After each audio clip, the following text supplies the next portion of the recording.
I'm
off to see the wizard.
Joo, se välillä. Onko vielä niitä? Anteeksi. Joo.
Testi.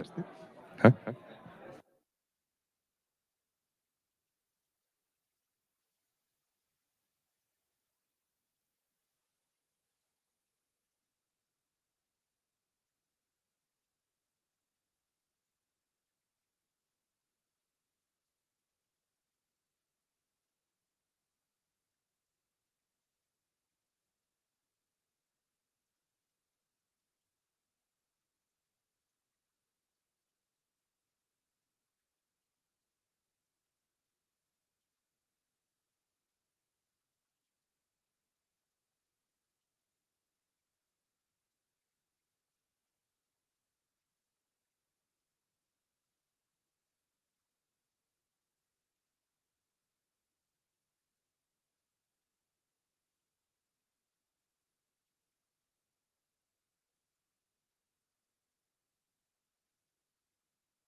Hey, you're right actually. Because when I tap the microphone, it comes also out from the lab. So the routing is somehow.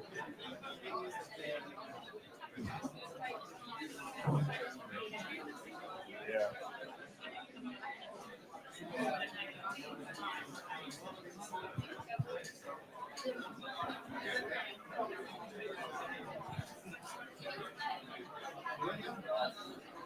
Yeah.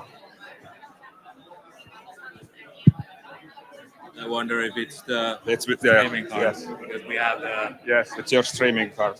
audio. Joo. Eli sieltä tulee audio tonne.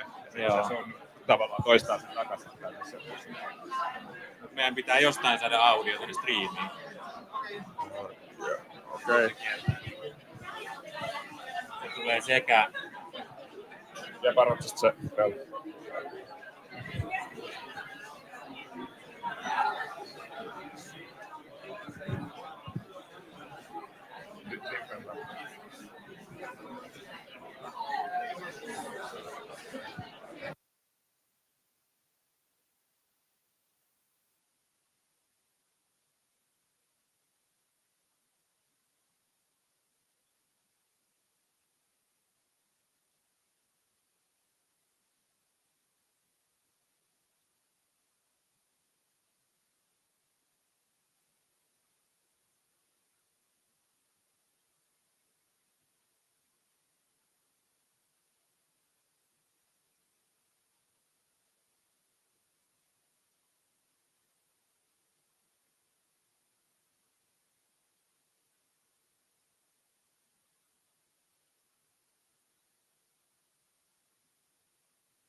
Yeah, it's still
Nyt toimii. Yeah. Ei tuu.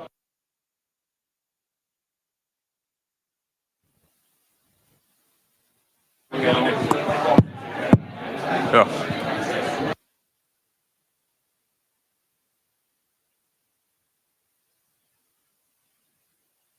Testi.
Testing. 1, 2, 3.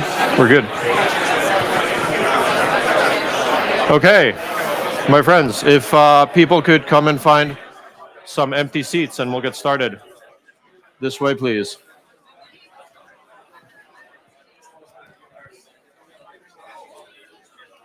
Front row is completely empty.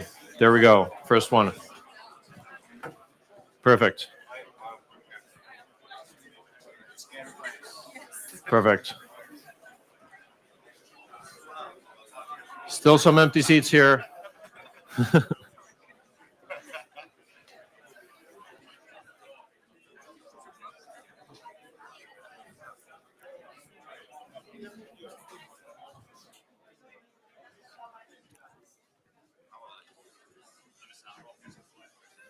Yes, please come fill up the front row.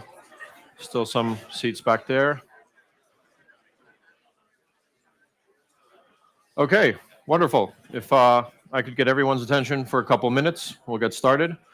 First of all, on my behalf, welcome to Recotech 2025. My name is Pavel Foley. I work for CureHub, and we've been tirelessly working for the past days, weeks, and months preparing Recotech for you. And as many of you may know, this is our 10th year, a decade of disruption. We're thrilled to have so many of you here today with us. We have a very exciting day ahead of us with some keynotes, some pitching, some fireside chats, everything in between, and of course, a lot of networking. I'm going to go over some basics for today before we get started with our keynote speech. First things first, everyone probably got already this question when they came in. Have you joined Brella? If you're somehow in here now and you haven't, you have bypassed our Louvre level security measures. Congratulations. Please don't steal anything. If you haven't, download the app because that is your tool for networking today. It has the map of the venue. It basically has everything you need.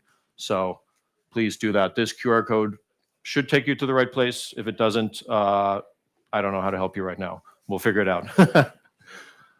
Perfect. A couple things about the space. We are in the Lar Sonk venue. All of the keynotes, pitches, discussions, etc., happen here all day.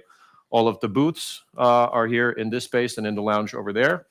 Bathrooms are located both on this floor and in the networking area upstairs ahead of us, above us, I mean.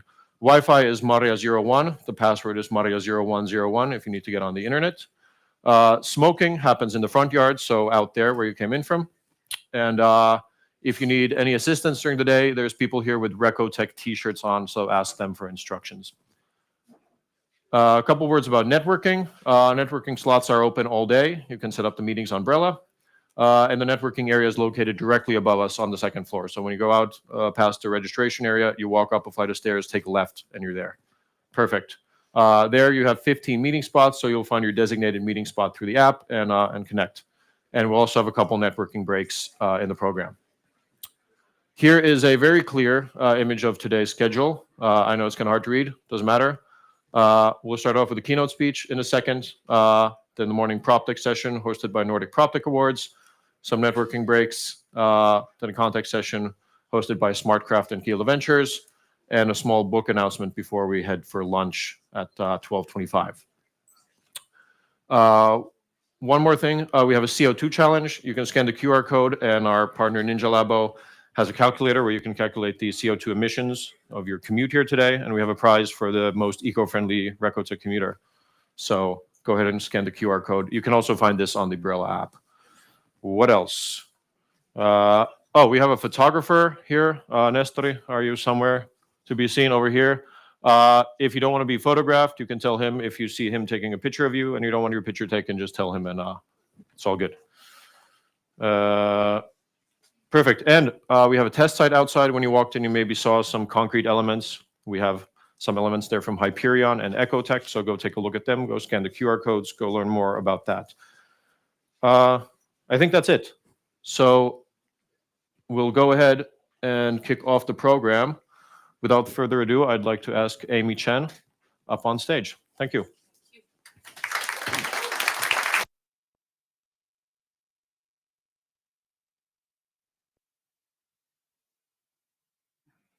Okay, does it work now? Perfect. All right. Thank you so much. And it's so exciting to be here today with so many of you. I'm I'm not so sorry. I'm still trying to get this back up. Okay, I'll just put it in the pocket. So it is a very exciting day to be here, and I hope it's something interesting for you to start the day. You're probably wondering, okay, why am I here to listen to a keynote about corner? What else do you do besides moving up and down? Dynamic, no? Well, this is the thing. We actually move 2 billion people every day on our equipment. I don't know about you, but that is actually something very, very exciting for me. And this is why we can actually make a difference on how to shape the future of our cities. And this is also what excites me to do every day and getting up. So, and you are probably wondering, what then can we do as the elevator company or escalator company besides moving up and down and maybe a bit in that direction? And we're doing quite a number of different things. So I would like to use today as an opportunity to share with you what are the different things we're doing on the innovation exciting and with partners. So let's start first with what can we do on the building side. So if I asked you to think about if you were the elevator company, what can you offer to reduce energy usage in a building like this or many of the office buildings? 40%, 40% of the emission today are made, the greenhouse emission are made in our built environment. And we as the elevator company, we make about 4 or 5% out of this in terms of carbon emission, and about 70% is on the HVAC usage, so heating, ventilation, cooling, this type of things, and the remaining are on the other things, lighting, etc. So the question is, of course, we continue to lower our own carbon footprint, but can we do something about our handprint? And what we realize that via our connected elevators, we do have a lot of data. And one of them is we can derive from our data how many people or how buildings are occupied across floors throughout the day, whether it's 7 o'clock in the morning or 7 o'clock in the afternoon. So we can see how that movement throughout the day. And this fits perfectly into the data of what our HVAC partners can use to optimize how HVAC are used. So in a day like this, where so many of us are in the same place, then it's can turn on the heating or ventilation much more. And there's only a few people, you can reduce the ventilation a lot. So this is how we can make a difference. In the first building we have in Talent, we could reduce 36% of the overall building energy usage. And we were only 5% total. So this is where we are thinking about how can we innovate in order to help our customers in a broader term. And in this case, we actually worked with a startup in the Baltic area called RA Technologies. And so you can also see that we're working with partners in order to see how we can then reach our customers better.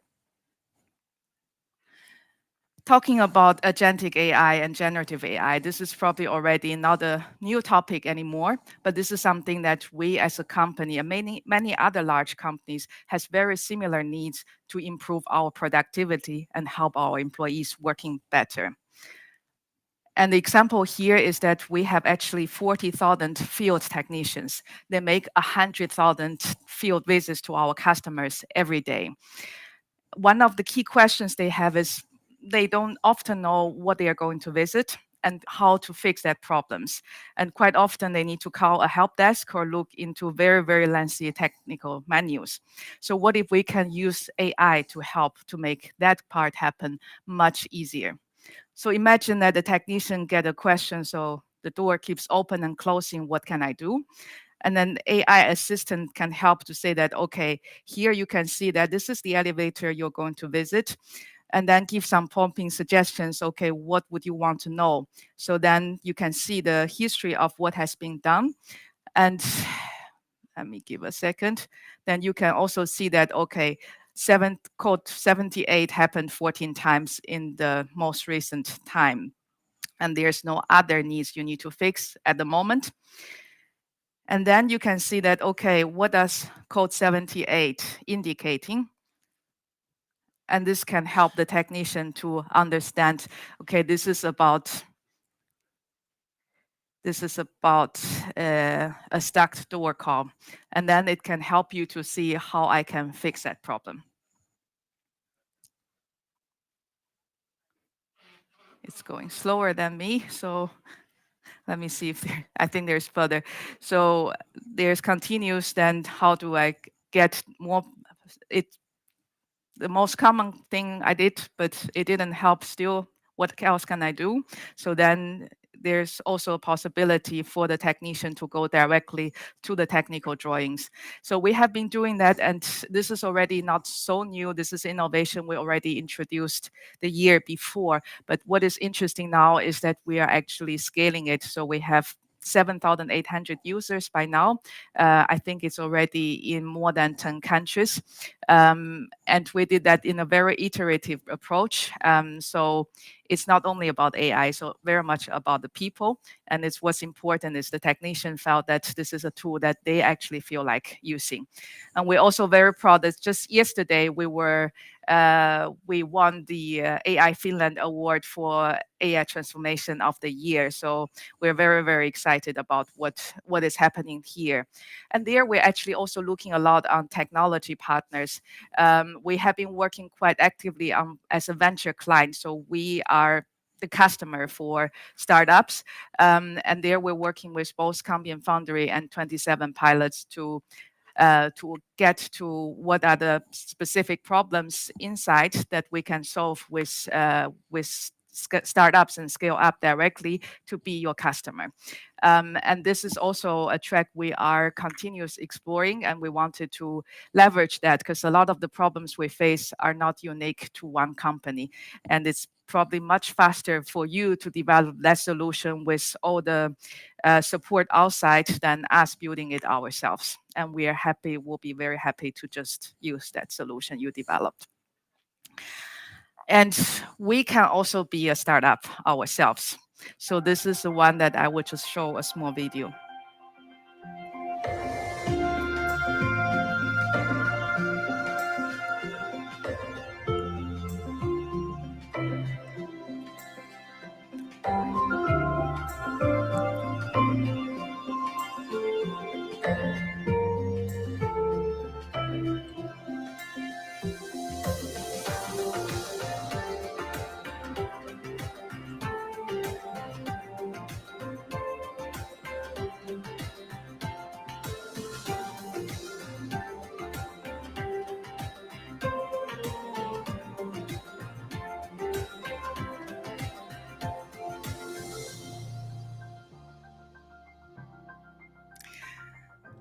So we actually use sensor in this LiDAR-based technologies to help our customers in the infrastructure part, whether it's metro station, train station, or airports, to solve the issue of overcrowdedness and to help them to reduce cost. And we are in the process of actually spinning this one out. So we're also actively looking for founders who would be interested in joining us. So this would also be a very different way. So if you have experience in either that part of the technology, or if you are experienced in the infrastructure industry, would be also an interesting opportunity to consider.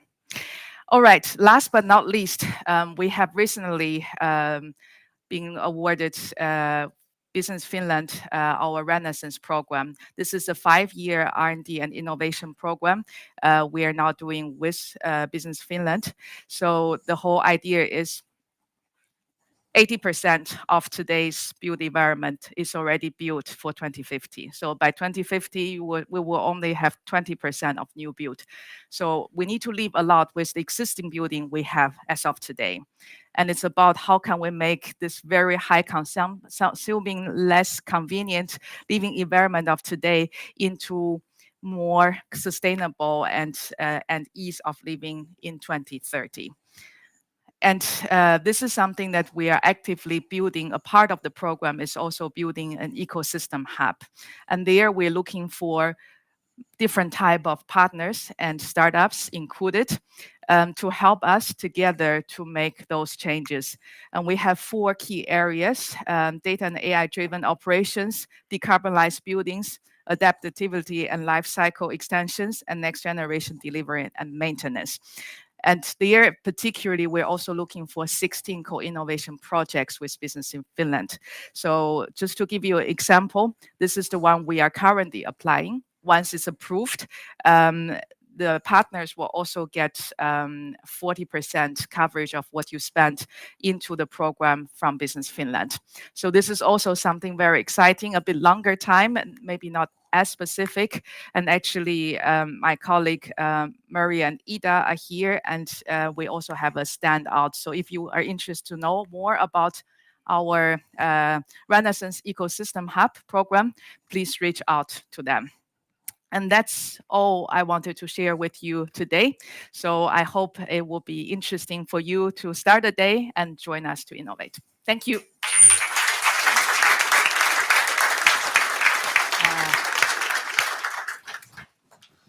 Wonderful. Thank you very much, Amy. A couple more things I forgot to mention the first time around. Good thing I'm here often. This entirety of the day will be streamed upstairs in the meeting lounge. There's a lot of you here, which is great. But if it's feeling a bit cramped, you can go upstairs, and everything that's being said here is streamed live up there as well. You can see it on the big screen there. So I think we should move on with the program. Next up, we have something that I'm personally very excited about. We're going to find out who are the finalists of this year's Nordic PropTech Awards. But before that, we have a little discussion about the state of PropTech. And for that, I would like to invite Michael Ambjorn, Francisco Fornsamso, and Mia Toivonen up on stage. Thank you.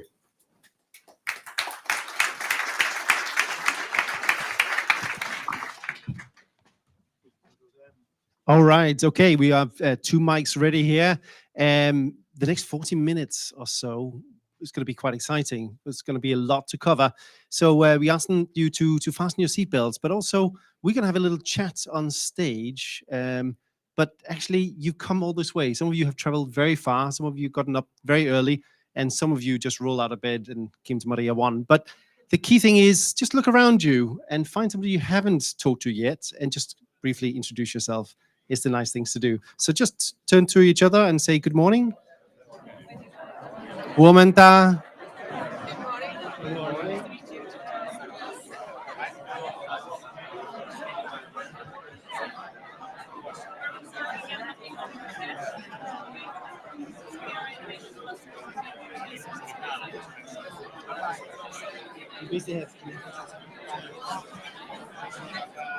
First question is, what's the key thing to know in...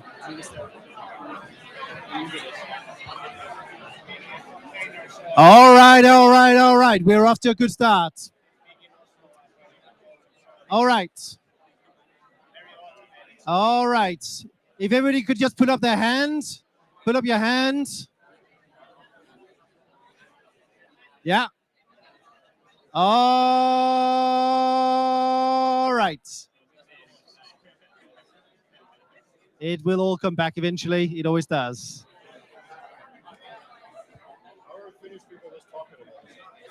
All right.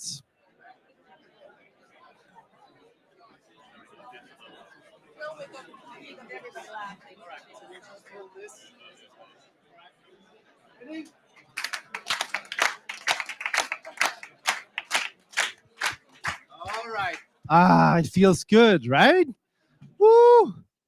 Right? And most of the Finns have used their total word allocation already now, right? So, welcome. Great to have you here. All right, we're going to dive into the questions. Before we do that, though, I just want to emphasize the point. You hopefully met a new person, right? And that means that you might come back to Recotech next year. Who was here at the very first Recotech? Ooh, 3, 4 people here. 5, 6, 7. Okay. Who was here last year? Yeah. Who would consider themselves a regular? Yeah. Okay. Great. Excellent. Right. So build some relationships. Keep coming back. But for now, we have 2 experts here. We have a member of the jury of the Nordic PropTech Awards. There's more than 50 people in the jury, so you're one of the experts there. And then we have an ecosystem leader, basically a program director from Kira Hub. And Mia, we're going to start with you, and we're just going to talk about what's the most important thing to know in real estate and construction right now when it comes to Right now, okay. right now? Oh, this might be a bit lame or no-brainer, but data and AI for sure.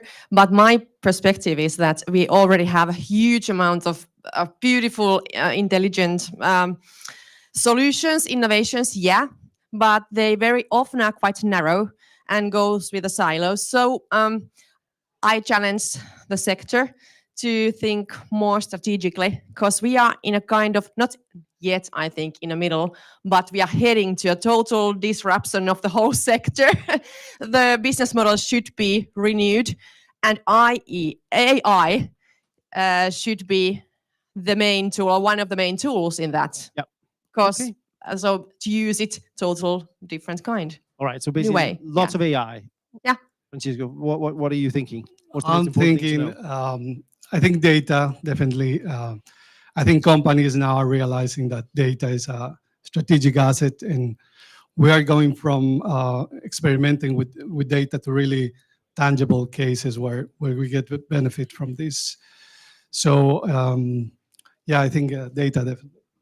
And could you add some numbers to this, maybe? Do you have any key insights, something that might drive this change? Well, about the startups, yeah. Yeah. We just made a survey half a year ago with our partners, KiraHub and Urban Tech Helsinki, and we made a survey for startups. Why is it so hard to sell and to grow and do all the startups things you should do?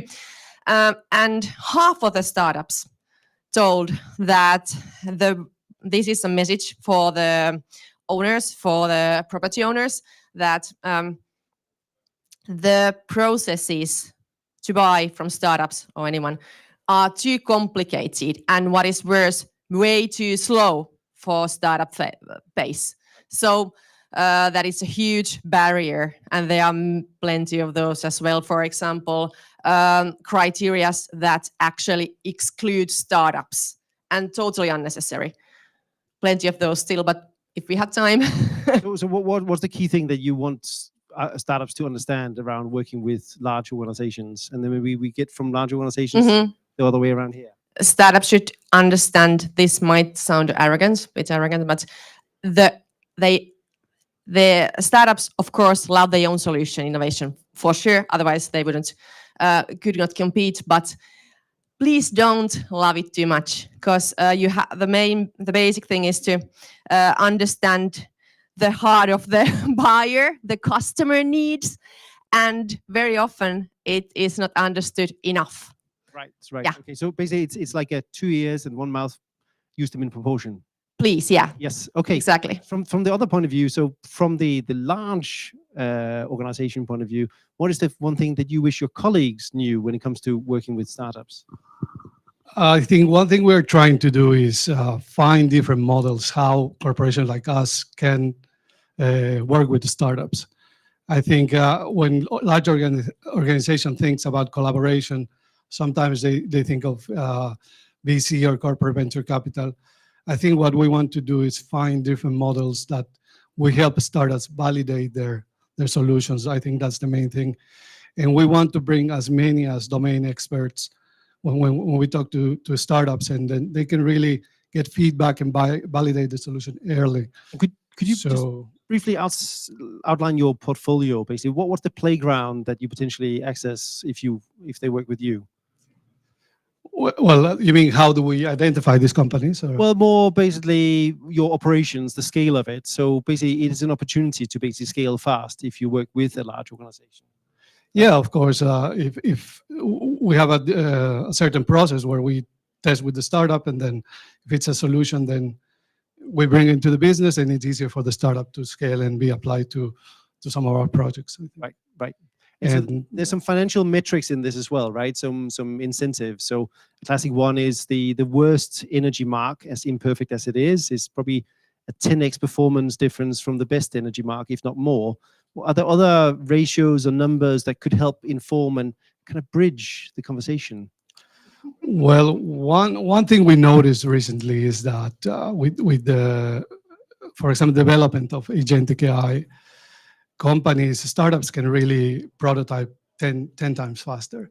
So when we work with them, it's really fast. The speed is really key. So they're building customer-specific solutions for some of our workflows. Right. And now with this feedback, we see that instead of waiting months, it's really fast. It goes.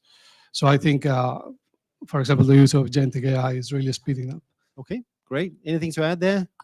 Yeah, the partners I already mentioned, GitHub and Urban Tech Helsinki, we have made a challenge that is kind of, the big announcement is to come, but I can tell it already.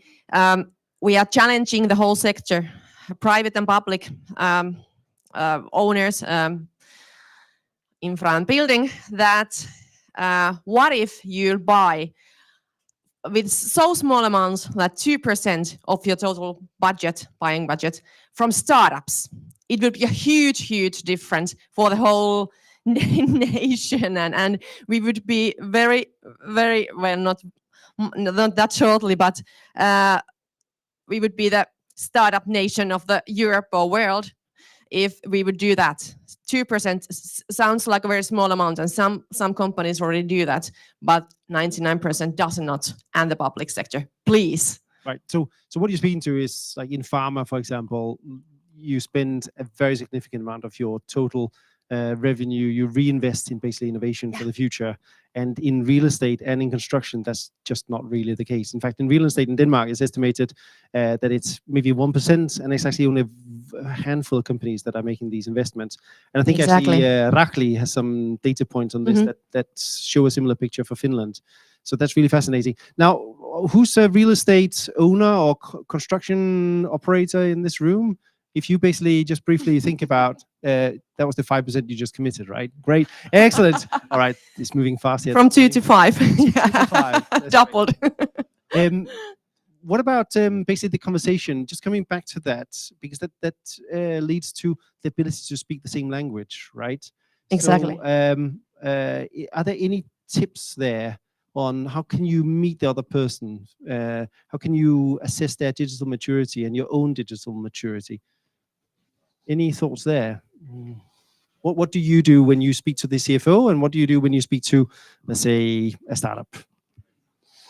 Well, there are different metrics, and yeah, we have to adjust the conversation. And with the startups is more about what kind of specific problem they're trying to solve. Yeah.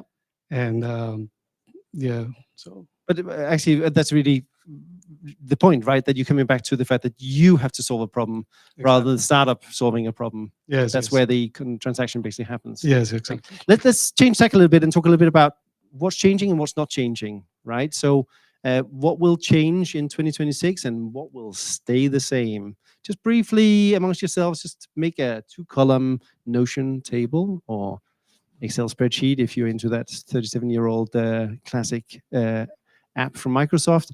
2 tables, and then what will change in 2026 and what will not change in 2026. Any thoughts? Okay, I'm getting back to the AI, and I'm sure the next year, 26, will be the huge change of using AI as a strategical tool for our strategical goals, instead of those small yet understandably needed solutions. So we'll do the revolution with the AI to renew our processes and the whole business logics. And it will be next year. It will be. We are there. We will be there. Okay. All right. And how will we stay human? Easily. Easily. Yeah. Just meet each other and collaborate and love each other. It's like basic human thing. AI isn't taking that away from us. Yeah. All right. What will change? What will not change next year? More, what would I like to change? I think, for example, in this room, we have a lot of startups. We have some investors. What I would like to see more is more property owners in this room to really, so that's something probably will not change, but it would, I would like that it changes. And all right, so there's a call to action here. So we have some regulars, right? You identified yourselves earlier, and we have some potential new regulars, some so-called net promoters. So each of you can find a real estate owner and bring them along next year. That's a practical call to action. Any other calls to action as we start rounding up here? What else would you like this wonderful group of clever people who are still early in the day? to basically note down and get done. Yeah, but I know that the real estate owners, the property owners would love to have more holistic solutions. So please collaborate. And it's not just networking. Networking is a good start. And from my previous answer, I forgot the hugs. That's what AI doesn't do. It's hugs. Yeah. That's a fair Keep point. us. Keep as a hugging. All right. human, yeah. Any other things you'd like this room to do? Yeah, collaboration, of course, but I think we need a lot of domain expertise, and yeah, we would like to see more of that. Great, and that's a perfect transition now to basically talk about the Nordic PropTech Awards, because that is basically about domain expertise lending its hand to the emerging solutions across the Nordics. I think we have the power there. It's coming, and I'm just going to very politely ask you to just briefly step aside so we can all see the slides here. All right, please give a big warm hand to our expert panel. We will have the experts back for one-liner pitch deck teardown feedback in a bit. We are basically now talking a little bit about Nordic PropTech Awards. I'm just going to ask our Nordic colleagues to join us on stage. So if you could come along, and Paavo, you can maybe join us as well. And basically, the Nordic PropTech Awards is in its, I guess, 5th iteration, which is basically the half-life of Recotech, you could say. So it's a really exciting program where we basically once a year, we shake the tree across the Nordics, and out of it falls all sorts of super exciting solutions that basically are vying for attention in the market. And it should also be said that we wouldn't have been able to do this without Tulenda, without Granlund, of course, and of course, Hogia. So please give a warm hand to our strong supporters there. There's a human element. It's basically a set of expert jury members, but of course, there's also the 4 Nordic associations, and you can meet all of them over the day today. So please do reach out. Basically, if you are, for example, from Finland trying to get into Sweden, or from Sweden trying to get into Finland, and vice versa, you can make up all the other combinations there. And we have basically 170 companies put their hat in the ring. We had 170 companies involved in the whole process, different organizations. We had 100 qualified nominees, and then we have 50 jury members. That's quite a good ratio here, because this is super fucking nerdy, to put it plainly. So basically, you need people with the domain expertise to be able to come in and evaluate. So we basically get away from, dare I say it, Silicon Valley hype, where it's just like, hey, man, I got a slide, and instead into trying to solve the problems of the built environment, which are often many and complicated and take time. We have a set of tracks here: contact, real estate, energy, property management, mobility, and sustainable cities, and last but not least, sustainable and healthy buildings. And now, are we going to do the drum roll? I think the next slide is what I think it is. It should be, The yes. reveal? I think so. All right. Are we ready? So, hands on your... Exactly. Great. Are we ready? And the finalists Keep going. are... Yeah, and with the feet now. All right, and the finalists are in property management, Simulair, Prop Lab, Findable, and Utility. Let's give them a big hand.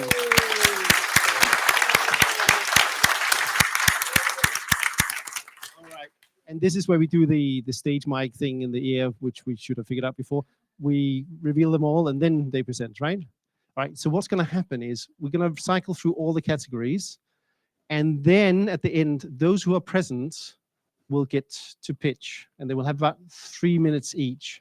And by the way, we ask you to be warm and welcoming to them, because this is the point when they realize that they might have to pitch.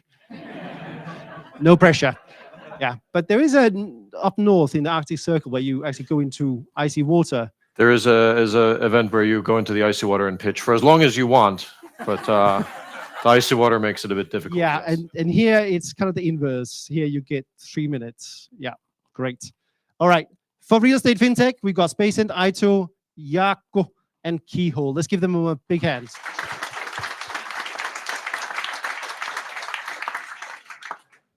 All right, and in energy, we have Polar Night, Over Easy, we have Cartesian, sounds like a philosopher, and then Ehrlich. Well done. All right. Should we do one more drum? Come on, we can do it. And in sustainable and healthy buildings, Claire again, Tector and Upside. Yay.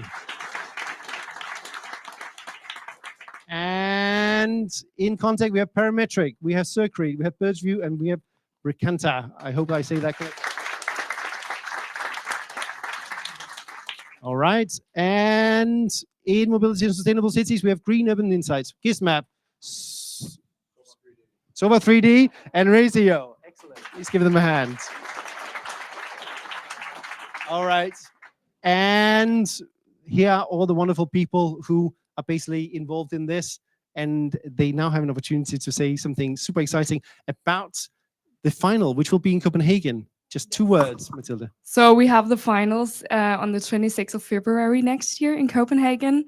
It's going to be great. It's located in the center of Copenhagen at Bloxhop. So we hope to see a lot of people there. We do. Yeah. And there'll be a canal.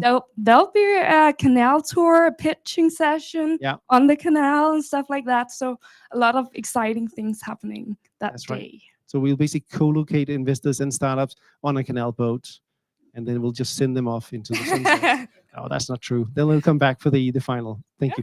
Anything to add from Sweden here?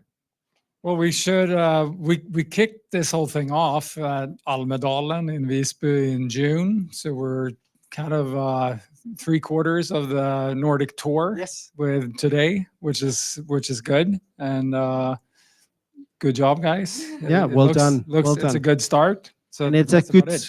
And you know what? The most important thing is that we've grown in Sweden. So we brought Alice with us. Please say welcome, Alice. Hi. And also a quick shout out to the Norwegians. Daniel couldn't be here today, but they basically have taken over Construction City in Oslo. I think that's the impression I have for sure. And so they will be doing the PropTech Summit in October next year again, and it'll be during the Oslo Innovation Week. Per has been there. He can attest to it. There will be others here. Join us there. So this is basically Nordic PropTech Awards on tour. And of course, there'll also be a stop. The winners will get to pitch at the PropTech Symposium, which is also in Copenhagen on the 21st of May. All right. Thank you so much. Please give a warm hand. And now we're going to get the pitches ready. Yes. Perfect. If you want to go to the next slide. Okay. Well, we have one more QR code. Scan NPA. Perfect. All right. So we think we have 6 companies present who are pitching. They'll be on the next slide. We can maybe go there. Yep. Are these companies here? If you're here ready to pitch, please form an orderly line over here. Please come here. This way, Demo up here is holding his hands up. I'm just going to get my special chess clock. Yes, please do.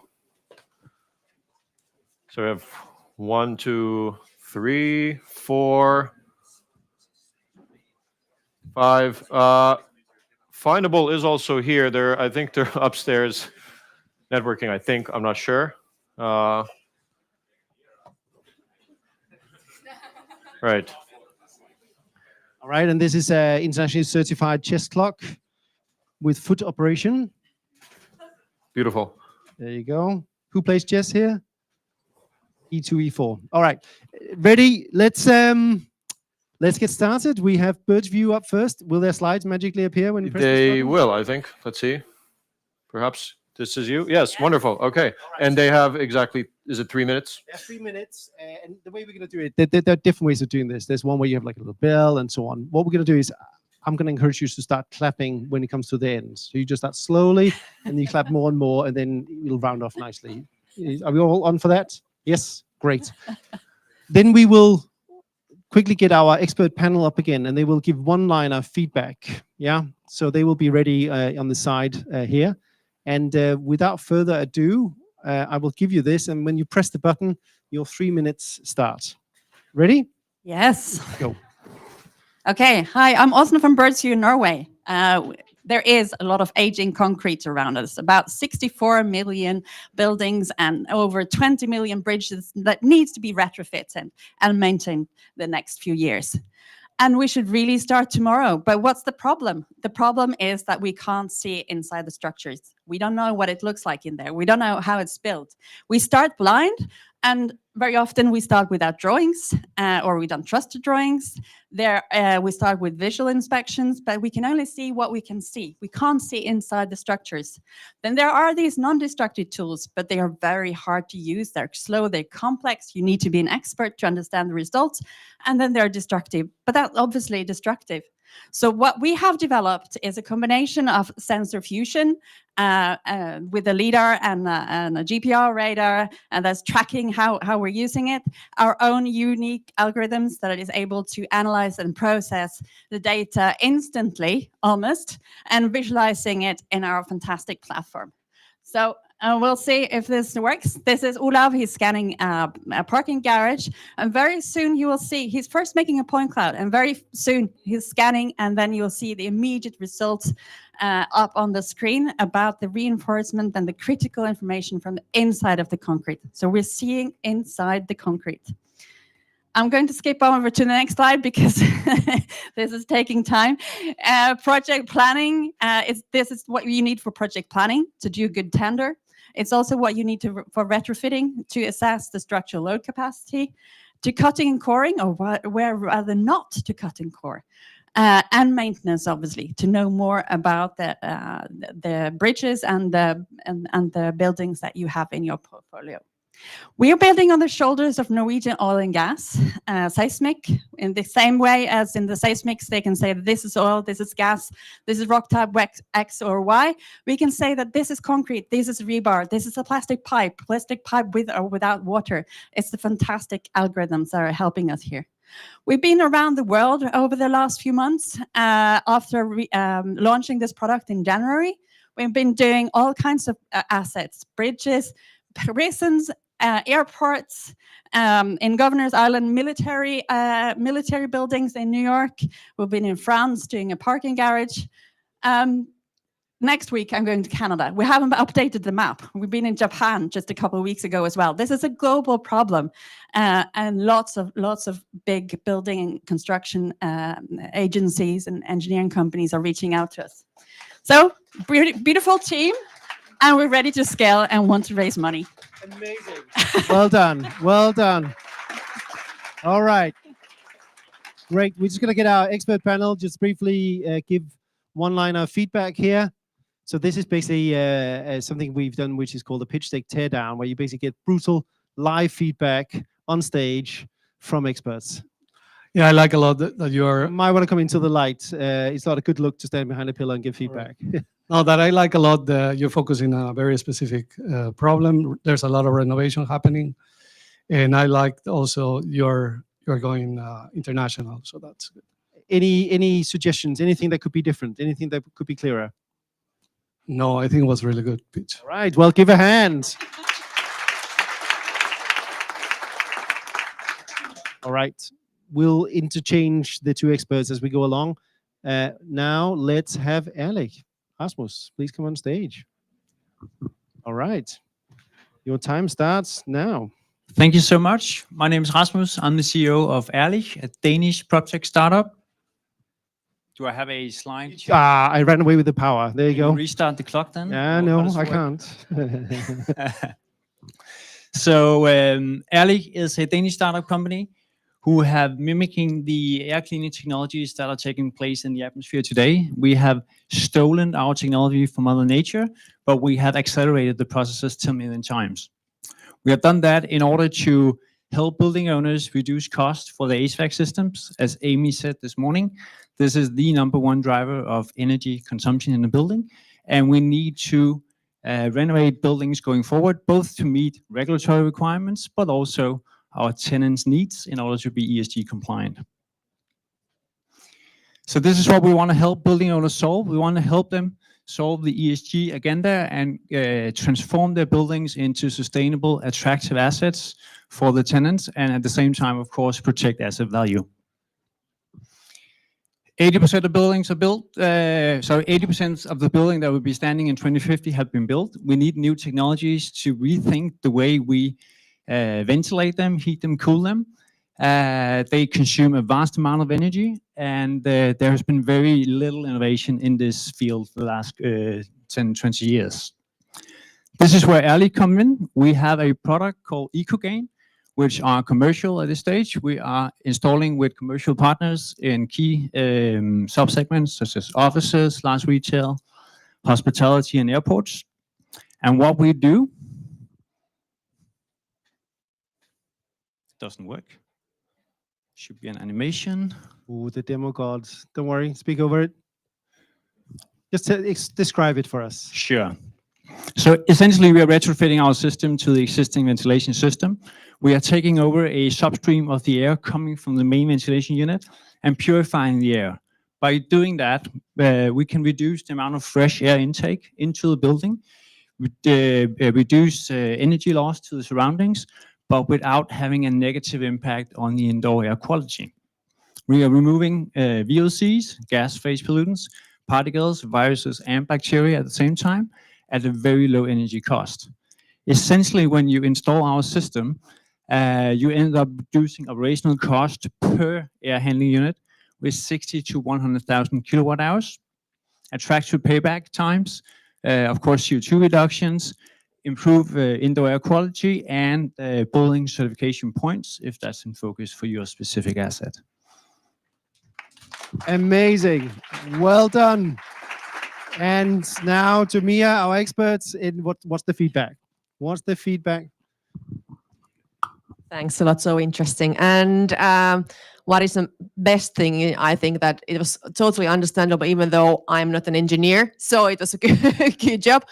I love your way to show the impressive results, and the payback time makes it easy to buy. So that is what I took away. Yeah. Great. Any ideas for improvement? No, not. It was perfect. All right. Yeah. I'll just say from my beware the perspective. demo gods. I Animation understood is it. always exciting. Yeah. Yeah, there you go. All good. Excellent. Please give a warm hand. Thank you. All right. Up. And this is to get in touch. And we go to the next one. And the European data twin from Sova 3D. Are you ready? Yeah, I hope Let's so. go.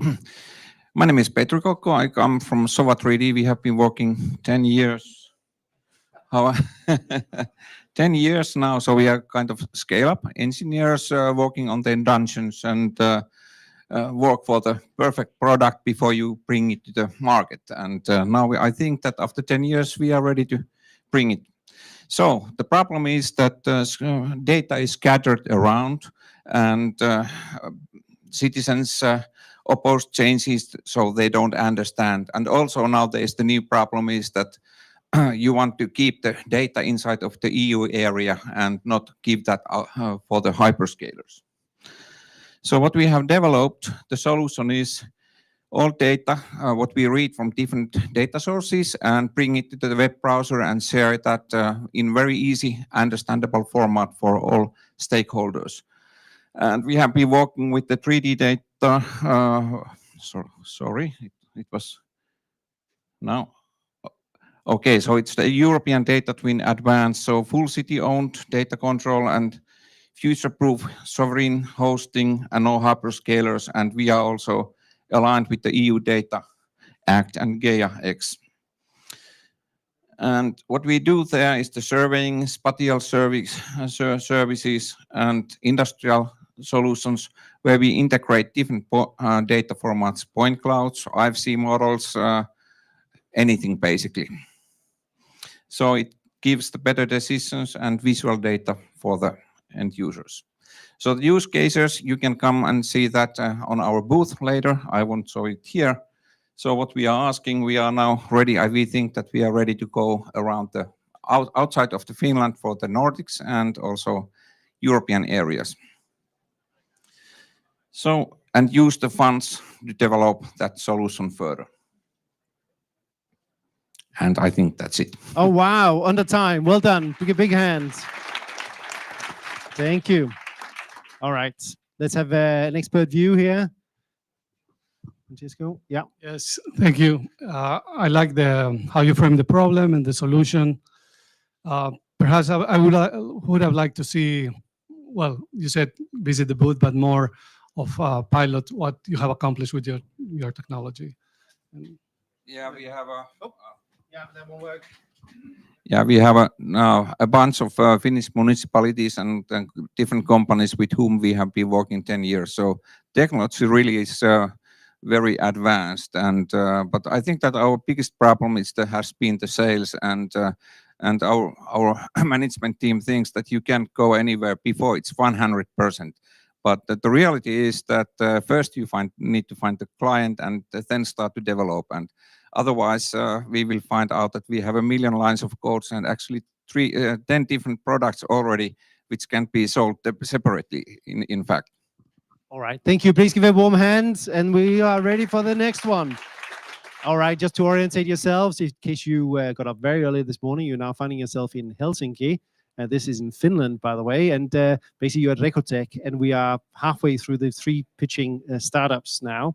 The next one up is not Recotech, actually. It is Findable. Do we have Findable in the room?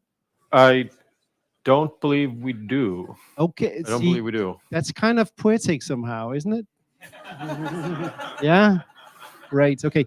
So maybe I can just cover it super briefly, explain what they do. So basically they... You have 3 minutes. I have 3 minutes. I won't spend 3 minutes, but they came along to an event. We have something called Forum for Data in PropTech Denmark, and they shared how they've basically taken all the buildings that Velux own throughout the world, the company that makes these windows that go into the roof. And they're basically taking all the USB sticks, all the paper records and whatever else they have on these buildings and chuck them into a custom, I guess you could call it a GPT, but basically an AI. And that means that they can now have conversations with these buildings.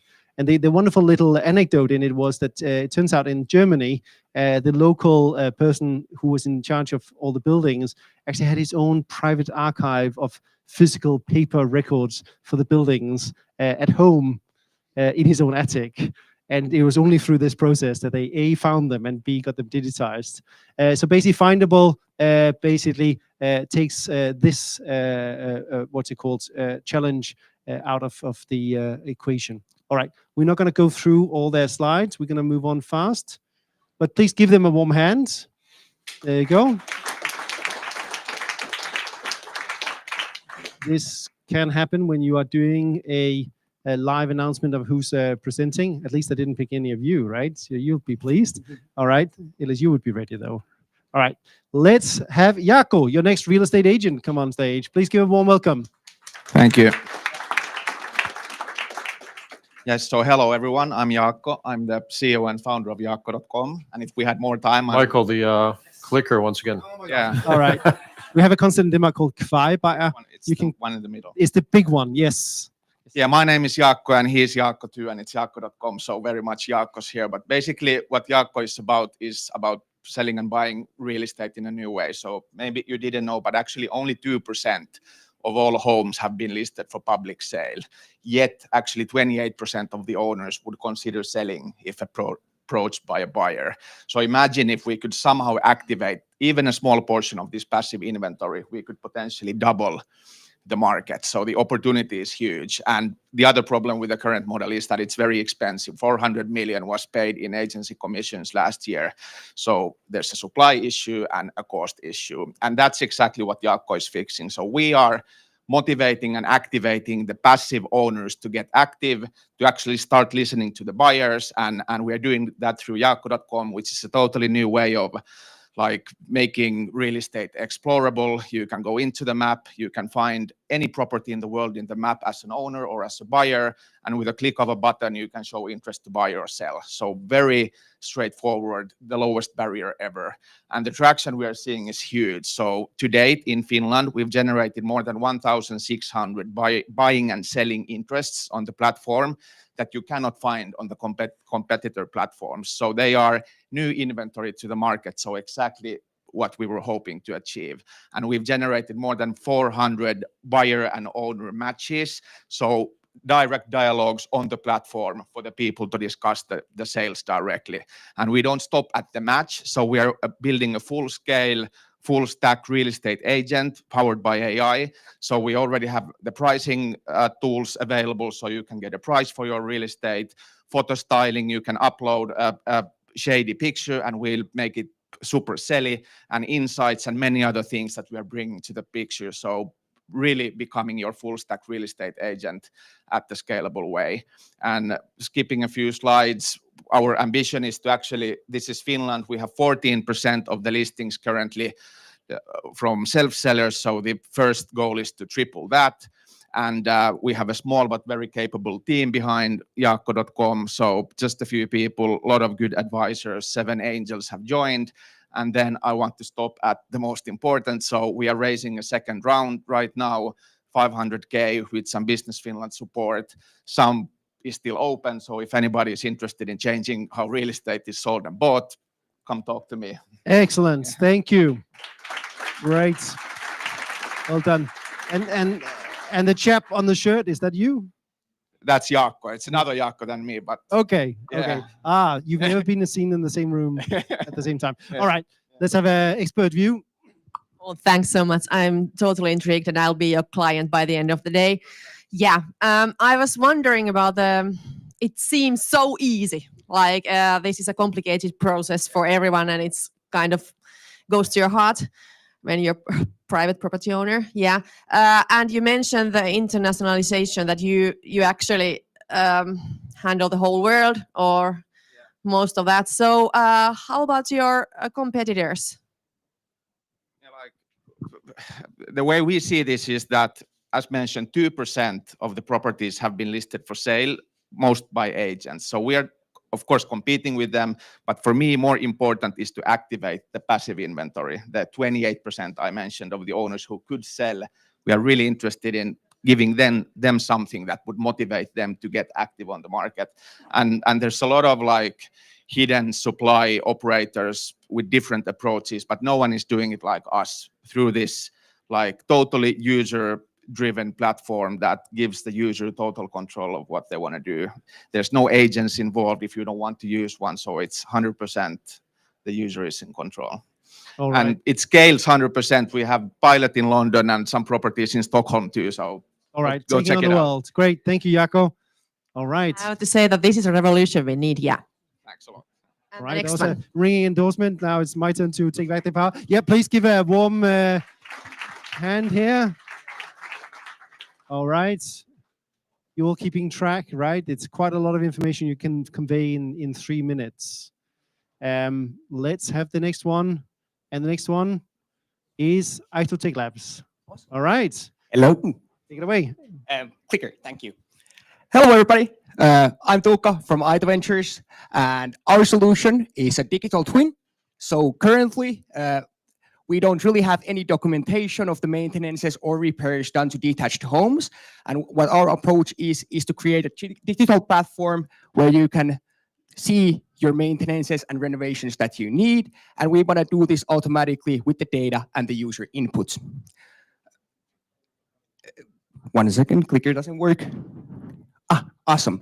So what are we doing? Kind of what the problem is. There's a black hole of information in between buying and selling. So when people are living in detached homes, they have no idea what should they do. People really don't know what maintenance is, how much it costs, what repairs they're going to do. And this leads to a lot of headaches. So we kind of want to be preventive in that sense, that give a owner a heads up if there's something to be repaired. And how we're going to do this is by a digital twin.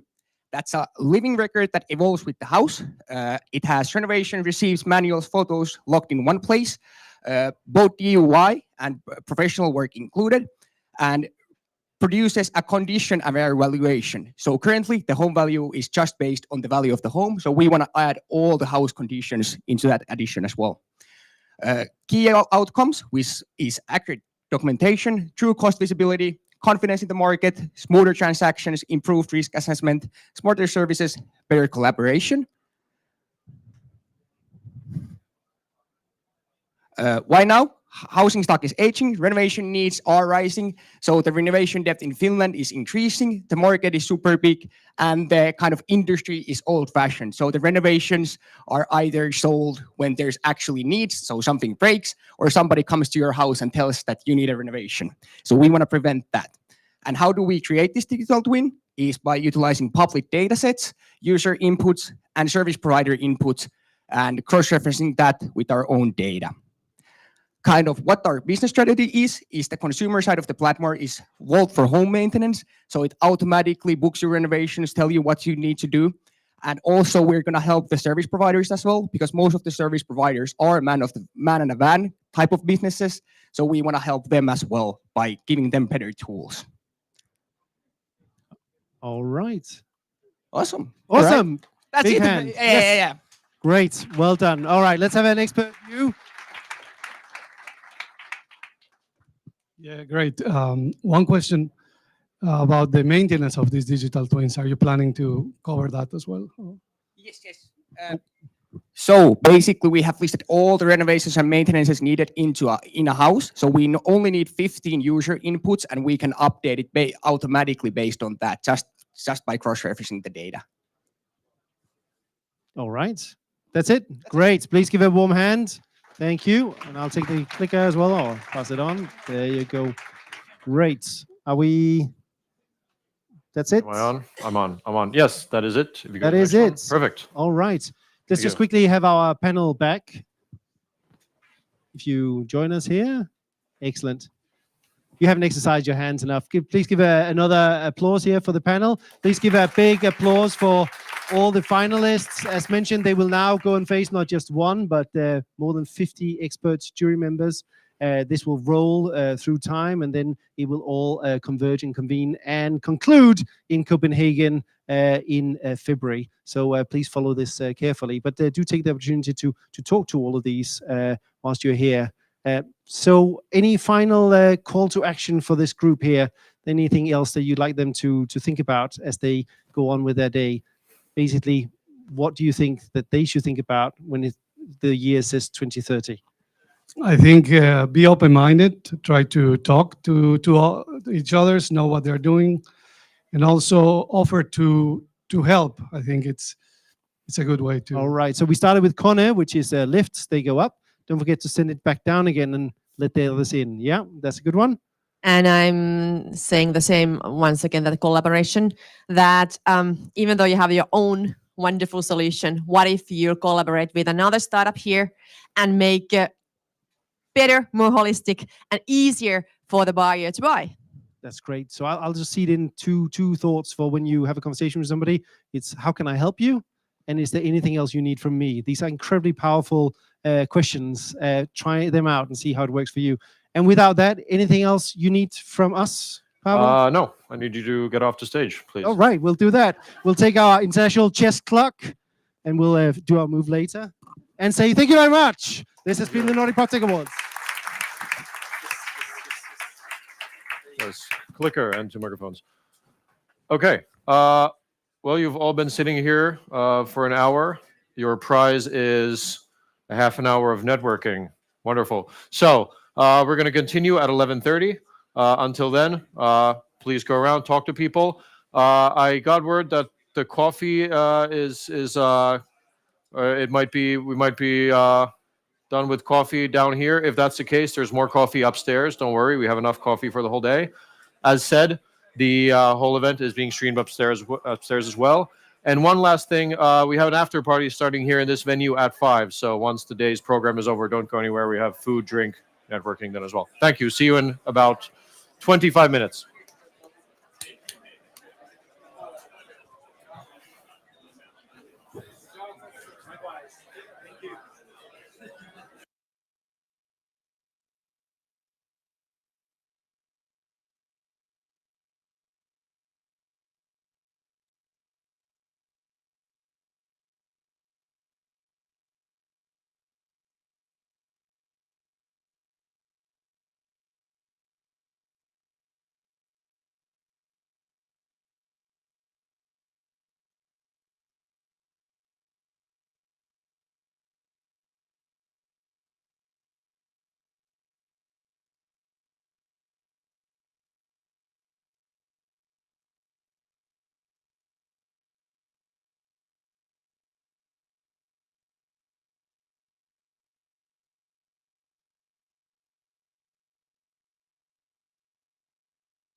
Odotteko te aikaa vai pidetäänkö meitä?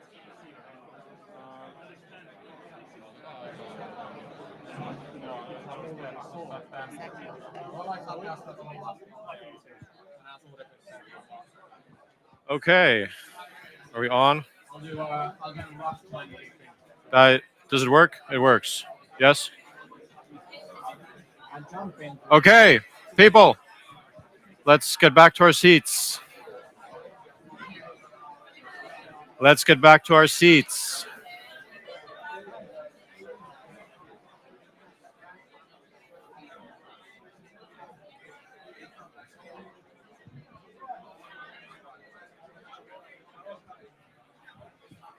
If everyone from the back could start moving towards their seats, please.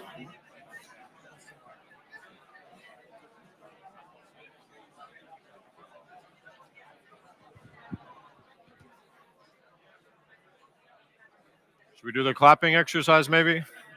Should we just go into the stage or? Yes, I'm hoping that people come back to their seats a little bit.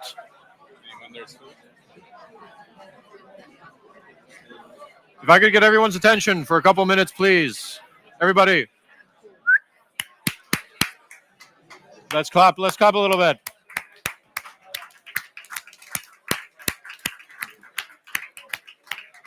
Thank you. That helped a little bit, I think. Maybe, perhaps, maybe not.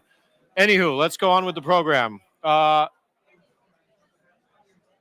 We've come to the morning context session hosted by Kielder Ventures and SmartCraft. In a second, I'm going to ask for the Kielder Ventures party to come up here. We have a couple interesting sessions here. We have a panel discussion, and then SmartCraft will be hosting a little discussion as well. So now, Matti, Nick, Mimo, and Leo, please come up on stage. The floor is yours. You can go in that order if you want. Let's give a hand.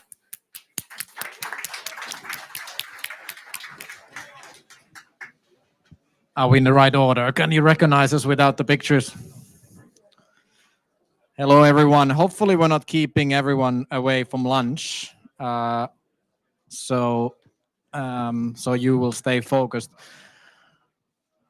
Good morning or good day, everyone. Welcome to Recotech on our side as well. Very excited to host a panel today about built environment being the biggest impact opportunity. So the topic today is the size of the opportunity in terms of impact, but also in terms of driving a fundamental industry change within the built environment. As a topic, I think we all agree here that it's extremely large and interesting. And in terms of climate impact, it obviously doesn't get any bigger than it is here today. And the question we're trying to answer in 20 minutes, so kind of a big task, is why is it not converting yet into more built environment unicorns? Hopefully some of the companies that we see here today will be those one day. Most startup-friendly corporates, which is obviously needed, and more of the top founders on top of the ones that we have here today on solving built environment problems. My name is Matti Rönkkö. If you don't see me here on stage, you can see my picture there as well. I run Kielder Ventures as a managing director. We're a sustainable built environment investor, and with a venture, I'm a Finnish family-owned business called Kielder that has more than 100 years of history in the built environment. Today, we have a very exciting panel here representing startup founders, academia/general contractor, and also more VC power as well. So I would like to start with a round of introductions from all of you. And I guess my first question, apart from the intro, is that you are all three extremely smart and trim people. Why have you chosen the career in the build world? Hi everyone, pleasure to be here for the third year in a row. My name is Nick, I'm from the Netherlands. I work for Compass VC. We were a venture fund that was launched in 2021, and we focus primarily on industrial solutions across two sectors. So anything in manufacturing and anything in the built environment. Why have I chosen this path? I think it's always been in my nature of being curious and around tech. I actually studied architecture and building sciences as an initial bachelor's degree, and then got sort of pulled into the entrepreneurial side by starting my own business when I was 18. And I found passion in combining those two interests of mine in the built environment, manufacturing, and also in finance. And then with a lucky break into VC, I managed to get a foothold in the industry, and that's the rest is history. Hi, my name is Mimo Airaksinen, and my background is in SRE, which is a construction company. I have been there responsible for RD&I actions, and now I just recently studied in Metropolia University of Applied Sciences, and there also my responsibilities is our RD&I actions. And the kind of like the whole time I have been interested about the built environment and what change we can do there. And what is fascinating for me in the built environment is really that, I mean, it's the impact what we are doing is economic impact. It's a huge. In Finland, I mean, our capitals are in built environment, 84% are in this environment. So this is a huge impact on our ownership and capital investments.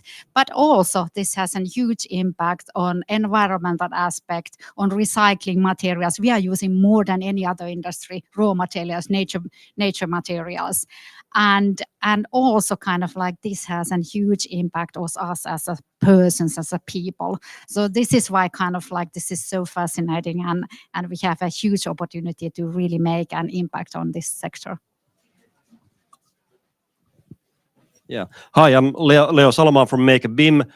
Our startup essentially automates building information modeling. You can go try it out at makeabim.com. You input drawings of an architectural drawings, click generate, it's going to create you a building information model automatically. I got into this through architecture, so I'm an architect.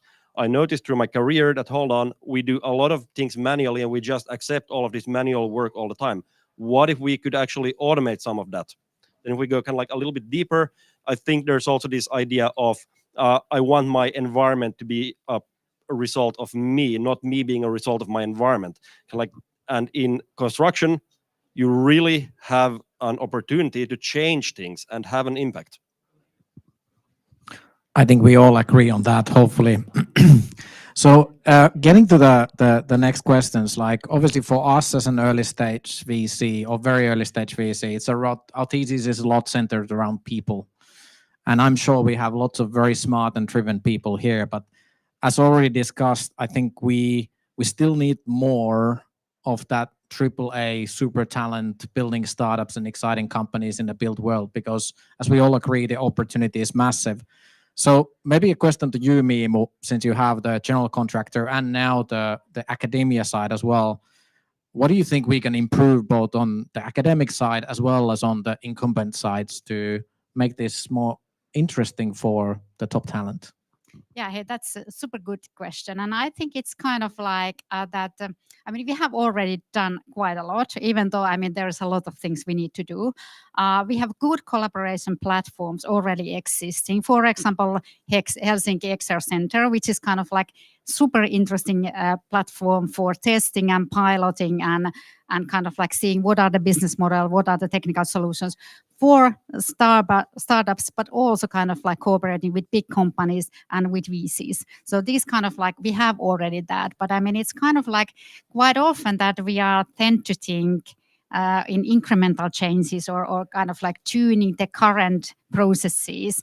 And I think we should maybe do kind of like bigger step and really making interruptive changes in a way that kind of like thinking big and making really big changes. So I think that is what we need even more.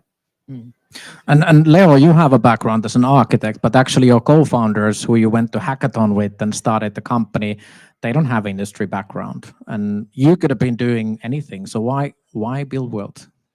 Yeah, well, yeah. So we've actually met our co-founder team through these coding competitions, and that's a really good way to find smart people. You should all try it out, actually. Yeah, I think there's a case of understanding the problems. And that's a good reason for kind of like getting into it. I think that's one of the main reasons why more people are not trying to solve construction-related problems, is that there is a lack of transparency to what the actual problems are and actually drilling a little bit deeper into them. And there are a lot of incentives for existing incumbents to just keep things as they are often, like how the contracts are structured, how long the projects are, just the fact that construction is quite risk averse. We want to be able to trust buildings. We don't want to take risks there. But that is really what you got to do when you innovate things, especially with radical innovation, and like just kind of like break things and rebuild. That is something that is a little bit hard for the construction mindset, I think. Is it hard also for the entrepreneurs? Because you would think that that challenge is the whole idea of building a startup. It's about breaking things. And yes, we don't want to break the buildings, but Yes. in a way. But something has to break at some point, right? And I think that's where there is really kind of like an opening for entrepreneurship, is that you can kind of like go in and try out new things, actually taking risks through smaller companies, and that is something where kind of like I think there could be just a whole lot more startups in construction and property prop tech.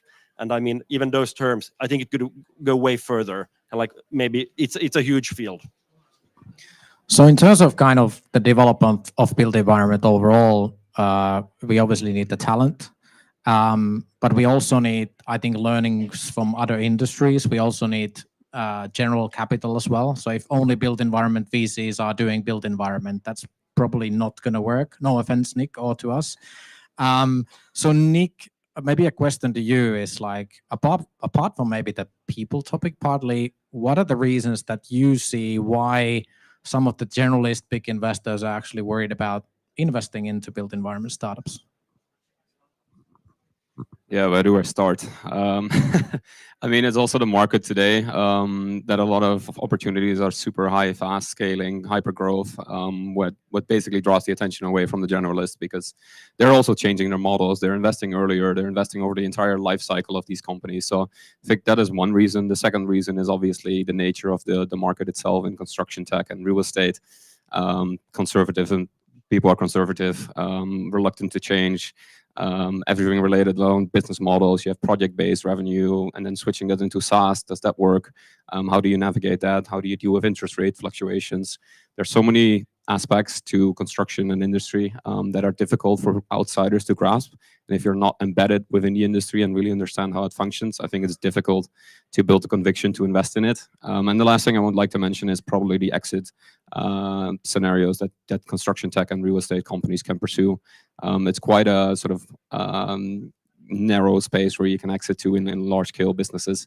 And we also see from other successful businesses that there is exits, but they're not into the multi-billions. And that's what most VCs sort of try to swing for, especially in the generalist. If you have to return a $1 billion fund, you're going to need multiple unicorns, if not decacorns. And if the market exit opportunity is not there, then it becomes a difficult equation from a venture math perspective.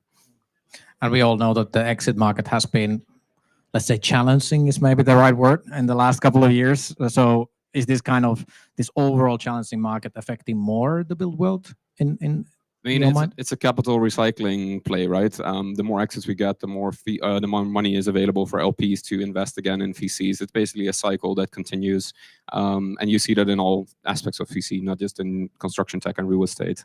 So I think a lack of exits, the struggles in the overall market are contributing to not more capital being available for startups in this space. Yeah.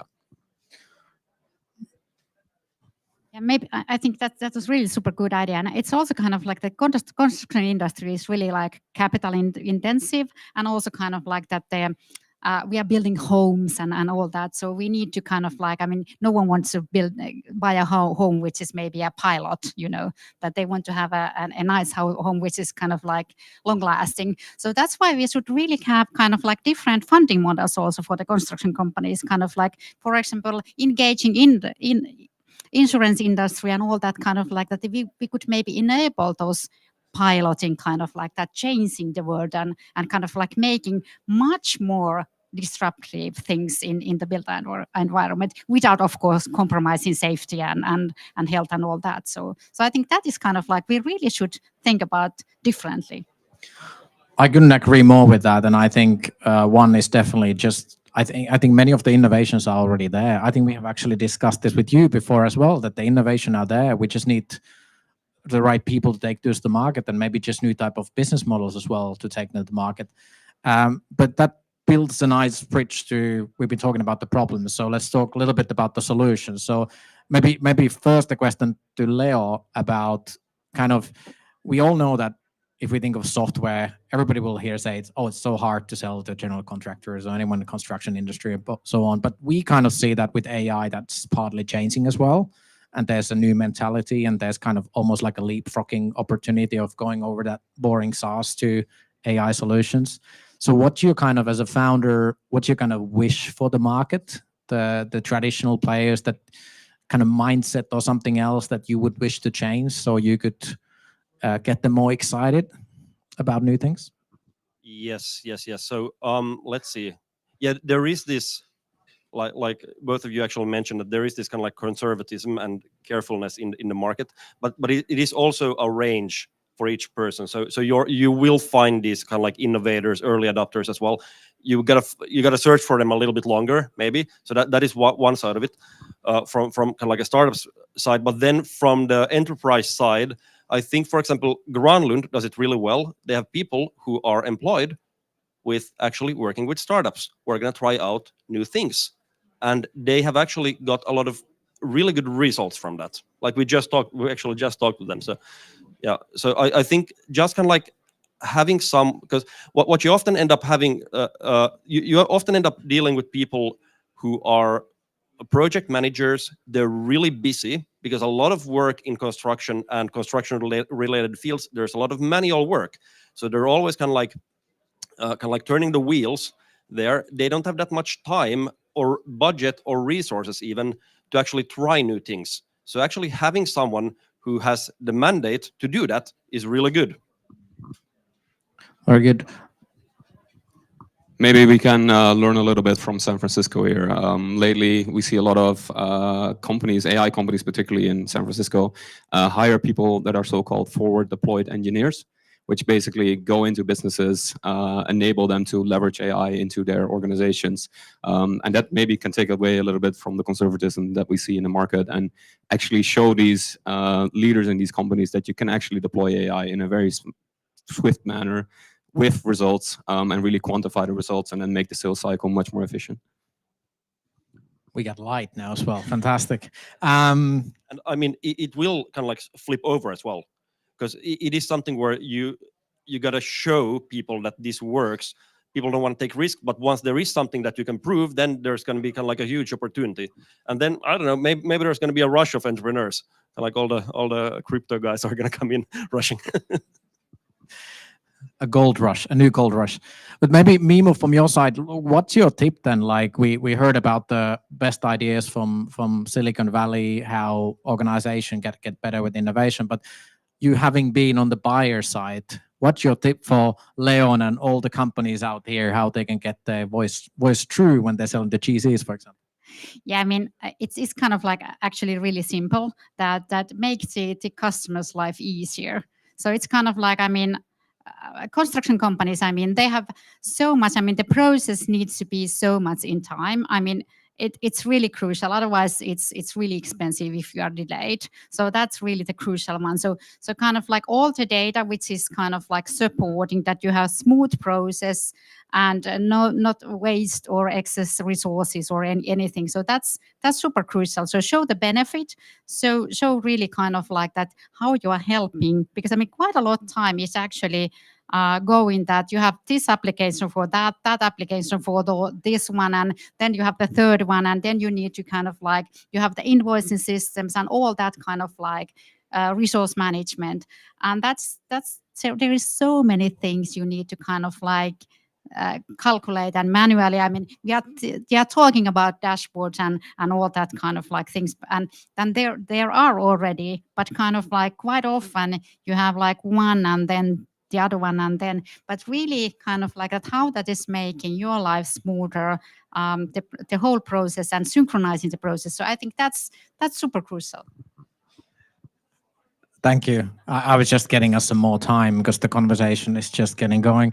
So maybe Nick, you already talked about kind of San Francisco and some great examples there, but do you have in mind, companies or founders that are doing this in a great way, this go-to-market that we should follow, and what can we learn from them? Yeah, I mean, I was telling you about a company earlier before we got on stage. That's probably a good example where instead of building everything from scratch, they're integrating with solutions and programs and applications that customers are already using, and they basically enable them to get a lot more value out of those platforms. And then those platforms will actually promote you to their customers as well.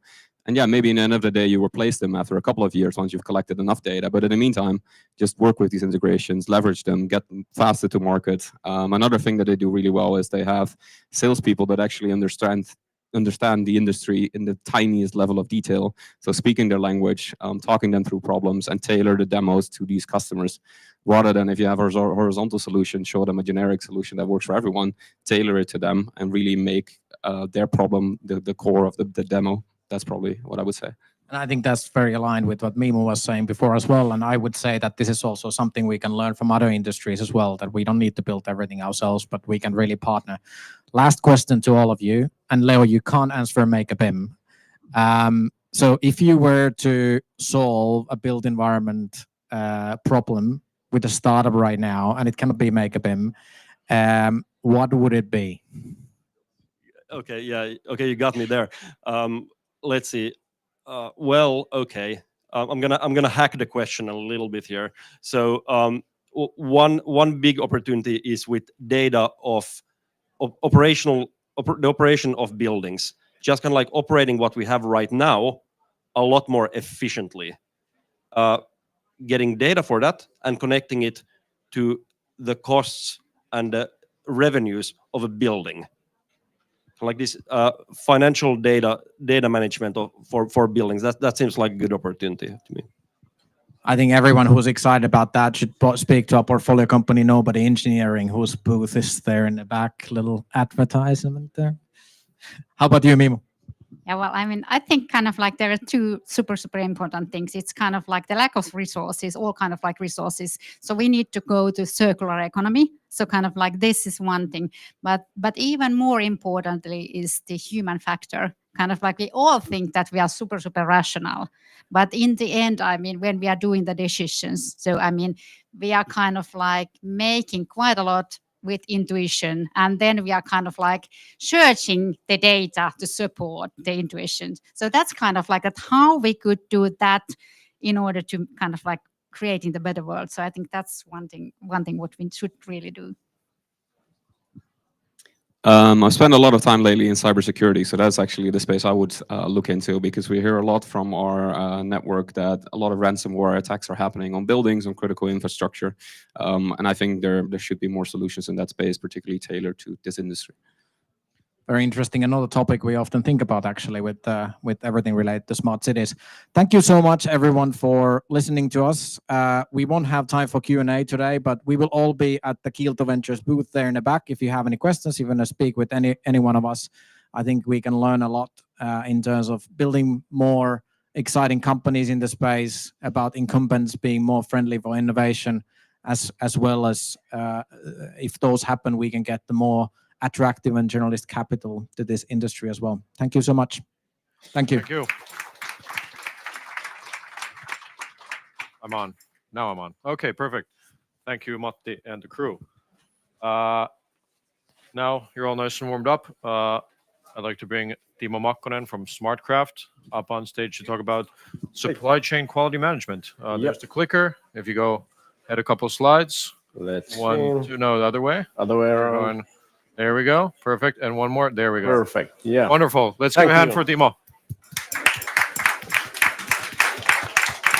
Hi guys, nice to be here. And a bit of a background from my side. My name is Timo Makkonen and country manager of SmartCraft Finland. And I will take the Matti's first question, why you are working on Contact, as that's my study. So I think my first impression in construction was when I was in the first summer job. I was a junior guy and I got the task of carrying planks from this place to that side. And I took the energy what I had when I was 16 and carried full speed over there. And the more experienced guys came to me, why you are moving so fast? Are you in a hurry? I was like, no, I got the task to do this and put it over there. And guys were, yeah, guys, we have a coffee break. So don't you worry about that. So that was the mentality what I got first time when I touched upon the construction. And later on, I went to university and thought that, yeah, I want to do some tech stuff, nothing like this. And then apparently the construction and technology started to evolve. And 2013, one of my friends got an idea how we can improve the quality and safety management on construction. And that's how we got the company called Concrete founded. And then we combined construction and technology a bit. And the baseline for that was transforming paper to a digital format. So basically not that high tech as we've heard here today. But I will today tell you a bit of our new proof of concept, what we've done in the company, and explaining a bit of a background on that. So that's the story, not about me, more about that. And shortly about Concrete. So Concrete is now over 10 years old company, focused on quality and safety management on construction sites, basically. And we have developed the solution now over 10 years. And today we have over 200 customers in Finland and Sweden, and we are quite a good player here in Finland as well. So hopefully many of you know the Concrete who work in the construction industry. And after the startup years, we wanted to take a next step to move forward, and then we became a part of a SmartCraft group in 2020. And the SmartCraft is the company name today as well. And SmartCraft operates in 4 countries nowadays. So it's a stock-listed company in Oslo list, and we work on Norway, Sweden, Finland, and in the UK. And we represent 11 brands on all of total. And all our SaaS companies focused on construction.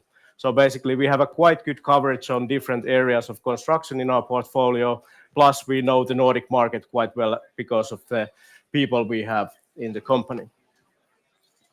And our problem today, what we've tried to solve in our recent proof of concept, is the change in the industry when we move towards prefabrication. So as you know, still today, but more back in the days, a lot of things on the site were built on site.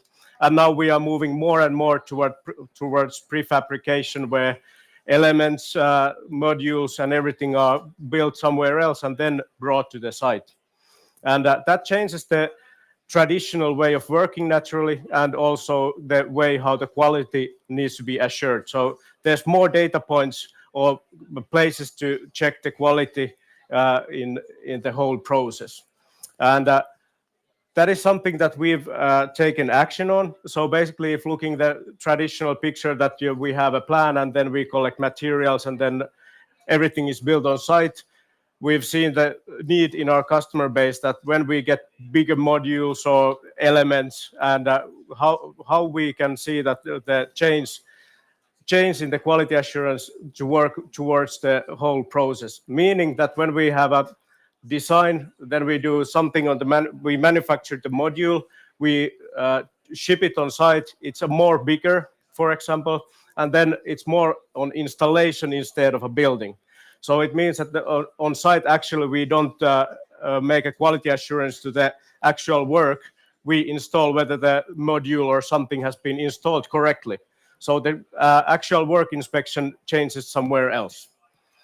And this tries to illustrate how does it look if looking a bit further away, that the work is shifting towards the prefabrication facilities.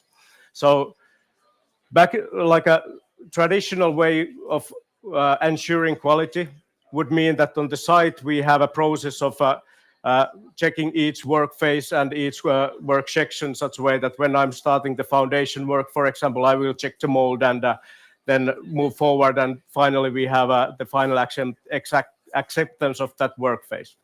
And then on those quality checks, we check the quality of work, and also we check that it's built as planned, and most probably we also check that the material is what is expected. And many times we may find some defects, and then we fix them. So we fix the defects also on site.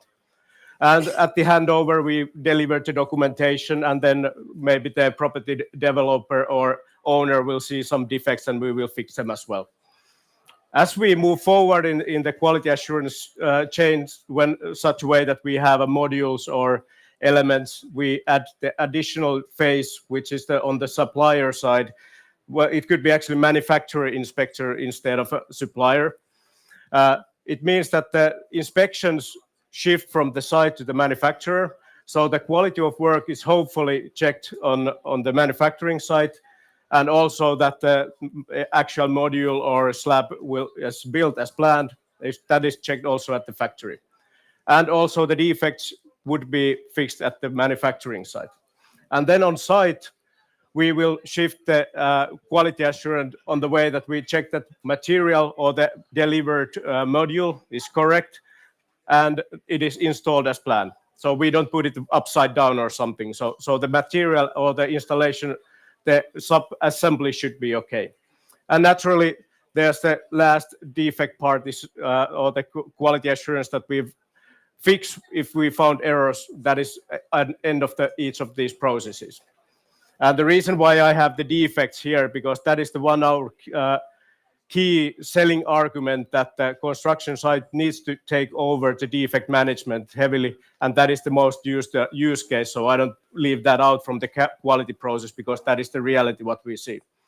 And how I see it, that the handover remains about the same, but the process before the handover changes when the prefabrication takes more airspace in the industry. And I tried to illustrate the dilemmas what our customers have told us, and the solution what we are trying to build. So on the left-hand side, we have a plan for the manufacturing, that we are building a house of blocks. And here we have an installation plan. And when we start to build something from this kind of blocks, now we have a green blocks on the delivery, and we've ordered squares. And like you see on the picture, they aren't at squares fully. And also there's a number order, which is not 1, 2, 3, 4, 5. So I try to illustrate some of the problems we may see in this kind of a chain. And this also illustrates that when we have this kind of a material flow, we may have 4 to 5 or more elements on the way before we start to install the first one. So the factory has already delivered maybe 4 or 5 elements or modules before we are installing them.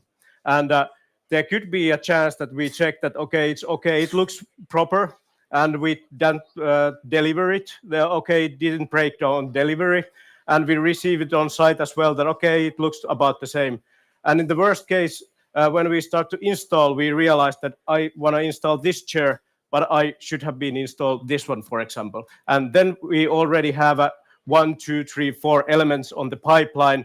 And when we inform the factory that now you are delivering wrong squares in the wrong order, so please fix it, we need to stop the production or start fixing on site. And as you understand, it's not the best case, and it's a bit more expensive as well if we need to fix that on site or then ship everything back, and which means delay for us in the process. So what we want to do on this one, if I take one step back, so customers told us this problem they have, and we've been operating on the installation part as before. And as the world changes, we also realized that, okay, need to try to find new ways to help our customers. And we try to tackle these problems along the way. So our solution for this one would be an approach that we try to increase the steps on the quality chain with our solution. And we've worked this kind of a proof of concept now with Fira, and I will shortly demonstrate what kind of an approach we have, and you get an idea, and maybe some questions as well. So we built a new module for us in our system, which is a BIM-based, such a way that everything which flows through it has an identification such a way that it can be linked more on the other systems as well. And what we try to tackle now is that already from the prefabrication, we have a chance to take a photo or some kind of an inspection which flows directly to the site. And the same happens in every chance in the logistics and the material check and the installation.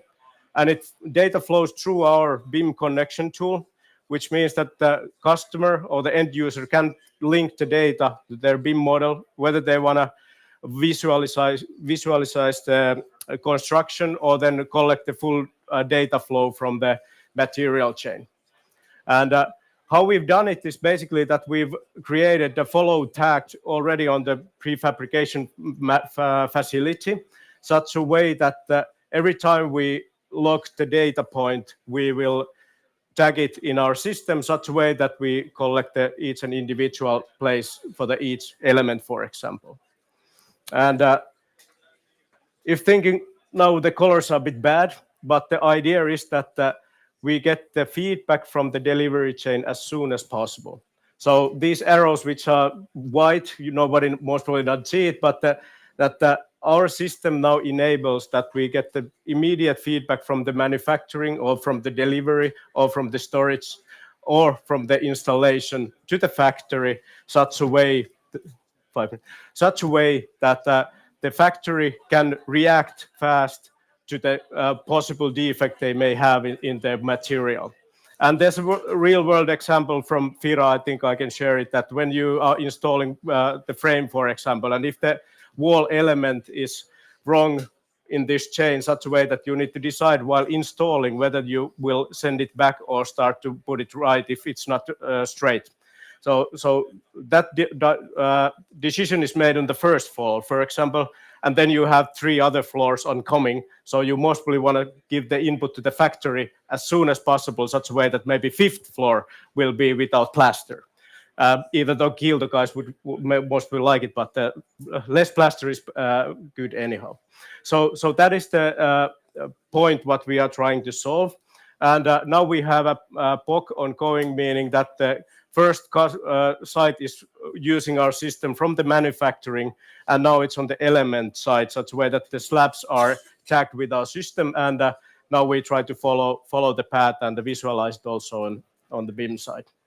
And the early feedback has been good. So in that sense, if any one of you is interested on this one, please contact me as well. So we take more and more pilots if you are interested.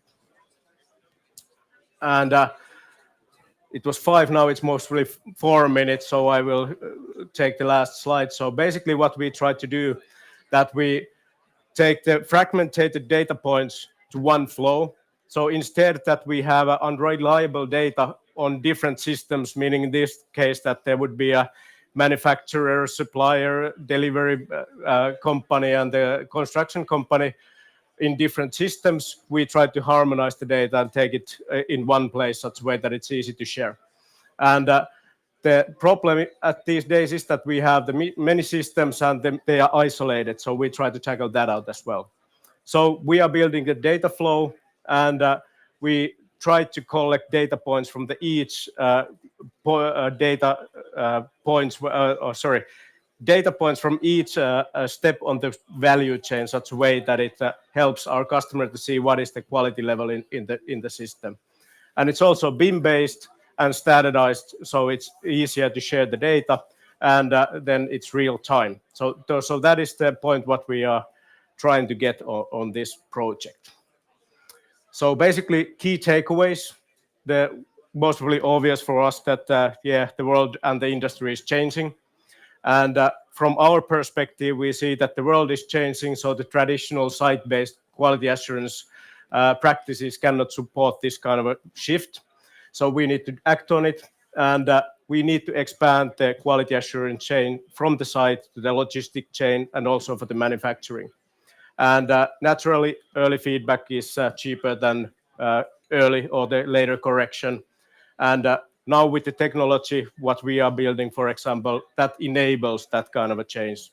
And naturally, I hope that we get some competitive advantage on this one, and naturally the companies utilizing this kind of systems will be at least more profitable with the less waste on their processes.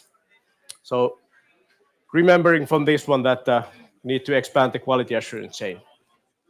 And if you want to hear more on this topic, please contact me. Erik is here as well. He's over there. He's been running the project with our customers. So feel free to contact, and let's chat a bit more on this topic.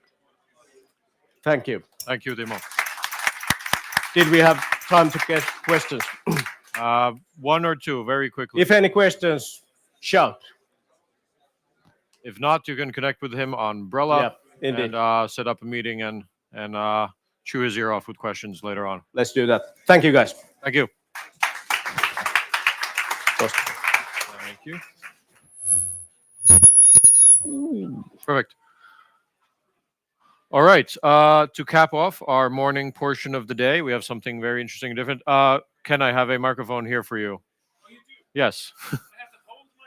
Do you want that? Then you can use that. Okay. Flappy hands. Okay. While Ken gets set up with the microphone, I'll tell you guys what he's going to talk about. We have a book announcement. So Ken Dooley will come up in a second to talk about his new book, The In-Betweeners. You have your timer. You have your microphone. Is the microphone on? I don't think it is. Can I take a look at it? Can indeed. I will flick the switch myself. Great. There we are. Okay. And here's your Excellent. clicker. Perfect. And put on your timer. Okay, let's give a hand for Mr. Ken Dooley.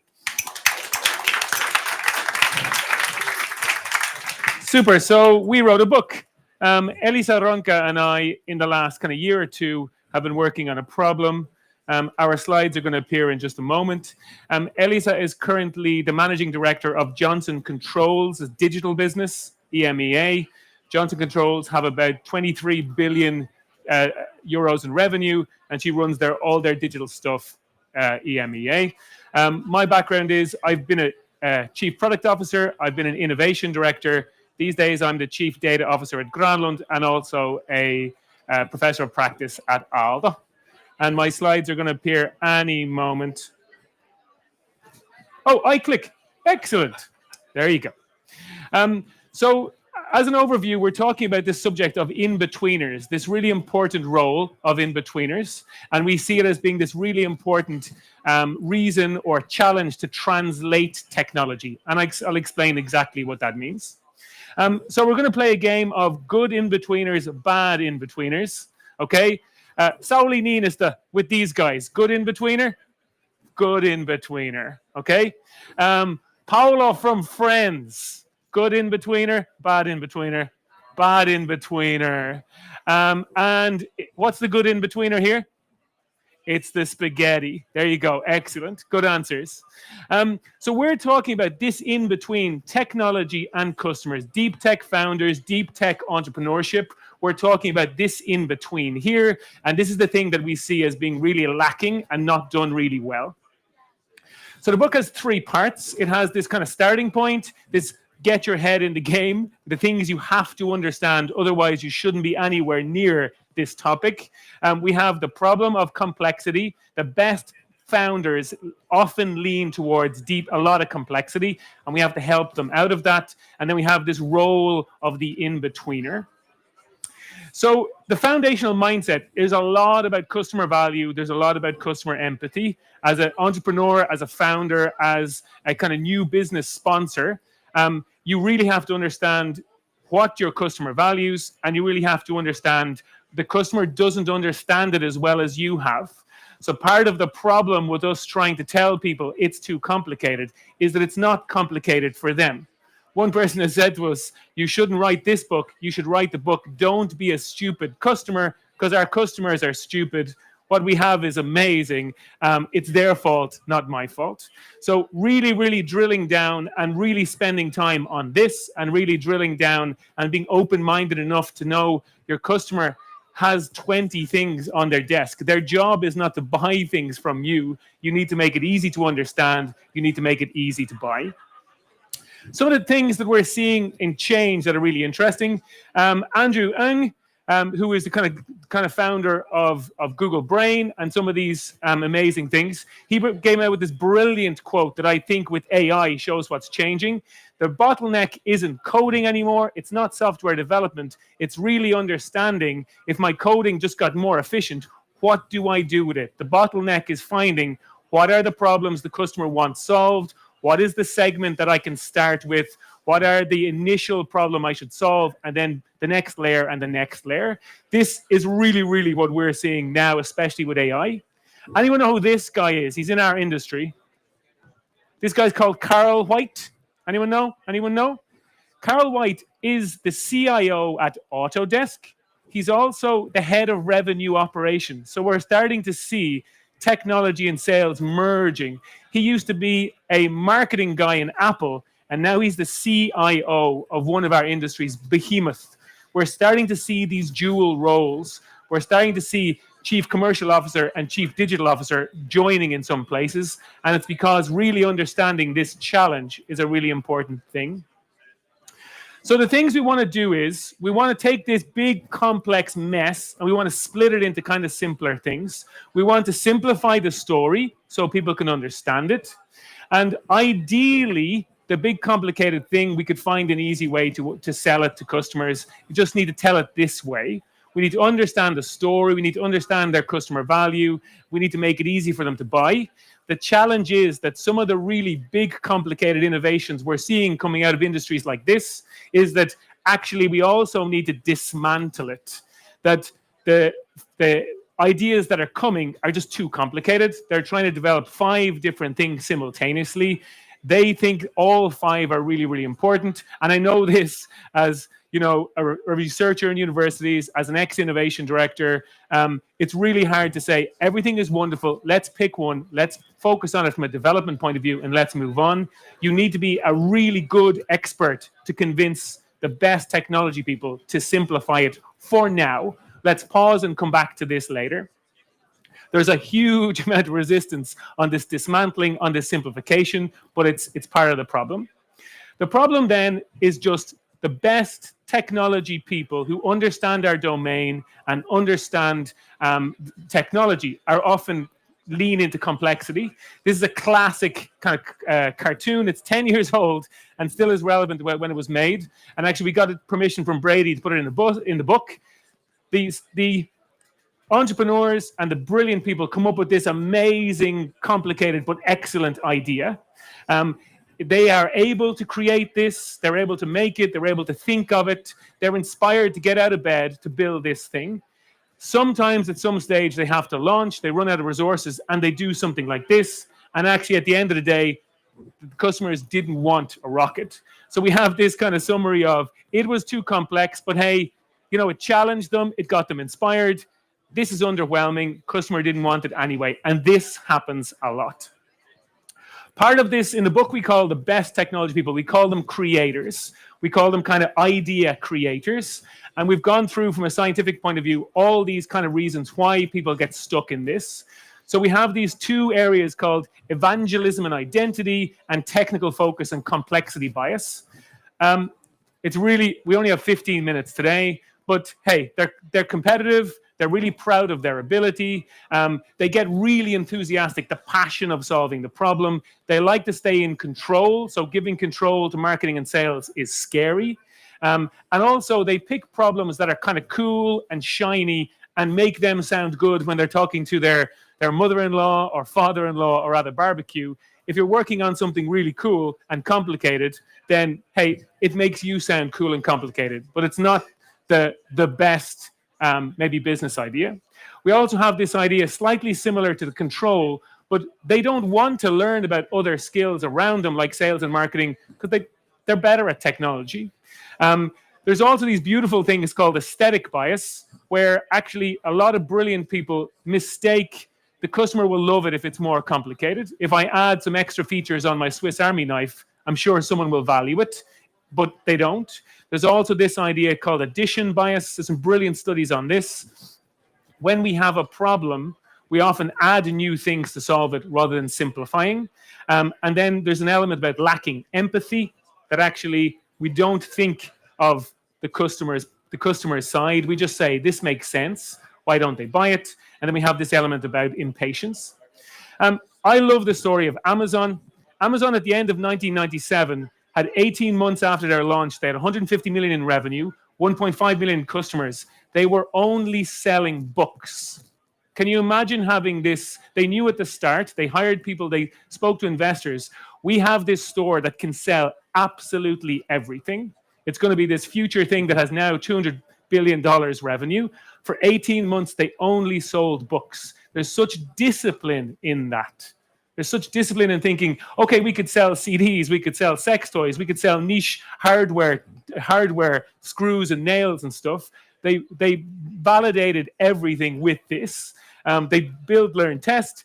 And they also did this element where it focused their development, they focused on a niche segment, and it delivers their initial revenue. That is so hard to do, to sit on a gold mine and just sell books for 18 months. But it is the right thing to do. And if you're a brilliant employee of Amazon and you joined Amazon to create this retail behemoth, and someone meets you a year later, you guys still only selling books. It's embarrassing. You know the kind of future you're sitting on, but it's the discipline that is needed. So that's a really, really good, slightly old example, but a really good example of the kind of discipline required. So 5 minutes left. This solution, the role of the in-betweener, a big element is just constantly talking about focus, constantly talking about let's find a simple, focused customer segment. Let's find a simple value proposition. What is the customer problem you're solving? What is the segment? What is the name of the person? Traditional kind of sales, but even more difficult to do it when it is a deep tech founder. And this is then the key. The key is constructively challenging. The in-betweener needs to have enough knowledge, and Ella and I are in-betweeners, to understand the technology, to understand the domain, and to understand the customer side to say, hey guys, this is too complicated. We have 10 features, let's keep 4 of them. And then if the tech team are saying, well, I spoke to some customers last week and they need all of these 8, you then need to say, actually, I don't think that's correct. You need to be able to do your own research, and you need to be able to challenge to the point of you're almost as equal as the technology team in understanding the technology. You need to be able to say, okay, I think you've cherry-picked those customer cases because the data on a whole says that these 4 features will solve our problem for the next 1 year. So there's this element of being expert enough and credible enough in the domain, in the technology, not being as good as them, but being credible and having the mandate to kind of take control and shape. That is the challenge that most people don't have. I know sales and marketing teams that are on the outside, and they kind of say, hey, this is a bit complicated. Can we make it simpler? And when the tech team says no, they're kind of left on their own. So we need this kind of constructively challenge. We didn't say it in the book, but to be honest, this means just calling bullshit on the complexity, saying, no, it's too complicated. We need to make this simpler or we don't go forward. And Tuija is laughing at that phrase. Does it resonate? Yes, it does. Okay. Really complicated stuff in the book. There's a framework at the end that just talks about you got to do your market research. You got to come to the market with something, but you got to do your market research. You got to then respond to what the market is saying, and maybe we go through it again. And then there's a long-term version of this as well, where we're all the time thinking what's changing in the market. But as a whole, someone needs to lead these things. Quite often we skip this. Quite often we guess this, and quite often we don't do this. For the book as an audience, this is something we've kind of gone through a lot, and we've been asked a lot by our publishers, like, who is this for? Accidentally, we really think it's relevant to 3 people. We think it's relevant to the leaders who are funding and promoting technology companies, saying, look, you can't leave the product strategy or the service strategy in the hands of the technology people forever. At some stage, if you think your investment isn't kind of showing the returns you want, you've got to bring someone else in. So it's a message to leaders saying, this is the context, this is the complexity problem, and this is how you solve it. It's then, we hope, a how-to book for people who want to perform this role. There's maybe 10 stages in it, or 10 tasks in it, 5 of which the in-betweener has to do, 5 of which the in-betweener has to oversee and delegate. If you want to take this role, if you find yourself saying, hey, with software development going down, orchestration, in-betweener roles are the key, then it's a how-to book. And then, quite honestly, it's a kind message to the technology people. You are really important. This product, this service would not have gotten off the ground without you. Your energy at the beginning is what got us here. But at some stage, you have to let go of it and allow someone independent who understands the whole sphere to kind of take over. So it's kind of a leaders give a mandate, a how-to book for future in-betweeners. And then it's a kind message to these technology people, kind of why you need to let go a little bit. your complexity we would not take away from you ever. We need your complexity, but at a certain stage of the journey, your complexity is hurting because the customer doesn't understand it and the customer can't fall in love with it. And if we don't focus on one segment, we can't get the revenue we need in the first couple of years to survive. So that's a really quick overview. Oh, where's my last slide? There's one more. Okay, good. There we go.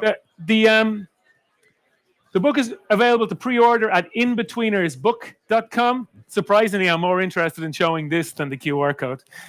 So if anyone's interested, link with me on social media and think about kind of pre-ordering it now. And then we have a very naked question to ask on Menti at the end of my talk, which is, are the best ideas from our industry so complex that we need an in-betweener?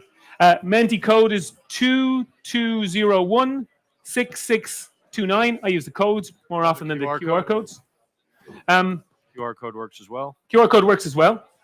So, I'm not saying that every idea, maybe this should say in hindsight, the majority of the best ideas. But what do you guys think? And obviously the people in this room, we're all experts. We're not external customers. It's not so complex for us sometimes. But please answer the Menti, and then please think about pre-ordering if you'd like show to. the results. Do you want to? I guess everyone who's voting has already seen the code. Last chance. Scan the QR code.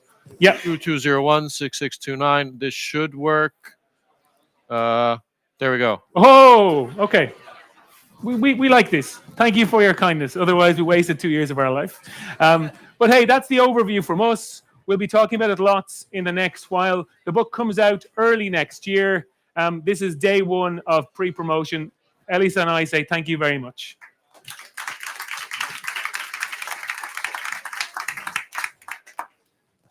Do we stick around for questions?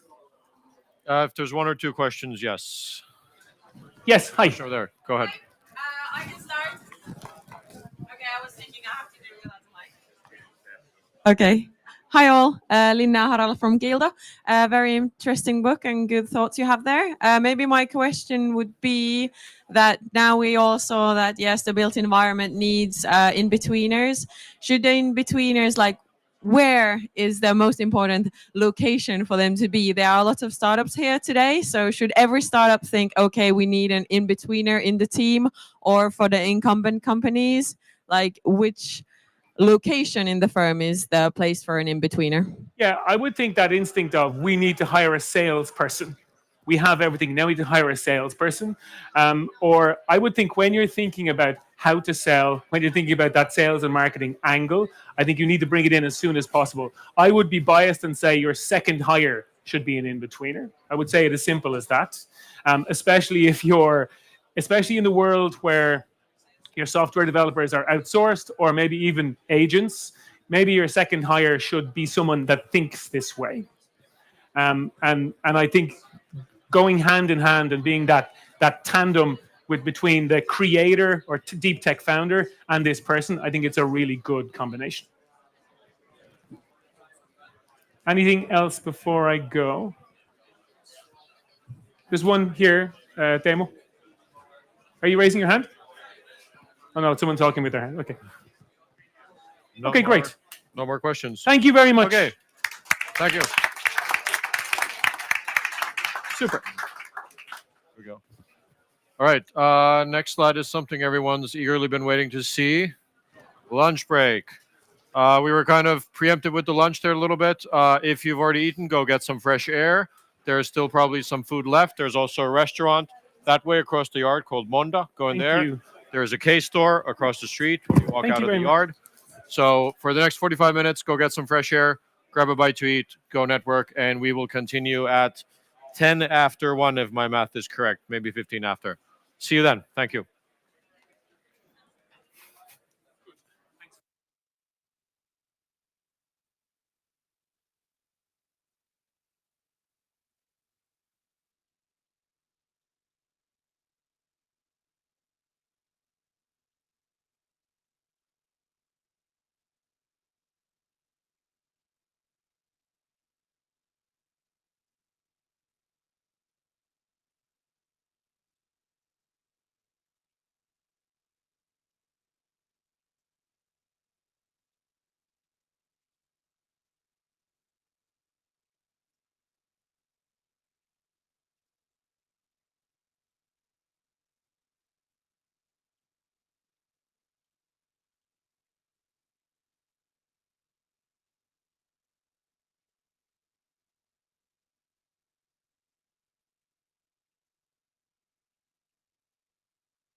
Okay. Am I on? Yes. Apologies for the short delay. Let's get back to our seats, everybody. Get on with the program.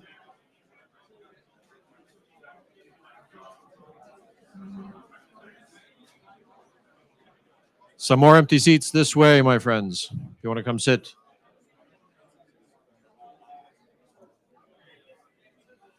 I think they'll slowly come in as we start the session. So, next up, we have the Smart City session. Kicking off will be the city of Espoo, talking about their new smart city innovations and concepts. And then we will have the K Startup Spotlight after that. So, first up, yes, please come up on stage, Marga. And there are your slides. You want the notes, Mike, everything? Perfect. Everything. Hi all, happy to be here at this event today. I'm Marika Lustat. I work as the head of business services in the city of Espoo, in the economic development unit. We help companies and industries thrive in our city, and hope that we can be to your help as well here today. A few words about Espoo. We're the second largest city in Finland. We're not the biggest, but we're the fastest growing. What makes our area special is that we have a lot of research, deep tech and research-based businesses in Espoo, and we have around 1,500 high-end deep tech companies. So very special characteristics of our city. We also have around over 400 research institutes that makes the environment very profound for making solutions for the future. This is also shown in that Espoo is not on a global scale a big city, but we're quite a big city when we talk about innovations in the business environment. Around we're based sixth in Europe in applied patents. So we're doing quite well on the sector. We're the home of many Finnish startups. Around 50% of all the university-based startups come from the innovation community in Espoo. We're also the home of many smart city and construction and property technology companies. We have over 600 smart city innovation companies. We have companies big and small and mid-size. In the big category, we have Kone, Fortum, Sitowise, and Ramboll. But we also are the home of many startups and scale-ups in the industry. One example of a startup in our community is Steady Energy. They are a VTT spin-off that develops, designs very compact nuclear plants for the future. A big part of our innovation community is based in the Keilaniemi and Otaniemi area, but also in Leppävaara, we especially have a lot of our smart city companies. The industry and its well-being is a very crucial part to our city, and that's why we also are partners with KiraHub for trying to drive the success of the industry. Both KiraHub and us in Espoo, we believe in working together, and especially working together as an ecosystem so that companies can grow, develop, and become stronger. We hope that we can, through the cooperation, find pathways for companies to find new market potential, and find new ways of cooperating between different kind of industries as well. We're gonna be here today. My colleagues Heli and Jenny are here. Jenny is at the fair booth, So please don't hesitate to come and connect with us and talk about what kind of opportunities we could have together in Espoo. Now over to Teemu.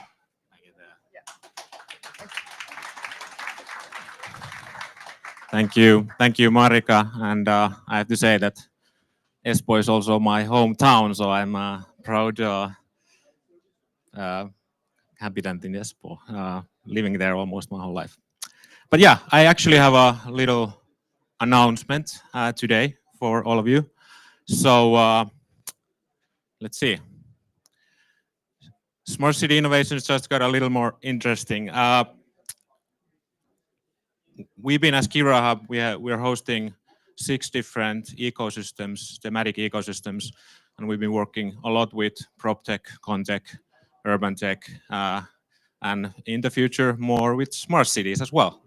So there's been a Smart City Innovation Cluster in Finland doing really great work in taking Finnish companies abroad to solve challenges of cities globally.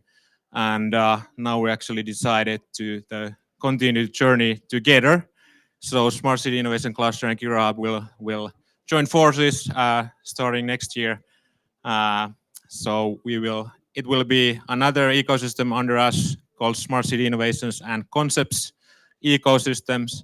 So really looking forward to that collaboration. And Espoo being one of the founding partners of Smart City Innovation Cluster, this collaboration will continue in the future in a deeper level as well. Unfortunately, Pertti Kortejärvi, who's been leading the Smart City Innovation Cluster, couldn't make it here today. He's actually doing a project in Indonesia, but really looking forward to collaborate with Pertti as well in next year. So stay tuned for some new updates when we're getting our action plan together with Smart City folks. Thank you. Thank you. I can take that, and I can take the clicker. Thank you. You can take, there we go. Perfect. Okay, now we are going to take a magical ride from, with some technical difficulties apparently, from Espoo to a very different part of the world. We're going to South Korea. The next Smart City session is hosted by, we have some connectivity issues here apparently. Let's hope they go away. Anywho, we have the K Startup Spotlight up next, and I'd like to invite Jason Hill from Vertical up here to introduce the companies. Yes, I think you're on. Okay, thank you. I'll take that. I have this. Yes. Yeah. All right. Thanks for having me here, everybody. My name is Jason Hill. I'm from Vertical. We're located across the yard in Maria 01. We're an accelerator. We're specializing in bringing companies from other countries here to Finland, because I think that Finland is a great launching pad for doing business in Europe. And if you're from Finland, you probably know why. There's a very open, willing infrastructure to cooperate with outside partners. There's a very limited bureaucracy compared to most other countries. There's a lot of opportunities in many sectors, including this one, smart cities, smart infrastructure, development of the built environment. And I've been working with an organization from Korea called the Korea Agency for Infrastructure Advancement. And they're doing all kinds of really cool things with huge corporations and government agencies, and also with startups. They're sponsoring the expansion of some of the most promising young companies in Korea to global markets. And that's what brings us here today. And we're going to hear from 7 of those really promising early stage companies. I hope that you'll have the chance to meet and mingle with them, and also members of the Korea Agency for Infrastructure Advancement team. That's KAIA. Their team members are here as well. The first startup that we're going to hear from today is Integra, and we're taking 3 to 4 minutes for each pitch, each presentation. And then instead of the typical kind of startup judge panel and so on, I know that you might have questions about the technology or about the business. So we'll take a minute or two after each presentation to just field open questions from the audience. And for that, I'm going to ask for Paavo's help. to run around with the microphone. I know that he's good at getting into the deep recesses of the audience there. So without further ado, I'd like to welcome Integra up to the stage.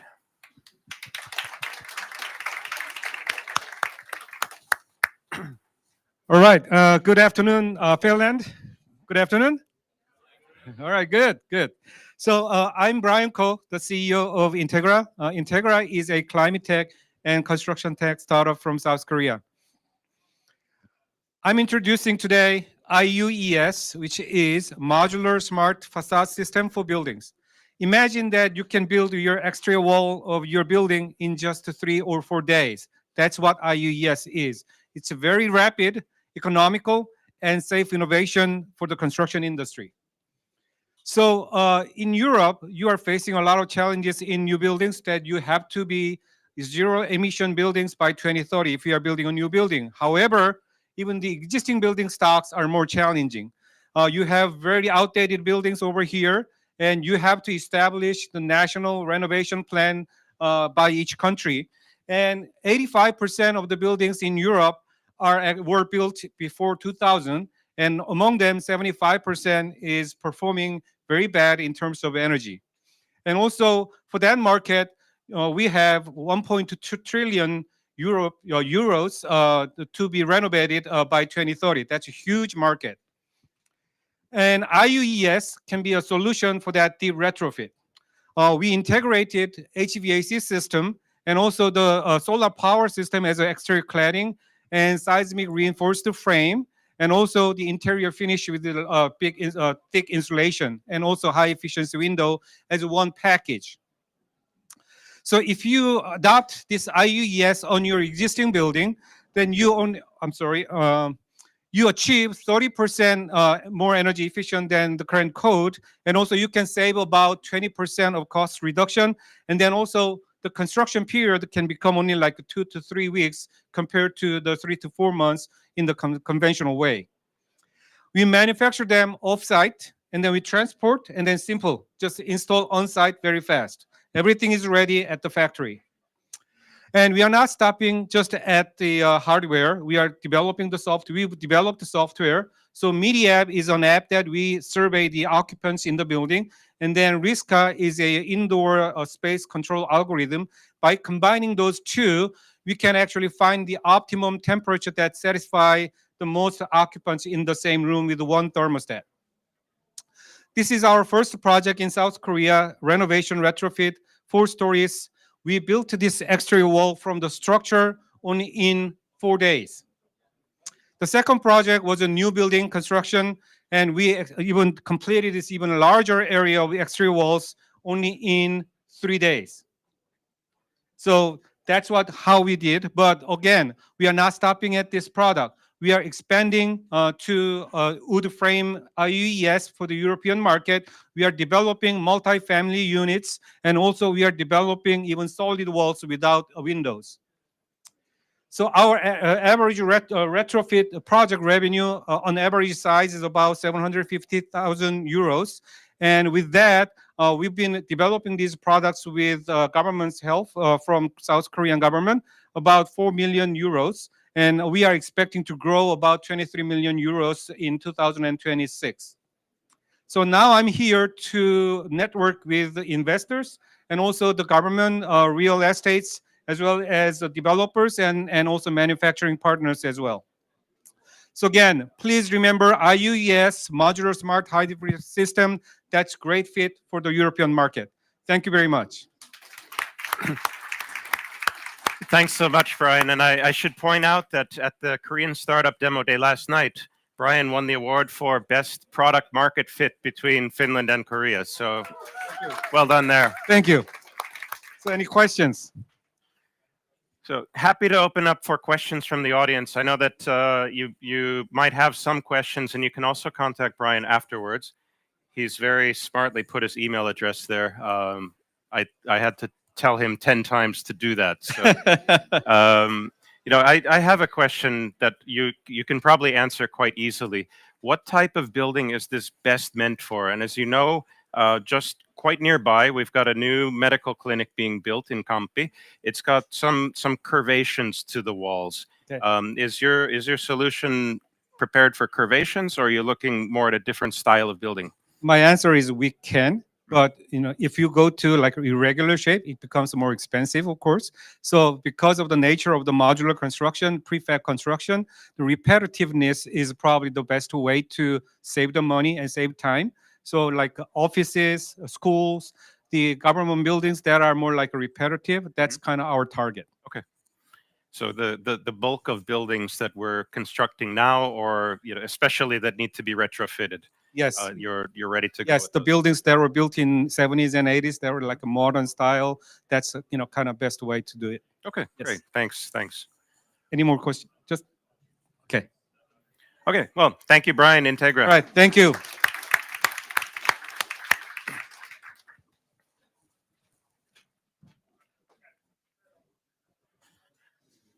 So now I'd like to welcome to the stage someone who might be familiar to you, Nari Kim from Ublo. She participated in Recotech last year and made a lot of really interesting connections here at this event, and since then has been really kind of pushing forward with business in Finland. So happy to see you here in Finland again, and welcome to the stage.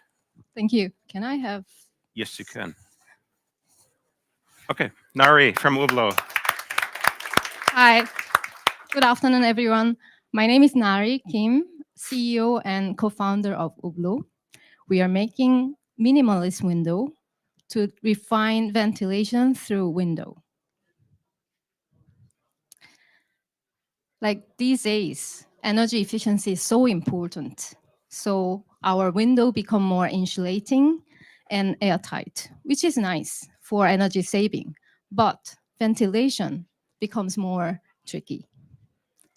After working as a facade consultant in Europe and Asia, we wanted to find some kind of simplified ventilation solution.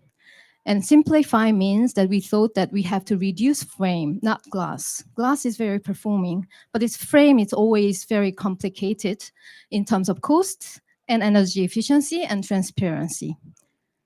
So our solution, we want to have a little hole directly punched into the glass, and with a lead, we can open and close. And this lead, we can put aerogel insulation with a triple glazing. We can meet thermal requirements in a very cold climate, like Finland and in Korea. So last year, we passed the EN window performance tests. So our business model is that we want to provide those vent components from Korea, and we want to partnership with a local supplier who can make it glass and window, and local supplier can integrate our system into their project. So as you know, for the carbon neutrality, we have to improve our existing building performance. And in Finland by itself, there's a €1 billion market every year for that. So far, over 600 vent has been installed in more than 100 buildings, mainly in Korea, but also in Europe, in Hungary, in France, in Swiss, in Spain. And this week, first time in Helsinki, in an architecture firm. To create better indoor air quality in a very high performing energy performance building and also high-rise building. Our window is small so that it's a very secure system without any risk of fall. So as you know that I was here last year to pass all window EN performance test here in Espoo, and now it's a natural ventilation system is on sale, but we are expanding to the mechanical ventilation. So this hole can be plugged with a mechanical ventilation system. And by ourselves, we develop a solar-powered fan module, which is working with a Hublot vent. And actually, by the way, it was tested in Spain last week for the first time. So we are facade experts with Robert Jan, our CTO, Dutch architect. We set up this company together. Now we are looking for our partnership, local suppliers, and also investor in construction and window glass industry. If you have anyone, please feel free to contact. And to finish, like in this area, like a high modern building where there is very difficult to ventilate, Hublot can be a solution. Thank you.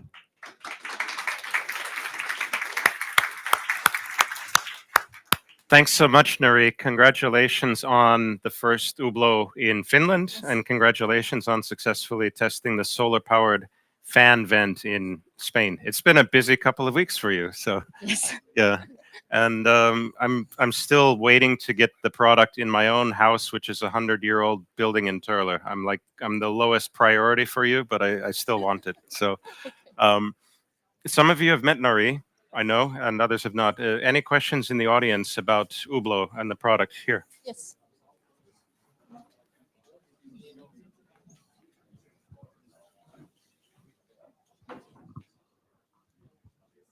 Thank you. Very interesting presentation.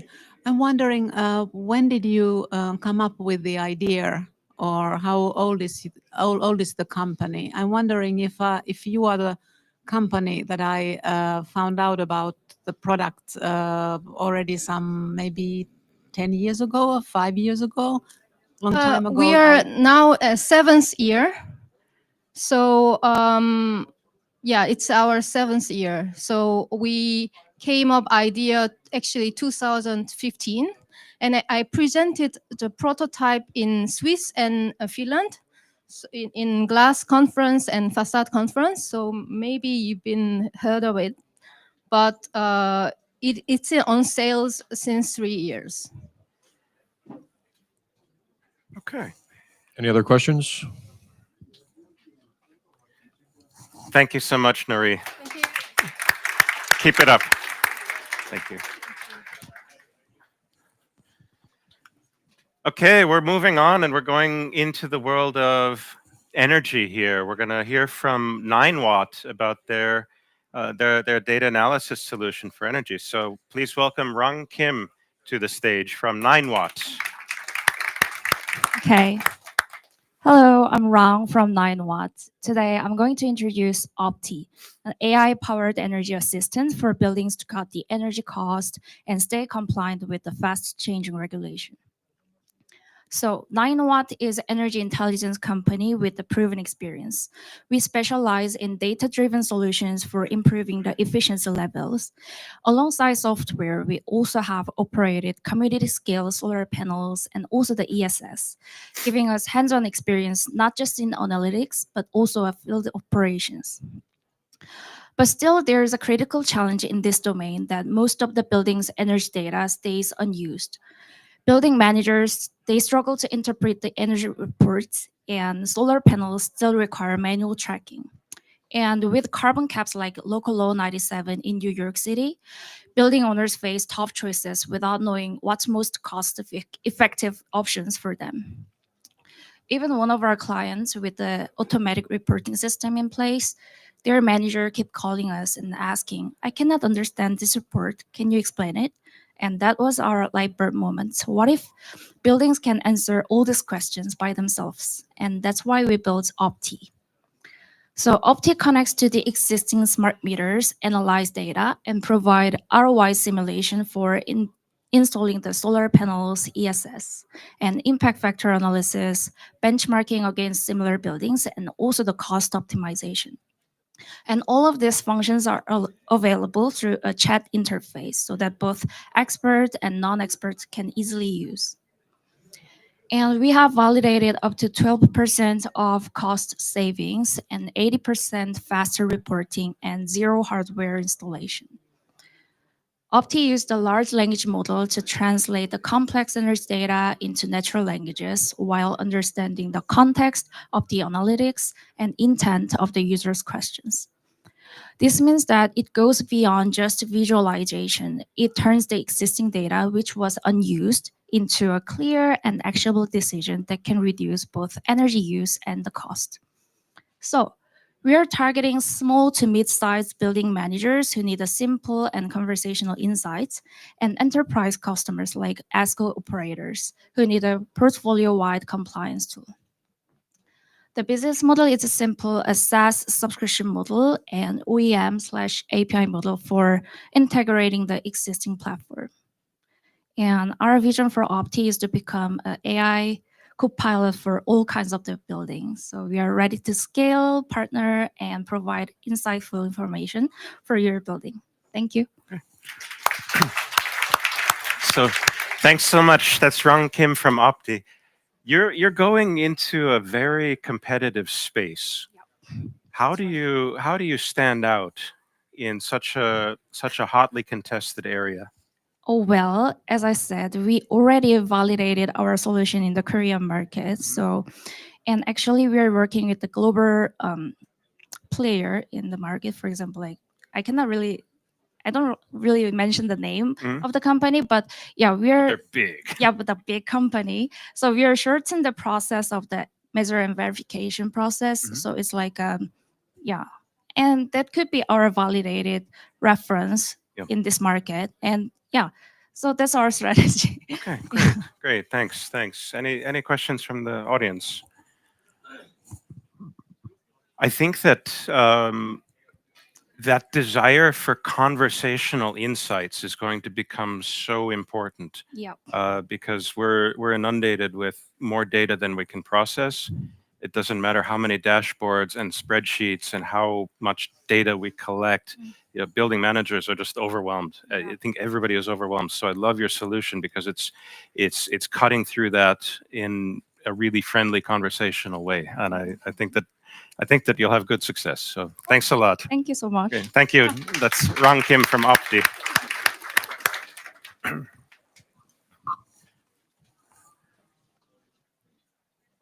Okay, so we're going to the world of road construction and maintenance now. Our next company is called Chongchong, and we've got Daehun Cho to tell us about their really fascinating multi-purpose solution. And you need to have that. Don't let me keep the microphone. People used to drill on live highways. Now, robots do it faster and smarter. Hello, everyone. I'm Daehun Cho, CTO of Chungcheong. Road construction is a traditional and dangerous industry. In many parts of the world, the technology is advanced, but the danger still remains. We are making a world where people don't have to do dangerous work by automating road construction. Our first robot is Otang. It doubles road drilling productivity, and it cuts labor and cost by 40%.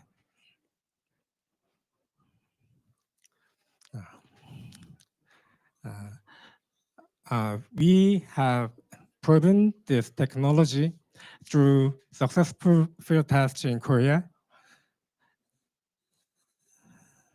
And this performance is protected by 12 patents and the CES 2024 Innovation Award.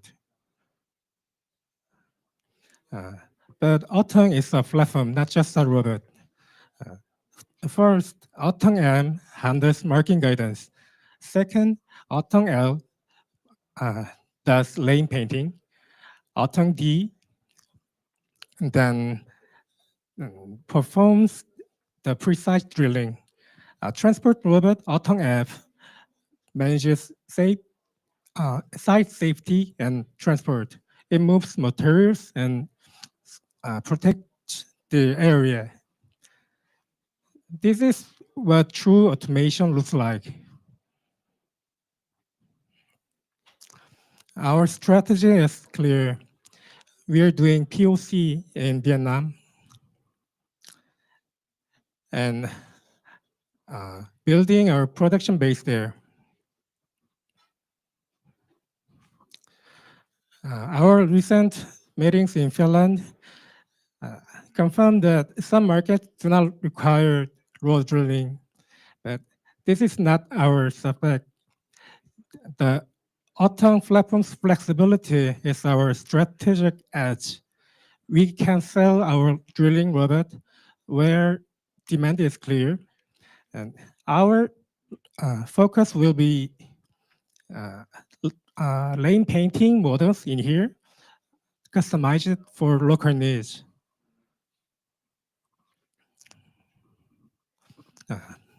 We are looking for European partners and investors to bring our ecosystem to more regions.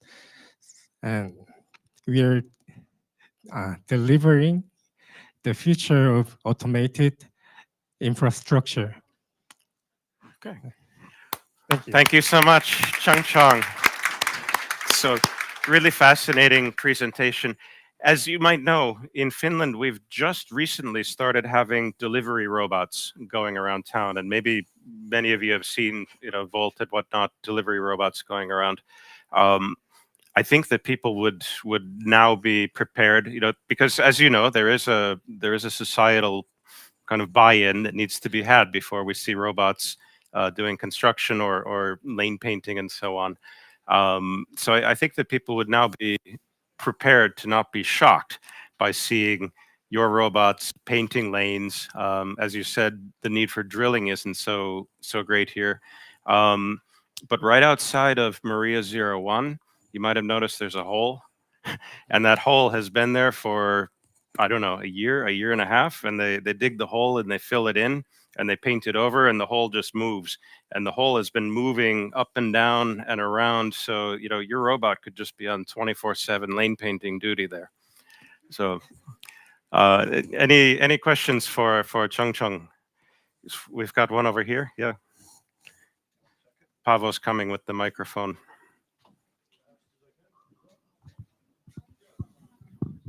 Thank you. I may not have understood your concept correctly, so please correct me if I'm telling this incorrectly. So the product is a drilling rover or robot, and it belongs to the same concept, or there is an international no-dig conference cycle where there are companies already 40 or 50 years that they use the drilling robots to carry on the pipes and the everything what you need inside the earth, so that you don't need to make big holes. Like in Helsinki, we have always the same street open every year because there is a new excavation.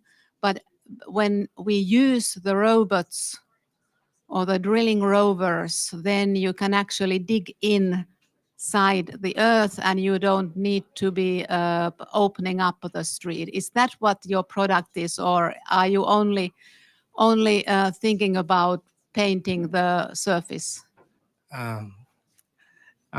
Thank you for asking. Actually, our robot is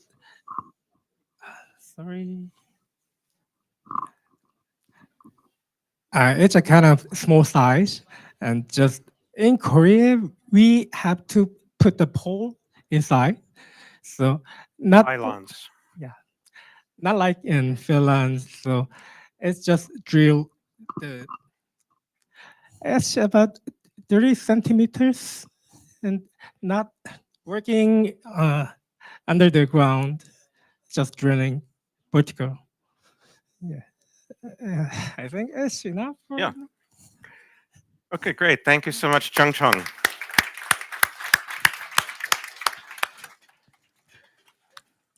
So we will go, excuse me, we'll go back into the world of energy and data analysis. Our next company is called Data to Energy. So please come on up.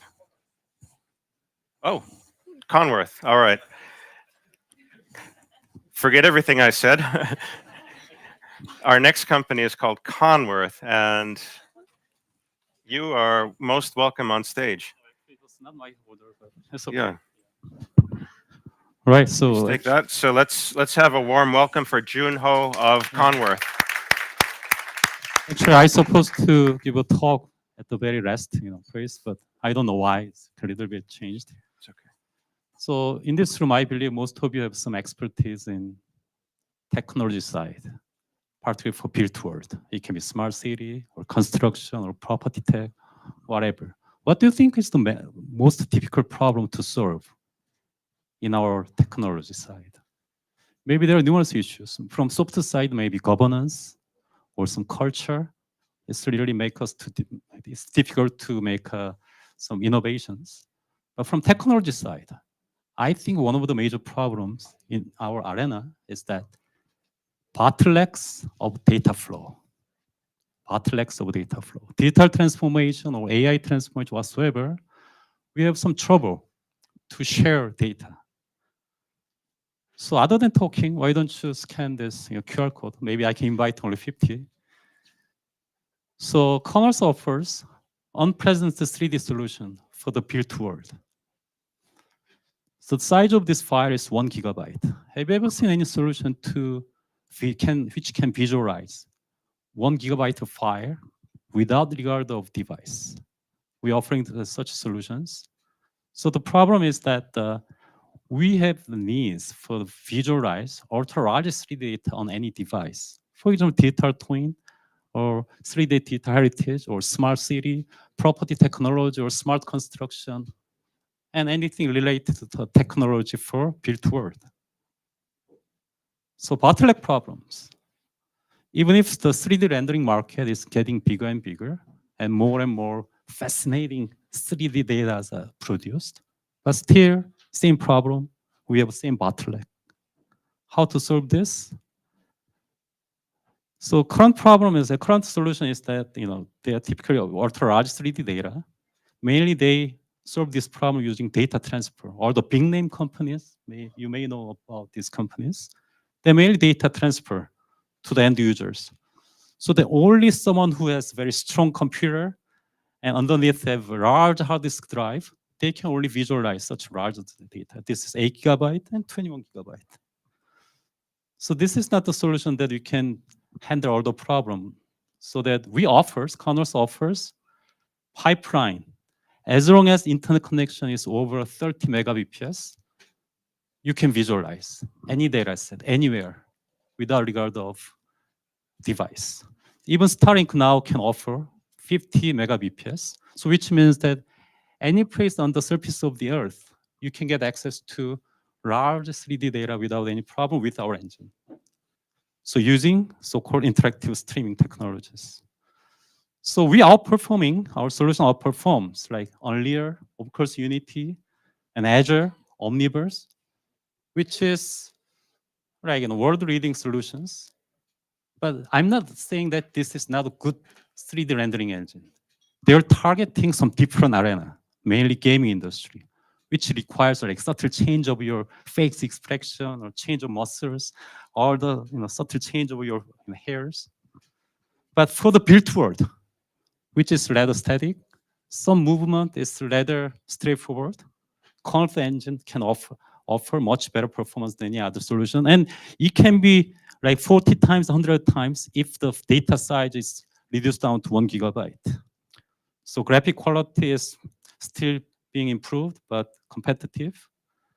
And particularly for ultra large 3D rendering tests, for Unreal, Google Filament, these are even like desktop solution. You cannot even open like petrochemical plant, which is only 6.5 gigabyte, and some other things. So what we are doing, so business model is we offer Conworth engine, whoever has some trouble in visualizing 3D solution for your own business. We are not really worried about your domain. We are only presenting our 3D solution to serve your client on your own. For example, like infrastructures, digital twin, construction site, infra or architectural site, even high quality 3D contents. Our core team members, we have 6 PhDs. Of course, I wouldn't be able to make it happen all by myself. A strong team. I'm here not only to show up our strong team, rather come here to talk to someone who have some difficulties in visualizations of your ultra large 3D files. At the same time, potentially, possibly want to meet some investors who are interested in like digital transformation in a built world. So my contact point, simply email me anytime, contact@corners.io. Then you can reach me anytime. I'll be around if anyone who are interested in our technology, and I'm happy to talk to you about it in more detail. Thank you. So thanks. Hold on to that. Thanks, Dr. Ho, for a really interesting presentation. Any questions from the audience right away? If so, put your hand up and Pavel will find you. What I see in your competitive landscape is a lot of very big companies with a lot of resources. I understand how you differ from Unreal Engine and so on, where their value proposition is a lot of movement for 3D games and so on. There's Trimble and Bentley and Autodesk and others out there who are huge companies with a lot of resources. Why don't they do it like you do? Yeah. So actually, very good question. Then that's one of the differentiating factor that we can claim. So we have different starting point. So the major companies like Omniverse and all the big name companies are focusing on how to utilize single GPU at the maximum level, other than sharing GPU resource to many people. So our starting point was different. How we can optimize and maximize, right, usage of GPU for multiple people in order to serve as many people as possible. Can I back to the slide? So key aspect, even if it's simple, but this is one key aspect of our technology is that, of course, there are some companies, they can offer a high-end so-called SSR, interactive streaming, but they have to utilize single GPU for solely one users, because they don't really care about how to optimize GPU resource. For example, if you're interested in playing games, so basically when you play your game, GPU underneath on your computer, and GPU is fully utilized to serve only single people. So we have different starting point. So we focus on how to optimally utilize GPU resource to serve many people. That's the key difference from other major vendors. Great answer. Thank you so much, Dr. Ho from Conworth. Thank you. So we have 2 presentations left with us today. And the one I promised you before, I never break my promises. The one I promised you before is now ready to come on up. So let's hear from Data2 Energy. Are they here? Yes, there you are. You're hiding in the darkness. I'm sorry. So this is Johan Jong from Data2 Energy, and please welcome him to the stage.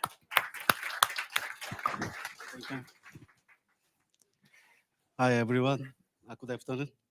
My name is Johan Jong. I'm represent Data2 Energy on AI-powered clean energy startup from South Korea. Our mission is simple to redefine solar power efficiency through intelligent micro inverter technology, and then lead the next wave that is redefined energy. Today, more than 90% of the microinverter in the global solar market comes from the few companies, foreign companies.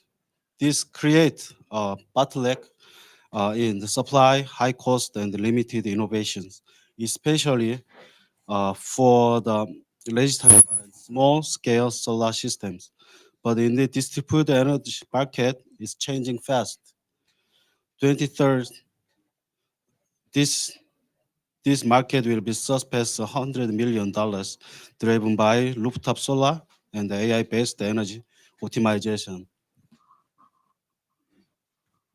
At the data to energy, we developed 600 watt, the single stage capacitor free microinverter enhanced by edge AI optimizations, unlike conventional two-stage design.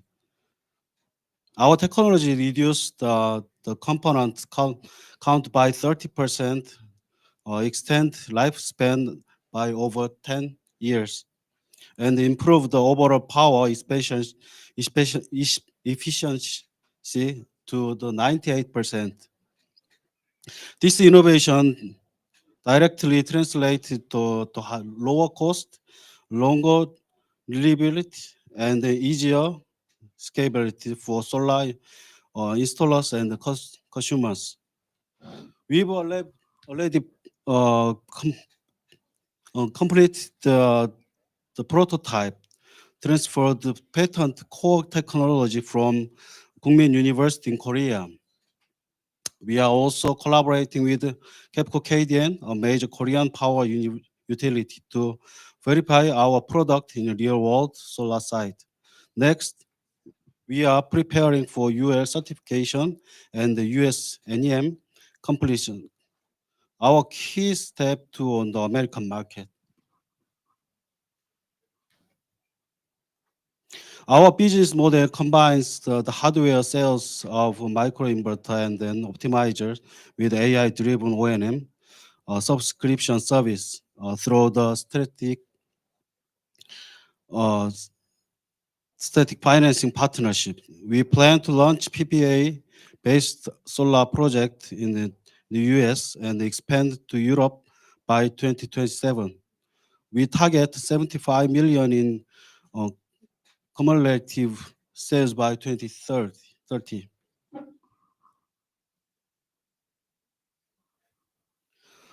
At the data to energy, we believe in the future clean power is intelligent, modular, and then accessible to everyone. We are now seeking strategic investors and partners to help us bring in our technology to global markets. Thank you for your time and welcome to the next generation of smart solar energy. Okay.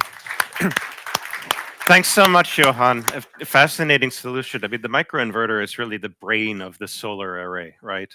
And we're used to having one big microinverter, which is working in sequence, basically. And so if one panel goes out, then we have trouble, right? And so you're solving that by putting lots of little microinverters in. Yes. Yeah.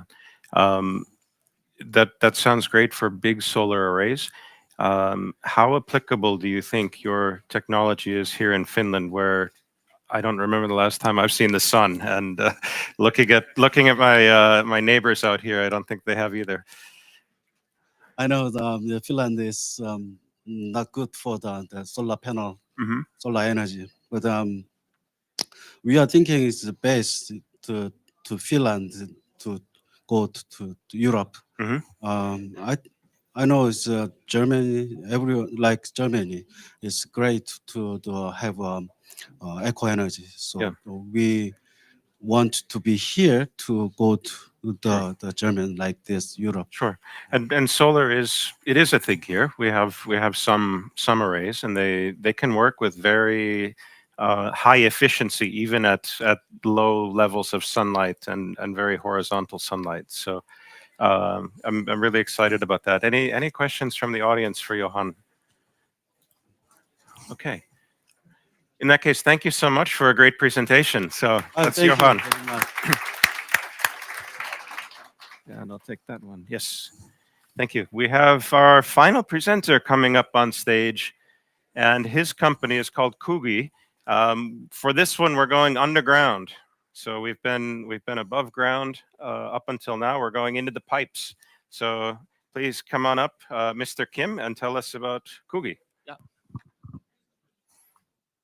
Let's give him a warm welcome. Hi everyone. Yeah, good afternoon. So I'm Gerard from South Korea.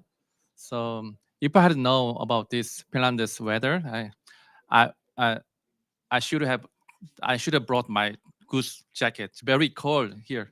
Yeah. So we are living with a time bomb because there are a lot of time bomb on the ground. So as people goes to the hospital when they are sick, and also water pipe need a doctor. So if we don't repair the water pipe, it can lead to sinkhole and can lead to burst. So we can save the earth or we can save the city. So we established in 2018, and we are thinking about sinkhole. It's another random disaster. You know how many sinkhole in Korea? You know that? At least more than 1,000 sinkhole in Korea. Yeah, it destroys city, it destroys road, even they threaten human lives in Korea. Even US, even Bangkok, every in the world. Yeah. So let me introduce smart capture. This is solution.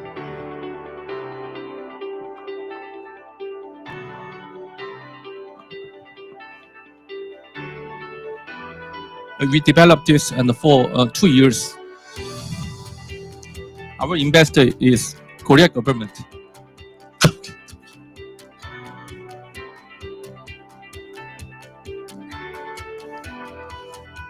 This is new technology, but we replicate it from US and smart board, but way more long distance, way more digitalization.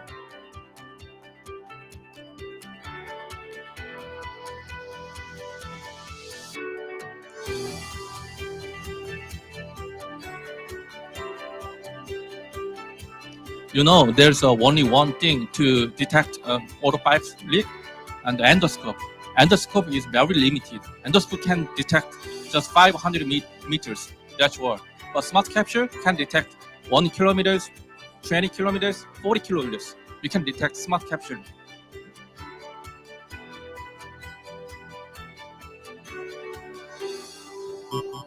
While moving, we detect simultaneously.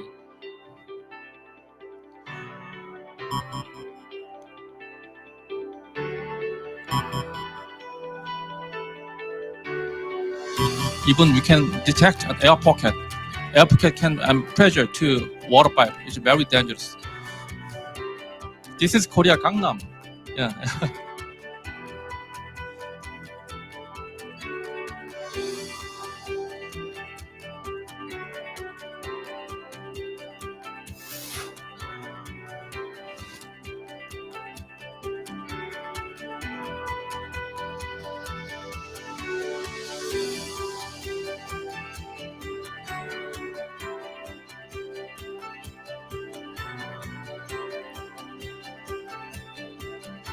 We provide any pipe, even PE pipe, iron pipe, any pipe, and then even we provide range from 200 millimeters. Yeah, thank you. Yeah. This is smart capture. Yeah. Yeah. Yeah. Come up. Any question? So thank you for that really cool presentation. At first, so we have a thing called Palomeri here in Finland. The sea of balls, and it made me think of that. I like how they're colorful and cheerful, even though we'll never see them. Yeah. But they keep us safe. I have seen like right outside in my hotel in Seoul last year a sinkhole, and it swallowed a car. Yeah. And it was just ridiculous. Yeah. Here in Finland, we have trouble with pipes freezing Oh. in the winter. If they're not kind of drained properly, a lot of pipes will freeze when it gets very cold. Not so much here in the cities, but in the country and so on. Any questions, remarks from the audience here for Mr. Kim? Otherwise, I think it would be great to have your little balls kind of floating around. Yeah. Floating around in our pipes and keeping. let me think keeping about it. the infrastructure smart and safe. So thanks so much. Yeah, thank you very much.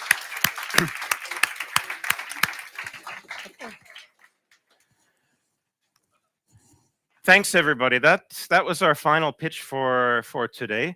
The 7 startups that you saw on stage will be here at Recotech. Please, come up and talk to them if you want to learn more about their solutions.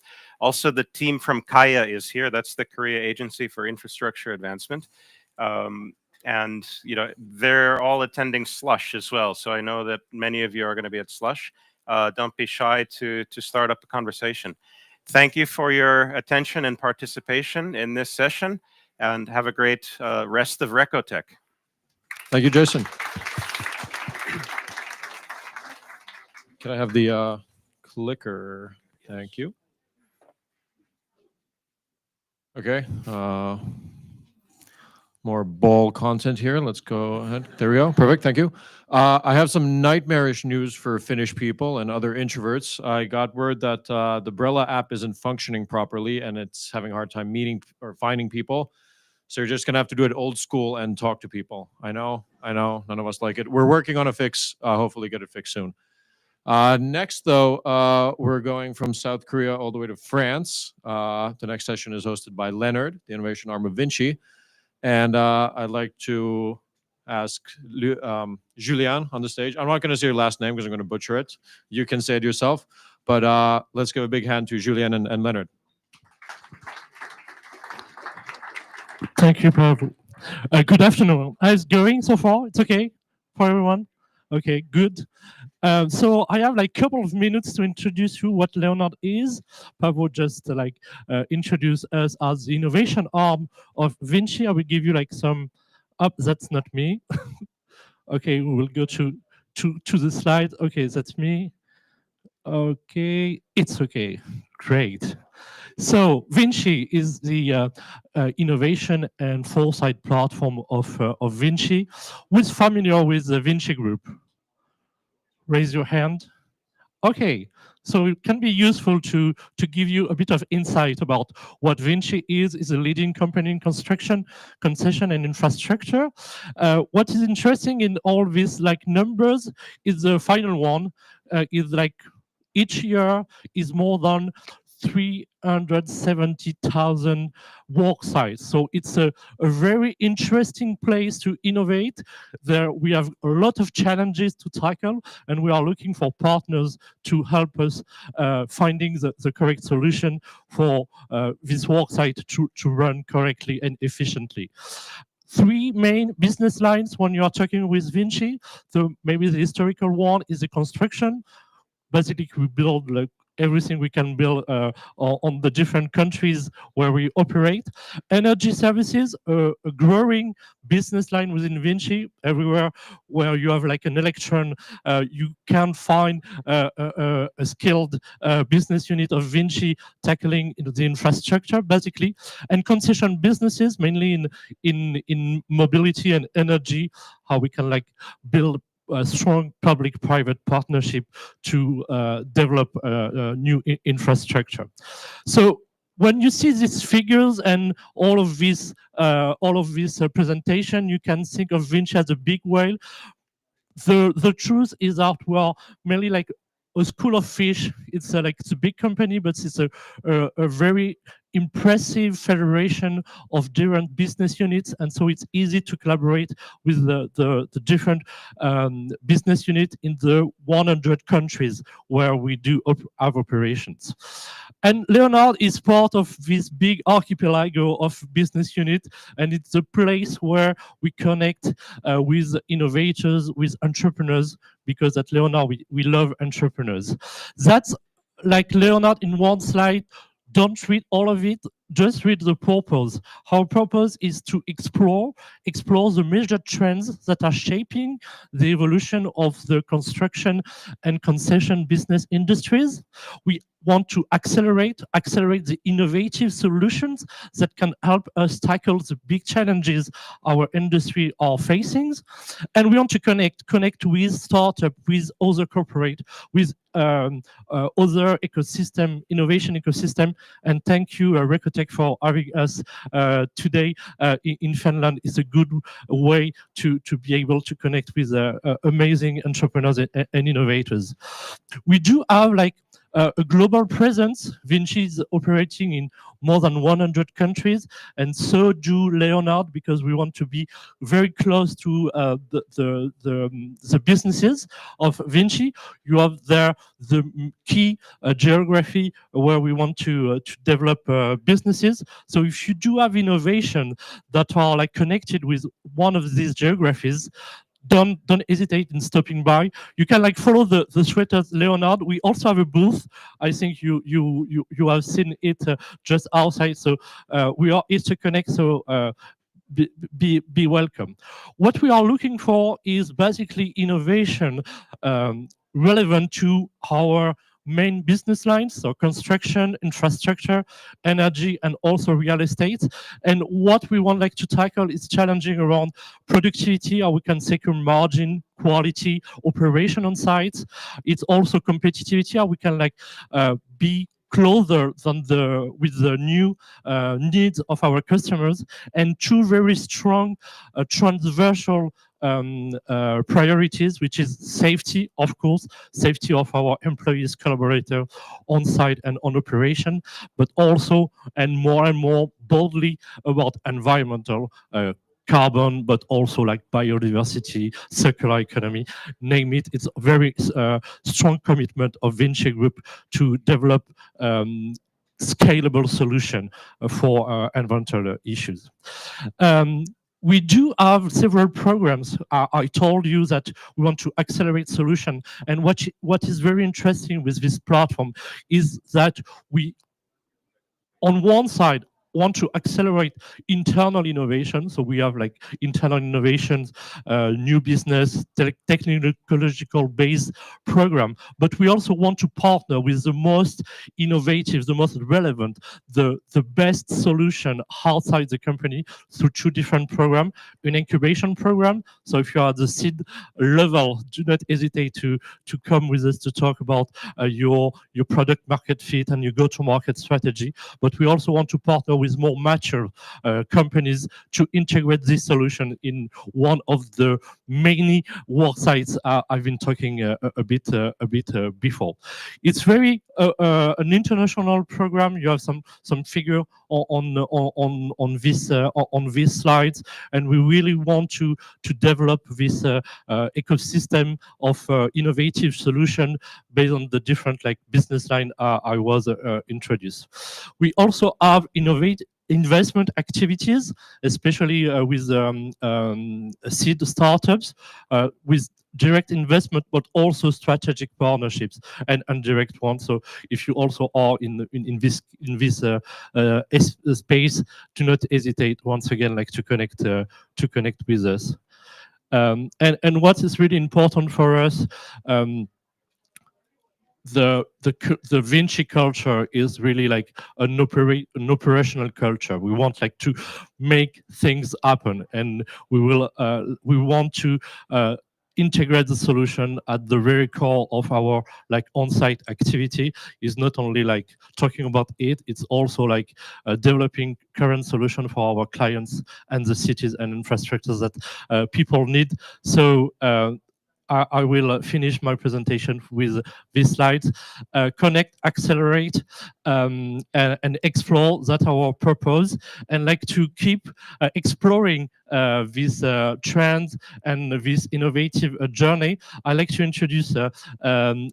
Kevin, if you can join me on stage. Kevin is the head of innovative program within Leonard, and he will host the next roundtable. Hello.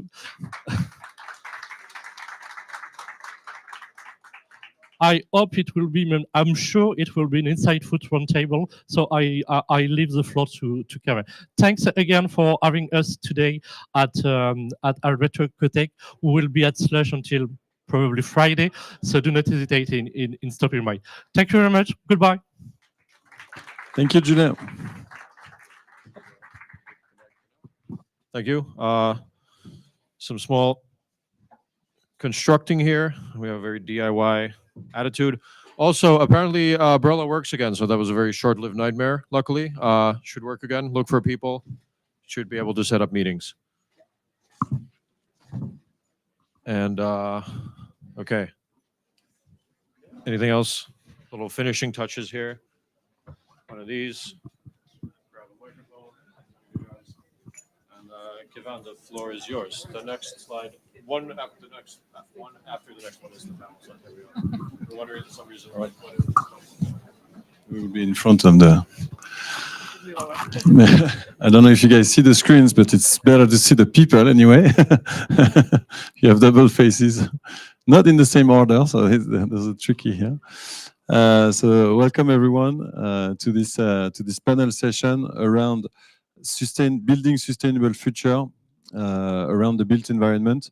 We're very happy to have this panel here in Europe because we believe we are in a place where it's actually happening. It's not just talking about sustainability. There's no backlash in Europe. We do believe the climate will not stop deregulating, so we need to find answers, and we are here for this, very operationally find answers. And I'm really happy to have 4 great panelists that illustrate both I would say the whole value chain of what it means to actually activate sustainability in our businesses, from academics to venture investment and operationals and corporates. Here with Vinci operationals. So we believe this discussion will be not just about talking, but about doing, and with illustration on where do we invest, where do we actually tackle the sustainability issue in the built environment. So that's the point of today. So we will basically for this discussion have Armelle Langlois, who is responsible for sustainable performance for Vinci Construction. So you heard Julian, Vinci Construction is active in many countries. I will let Armelle present a bit herself. We will have Jan Helgren from Vinci Energy this time, so the other pillar of Vinci doing everything you can imagine on energy businesses around the world, but Jan specifically for the Nordics. We will have Mate Pentek from TUM Venture Labs. So TUM, one of the best academics in Europe, based in Germany, and Mate bringing the reach between I would say academic lab research, deep tech, and entrepreneurship. And how does that work to make the great deep techs and innovation actually find their market? And we will talk about that. And Lynn Cecily Lindman from Lumo Labs in the venture space, in the investment space, and specifically the climate tech space. And she will explain all about the why investing in urban development and the built environment when you are an investor. Is there really return on investment on sustainability? And we'll talk a bit about that. So thank you all for joining us. And I will start with the first question for Armelle Langlois. Basically, Armelle, at Vinci Constructions, you operate at massive scale. Can you share concrete examples on how you are actually integrating low carbon solutions in everyday business? Yes, sure. Hi, everybody. So the building sector currently accounts for between 20 to 40% of global gas house emissions. It depends on how you count, but we can all agree it's a lot. And so the carbon impact of the construction, and especially with the buildings, comes from multiple sources. So it is really a social challenge that we must involve all the stakeholders. So to reduce greenhouse gas emission, we act on all the constituents of the buildings. And for example, if we look at concrete, we have developed our own low, very low, and ultra low carbon concrete formulas, which substitute all of part of the traditional cement that is highly emissive. And our formulas can reduce up to 70% compared to traditional concrete. So decarbonizing our structure also means the quantity. We need to work on the quantities of material we use on our structure. And with in mind the key principle that is material hybridity. So low carbon concrete are combined with other bio-based structural materials such as wood. So you wanted a concrete example, Kevin. So the Asset Habit project is near Austerlitz train station in Paris. So it's property complex comprising offices, housings, hotel, shops, and that is linked to the railway station.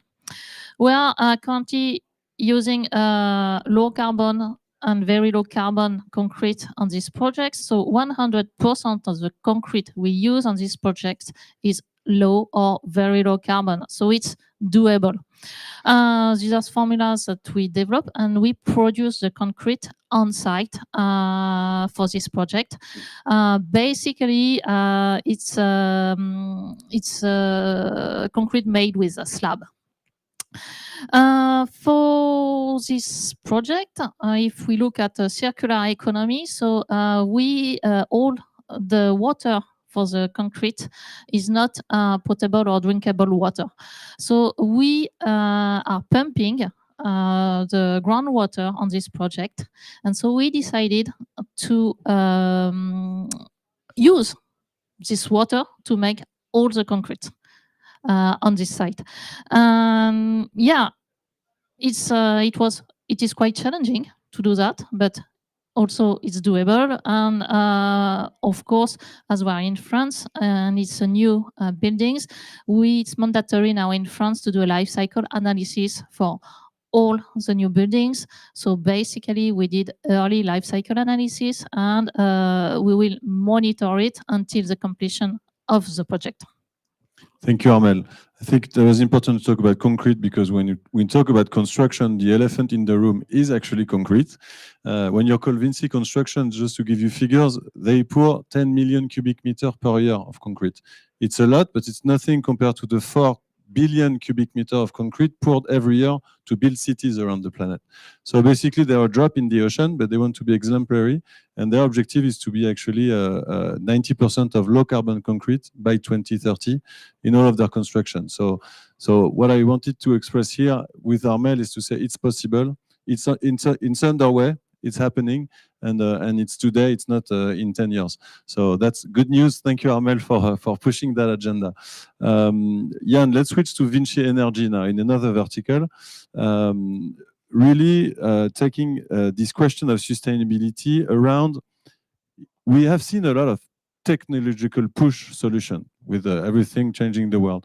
How do you see that? Do you have an approach tech push or problem pull? And how do you approach that question? Yeah. See if is it working? Yeah. Can you give me the clicker? Thank you. So I'm responsible for innovation and building and business development. I've been doing so for a long time, and I've been really unsuccessful at times. And one of the reasons for doing that is that what a lot of people do is that when we do our innovation, we focus on the ideas instead of focusing on the empathy or the problems that the companies already have. So when you're coming with a new idea and then you try to teach the world how to use this idea, it's really, really hard. But if you find something that is already a problem, and then you solve that problem for the world, then the world is willing to buy from you. So what is happening now is with all these AI solutions that come up, there's so many fantastic ideas that you can have on how to use AI. The question is it already an existing problem? So when you said, can you show something? And we have so many things we could show, and in 4 minutes, it's a little difficult. But one thing I thought of was the situation that we have a lot of energy producers coming up right now, and people setting up big battery parks, BESS systems. And in Sweden, during 2020 to 2023, it was so well paid to help the TSO to balancing the grid, to do frequency balancing. So if you would invest, let's say 100 or 1 million euros in a battery park, it would be paid within 18 months. and you would have a site that would work for another 15 years. Imagine the money that you can make out of that. So in Sweden, we had a lot of battery parks coming up. Problem was that in 24, all these reimbursement came down to a really low level. So how to cope with that? Well, there is still a lot of money that can be made. We shouldn't read all of these things, but there's still a lot of services where you can gain money if you have a battery park. The problem is that there are many, and there are a little money here and a little money there, and you have weather that is changing. You have North Pole prices that are changing, and you have the reimbursement that is changing. So how will you cope with that to find the best way of making money out of your battery park or your solar park or your wind farm or whatever? Well, now there are a lot of solutions coming out that are using AI to take all this data in and give you, for every 12 hours, every 6 hours, or every hour, a new template of how to use these services out there. And then you can make a lot of money out of your battery park, even though it's not as well paid as before. Well, I could continue with that, but No, thanks a lot. I think it illustrates two things. First, it's not on the technology itself. There's no miracle battery that will save the world. And second, that there's no simple answer to a complex question. And that's where AI can be quite relevant, because it can solve complex situations in real time. So it's really about the right energy at the right time. And the value of Vinci Energy here in the case is to assemble all those bricks together to make it simple for the client. and addressing an existing problem instead of just having the idea. Exactly. So thanks a lot to share this, again, very practical example on how does it work. Let's switch to you, Mate. Again, it's kind of frustrating because we cannot go in details in every issue, but at least we have a visibility of the ecosystem and the value chain. Mate, you're from TUM Venture Labs. Please explain in a word what is TUM, and most importantly, your job trying to bridge the gap between research, deep tech, entrepreneurship, and solutions to the real world.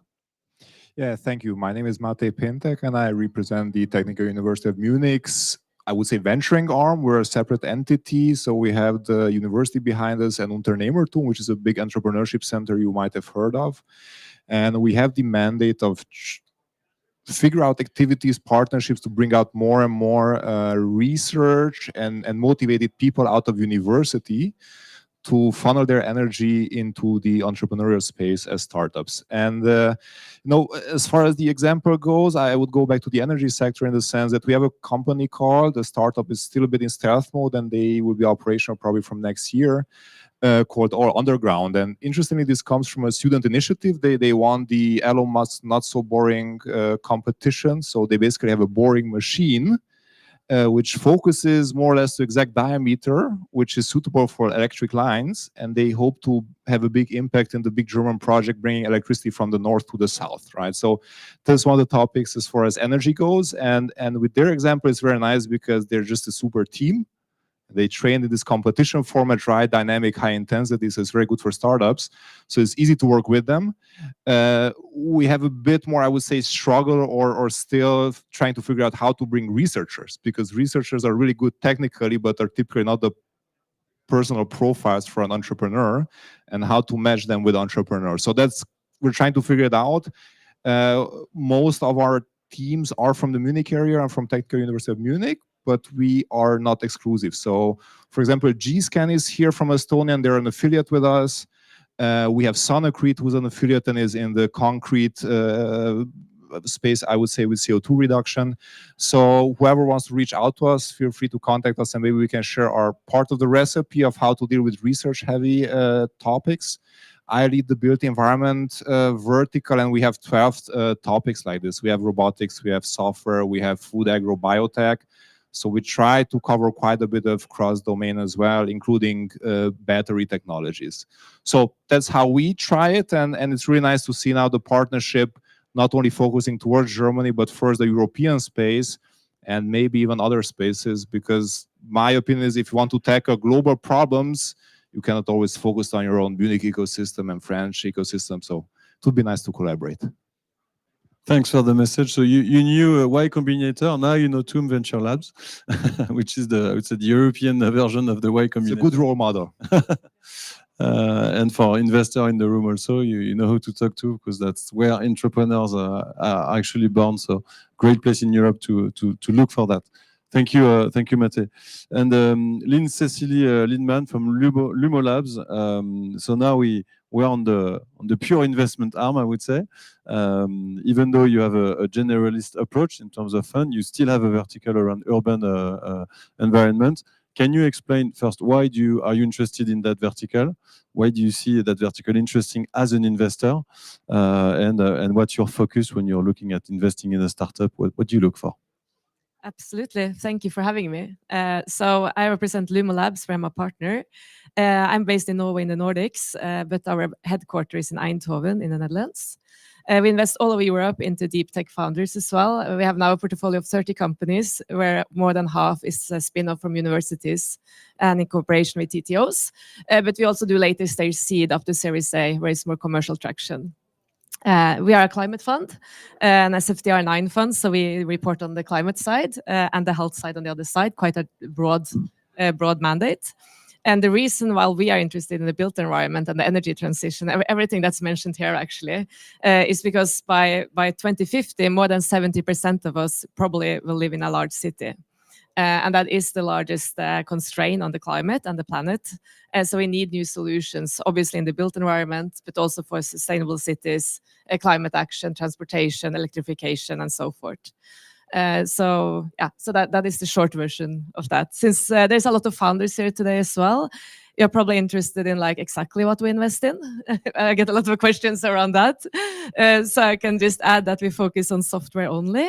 A lot of our companies, they do have hardware components, but then it's a sensor or something they have developed to get the data. But we're mostly around the software. A lot of it is around AI and quite deep tech research projects around AI. And What level of maturity do you invest in? well, we can do with pre-revenue. We can do like very, very early, but then it needs to be some validation, pilot, or research behind it. We prefer to invest around 1 million euros in the first ticket. So it needs to be some kind of value and assets in the company from that. And then we can follow on quite extensively. Okay, thank you. So here we see the point of building an ecosystem to help entrepreneurs find the first client, find the first traction, for then investor to join in and help them grow, and then be able to work with the big corporates with I would say mature expectations in terms of maturity. So basically that's the point of. I'm just checking, Pavel, how much time do we have left? Okay, because we had planned another round of questions exactly as we have done now. So maybe I will ask every one of you in a short idea to. So let's try to do the round rapidly. Okay, it's like okay, Pavel, you cut when you want, huh? Sorry, because we could stay a long time because we're passionate about what we do. But maybe Armel, quite rapidly. When you try to implement sustainability in a construction company, is it a technical issue or is it a cultural issue? How do you change that? Have you ever tried to earn money without to make economy without knowing how much money you earn and how much money you spend? It's difficult. It's really difficult. So yeah, in short, I think the biggest challenge is our ability to project, measure, and count everything: energy, carbon, biodiversity, circular economy, all over the whole life cycle of the project. I'm just giving a few figures because we have started to count in France. And so in 2019, we were at 1,150 kilos of CO2 per square meter. Since 2022, it has been going down to 740 kilos per square meter. And now it's mandatory for us to be under 530 kilo per square meter. So almost cut in half between 2019 and now. So when you count, it's doable. And I have a lot of things to say or how you can manage it, but keep it for the questions. Great, thank you very much. So to actually decrease, know where you start and measure. It's a very pragmatic and yet complex things to put in place in a big company. So thank you, Armel. Jan, maybe so rapidly on your side, you've explained how AI can solve complex solutions starting from a pain point. How do you actually put that in place in your actual activities? Can you illustrate? I changed a little because of the short timing. time frame. But when you were talking about the software, I used to run our software company before, where we created a lot of solutions. And one of the solutions there, thank you. Oh, you can hear me now. One of the solutions that we did there was that we gathered all the information of CO2 emissions coming from whatever, coming from buildings, coming from what you're traveling, coming from your transportation. And we do that with sensors or connectivity to APIs, but also now with OCR scanning of invoices. And if you're interested in that, come and talk with me and I can show you the solution. It's quite cool, actually. Same Mate exercise, sorry, but very short because we're running out of time. But from deep tech to academic innovation, basically, what would be missing today in that journey from the lab to the market, and how do you actually help them to find that? Yeah, so I think we just have to try it, right? It's a big experiment. We were talking, the policy and bureaucratic part. Germany sent at least some statements now at the political level, and then they're building up or funding 10 startup companies. So we have some signals from the policymakers. Plus, all kind of ecosystem players from the region are reaching out to each other. So it's a good sign. And I hope if we have the communication going from the corporates, the investors, we can just speed it up, because it's not... Basically, you have to know the people to make the quick steps. So I think that's the best recipe. And Recotech, thanks for this platform, because I really think it contributes a lot. That's my message. I think the personal connections can just speed up everything way more. Connections and creating the condition of trust for collaboration. Thank you for doing it, and thank you effectively, Recotech, for organizing it. And to conclude, Lynn Cecily, basically, can you share examples of investment you have made in the space and illustrate how this actually works? Absolutely. So I can take two really short examples. One is on the sustainable cities side, out of a research institute in Europe called TNO. So we were the first non-investors in that round, but it's been 10 years and the research before spinning it out. And what they did was disrupting a market, making digital twins, but in a very new way, making it more than literally 1,000 times faster than anything else on the market. So within 12 months, they have 1 million euros in ARR, and they are growing rapidly. So it's a super interesting case. So we like technology that is like super disruptive. On the other side, we have a company in the energy management system industry. And I mean, they are not disruptive. They are more like really efficient. And that's what we call like more a red ocean kind of scenario, where there's a lot of players. But we think there's room for more of them. But then we are looking more for operational excellence, because the technology is not unique enough. But what they do is they have a very good AI-driven platform and very easy plug and play solution for the installers in the SMB market. So they also manage to grow rapidly and pull that out. And I think we need all these kind of solutions. Some of them can be competitive, like the technology can be great, the team can be great. But I think we need a lot of these different kind of solutions to make the cities and the climate more sustainable in the long run. So. Thank you very much. Very both pragmatic and relevant. So thank you. So we will stop here. Of course, I engage you to come and discuss with the panelists, either because you're an entrepreneur looking for funds or insights or corporate collaborations or go-to-market strategies. They are here for you, and we hope to continue discussions. Thank you very much. Thank you.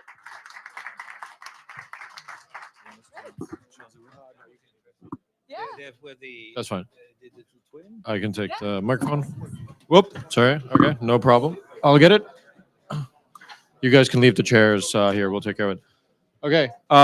Next up, we have a small networking break. Let me get through all the slides. There we go. We'll be back in about 15, 20 minutes for the final session of the day. So see you then. Thank you.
Very quickly before the final session, if you are from Latvia and you're missing your ID, we have it here. So if someone's looking for their ID, they can come ask for it over here.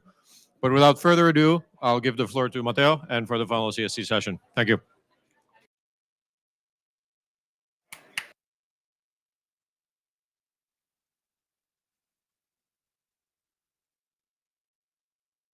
Okay.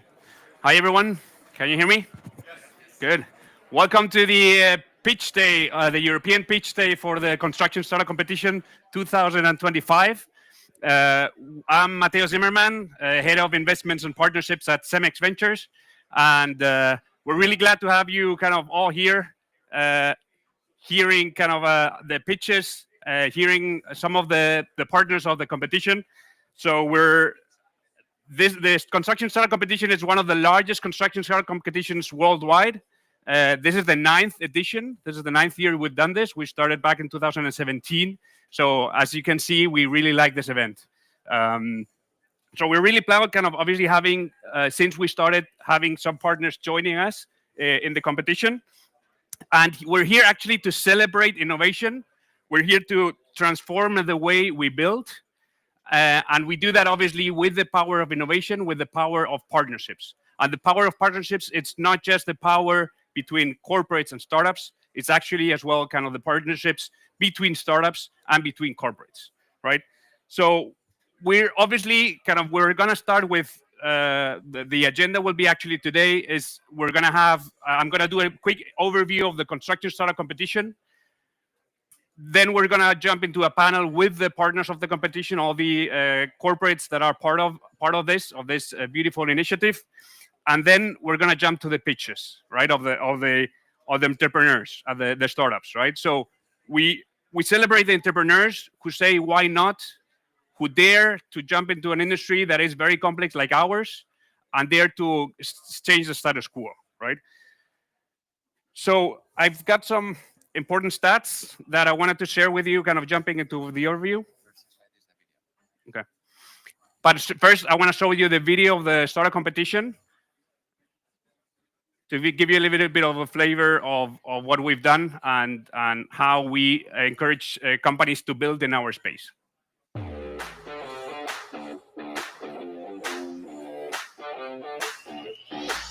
In the construction sector, the rules have changed. The usual is no longer enough. Materials, processes, ideas are constantly changing. That's why now we need innovators unafraid of change, startups that share our vision and our disruptive spirit, because we don't just want to change, we want to lead innovation. We want to set up the new rules of our sector and of the future to make it more sustainable, more efficient, smarter, more connected. Join Construction Startup Competition 2025. Connect with the largest global network of startups, investors, and industry leaders, because only innovation can change the rules. Cemex Ventures, Caterpillar, Disruptech by Haskell, Ferrovial, Hilti, Leonard by Vinci Group, Nova by Saint-Gobain, Trimble, Zakua Ventures. We are looking for bold solutions in 4 key areas: green construction, enhanced productivity, construction supply chain, future of construction. Join the largest network and the most important investors in the sector. Advance your funding goals or test your solutions in global markets. The top 3 startups will receive cash prizes to fuel their growth. Furthermore, you can pitch your startup live at Pitch Day during Trimble Dimensions in Las Vegas, USA. Are you ready to change the rules? Construction Startup Competition 2025. Building the new construction rules. Good. So kind of let me share a little bit of the stats of and an overview of the construction startup competition. That, as you saw, it's really the corporate partners getting together to exchange ideas, but also kind of obviously to collaborate with startups, right? So as you see here, this is when we started, right?